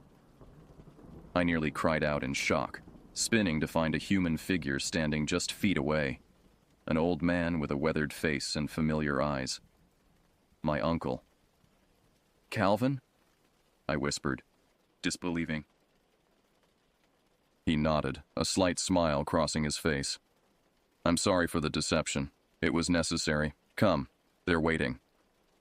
Too stunned to resist, I followed as he led me toward the shore where the 3 massive beings waited. In the moonlight, I could see them clearly for the first time. Tall, powerful forms covered in dark hair, with faces that combined ape-like features with something unmistakably intelligent and almost human. Their eyes followed our approach with evident awareness. "They've been here for thousands of years," my uncle said quietly. "Long before humans built cities or wrote histories. They remember the ice retreating, the first people arriving in these valleys. They've watched us grow, spread, forget the old ways." We stopped a respectful distance from the creatures. The largest one made a series of gestures accompanied by deep, rumbling vocalizations. "He welcomes you," my uncle translated. "They've been watching since you arrived, assessing whether you could be trusted." "Trusted with what?" I asked, my voice barely a whisper. "With knowledge, with responsibility." My uncle turned to face me fully. "They're dying out. Their numbers dwindle with each generation as their habitat shrinks, as humans encroach further into the last wild places. This valley, this mountain, is one of their final strongholds." The creature made another series of sounds. "They've maintained their vigil all this time," my uncle continued, "protecting something ancient, something powerful buried deep beneath the mountain. The mine accidentally breached the outer chamber, which is why they intervened, frightening the miners away with what became the first documented Bigfoot sightings in this region." "What are they protecting?" I asked. My uncle's expression grew solemn. "They call it the Sleeper. I've only glimpsed it from a distance, but it's not from this world. It crashed here long before humans evolved, bringing something the Guardians call the change-making. It transforms living things, accelerates evolution. They believe it's responsible for their own development, their intelligence. He gestured toward the lake. This entire valley is saturated with its influence, though contained by the Guardians' efforts. They use rituals to keep it dormant, to prevent it from awakening fully. And you joined them? I asked, still struggling to process his apparent defection from humanity. I was offered a rare honor, to learn their ways, to help document their history and knowledge before it's lost. They're near the end of their time. They know this. They want their story preserved, even if their existence must remain hidden. The largest guardian made a long, complex series of sounds, gesturing toward me repeatedly. My uncle listened intently, then turned to me with surprise. They're offering you a choice, the same one they offered me. Stay, learn, help preserve their knowledge, or return to your life, but protect their secret. Why me? I asked. Because you're my blood, he said simply. Because you came here seeking truth rather than profit from this land. Because you faced your fear in the mine, but didn't bring others to hunt them. The guardian stepped forward, extending an enormous hand in which rested another carved stone. This one larger and more intricate than the first. This is their token of trust, my uncle explained. If you accept it, you agree to become a guardian of their secret, whether you stay or go. Few humans have ever been offered this honor. I stared at the offered stone, my mind racing with implications. Everything I thought I knew about the world had been upended in the span of days. Creatures of legend stood before me, intelligent and purposeful. My supposedly dead uncle lived among them. Beneath the mountain lay something not of this earth. What happened to the body they found? I asked, still grappling with practical questions. My uncle's expression darkened. A hiker who died of exposure years ago. They preserved it, knowing it might be needed. I'm not proud of that deception, but it was necessary. The guardian made an impatient sound, arm still extended with the offered stone. You must decide, my uncle said.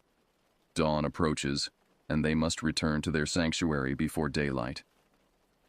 I looked from my uncle to the massive beings waiting expectantly, then beyond to the peaceful lake reflecting the full moon. Whatever choice I made would permanently alter the course of my life, and potentially impact beings who had guarded their secrets for millennia. With a deep breath, I reached out and accepted the stone. 1 year has passed since that moonlit night by Wanagi Lake. 1 year since I made a choice that changed everything. I didn't stay, as my uncle had. After 3 weeks learning their basic communication and understanding the full scope of what the Guardians protected, I returned to my former life, but only to put affairs in order. I told friends I was taking a sabbatical, perhaps writing a book. Few questioned it. My life had always been somewhat solitary and independent. Now I divide my time between worlds. 3 weeks of each month, I live in the cabin, learning the ancient knowledge my uncle translates from the Guardians. Their history is rich and complex, a parallel civilization that evolved alongside our own but chose secrecy and isolation over technological advancement. They possess understanding of the natural world that modern science is only beginning to grasp. 1 week each month, I return to civilization to maintain appearances and to subtly protect their existence through carefully placed misinformation. When reports of sightings emerge nearby, I'm there with rational explanations and falsified evidence pointing elsewhere. The property remains private, inaccessible, its boundaries now marked with warnings that discourage casual trespassers. The Guardians, they have a name for themselves that's difficult for human tongues to pronounce, so I've continued calling them by this title, have shown me wonders I could never have imagined. Deep cave systems that run for miles beneath the mountains. Ancient artifacts left by civilizations even they only dimly remember. And glimpses, just glimpses of the sleeper. A presence so alien and powerful that even after a year, I can barely comprehend what little I've seen. My uncle grows frailer with each passing month. He won't admit it, but I know his time among us is limited. The guardians know it too. They've begun teaching me directly, no longer relying on his translations. Their language is challenging, part vocalization, part gesture, part something almost telepathic, but I'm learning. They seem pleased with my progress, though it's sometimes difficult to read emotions on their non-human faces. Last night, under another full moon, I participated in my first renewal ritual, the ceremony that maintains the sleeper's dormancy. Deep in the sacred chamber beneath the mountain, surrounded by guardians performing movements unchanged for thousands of years, I felt the power they work so diligently to contain. It pulsed beneath us, a living force with its own awareness, neither malevolent nor benevolent, but utterly alien in its purpose. Afterward, the eldest guardian, the one I've come to know as the teacher, showed me ancient markings deep in the caverns, depictions of what happened the last time the sleeper stirred from its slumber. The images were disturbing. Landscapes transformed, creatures changed in frightening ways. A world thrown into chaos as the boundaries between possible and impossible broke down. "This is why we watch," my uncle translated, though I was beginning to understand the guardian's meaning directly. "This is why we remain." Today, as I write this account in my uncle's journal, now mine, I watch through the cabin window as two young guardians move through the forest's edge. They're learning the boundaries they must patrol, the signs they must watch for. They're the next generation of an ancient lineage, and they're fewer than those who came before. They know their kind is fading, that each generation sees fewer births, that their territory shrinks as humans expand ever outward. They face their eventual extinction with a dignity I find humbling. But they're determined their duty will not die with them. That's why they've chosen me, and others like me in different regions. We are to become the new guardians when they are gone, keeping watch over forces too dangerous to be unleashed, preserving knowledge too powerful to be forgotten. I've come to understand that Bigfoot sightings throughout history weren't mistakes or hoaxes or misidentifications, at least not all of them. They were glimpses of guardians fulfilling their ancient purpose, protecting humanity from truths we weren't ready to face. Night falls over Wanagi Lake. Soon I'll join my uncle and the guardians for another lesson in their ancient knowledge. Tomorrow perhaps we'll visit the deeper chambers where older secrets wait. And next week, I'll return briefly to the human world, carrying my dual identity like a secret talisman. I sometimes wonder what might have happened if I'd chosen differently that night. If I'd taken the stone but betrayed their trust, revealing their existence to the world. Would we have destroyed them in our fear? Would the sleeper have awakened without their vigil? Would something fundamental about our reality have changed? I'll never know. The choice I made has set my path. I am becoming what my uncle became before me, a bridge between worlds, a keeper of ancient truths. From the forest comes a call, deep, resonant, carrying further than any human voice could reach. It's time. They're waiting. I close this journal and prepare to answer. The night is dark, but I know the way. I've become part of something older and larger than myself, a continuous chain of guardians stretching back to the dawn of human consciousness. And in that knowledge, I found a purpose I never knew I was seeking. I am the guardian of Wanagi Lake, and I am no longer afraid of what watches from the shadows.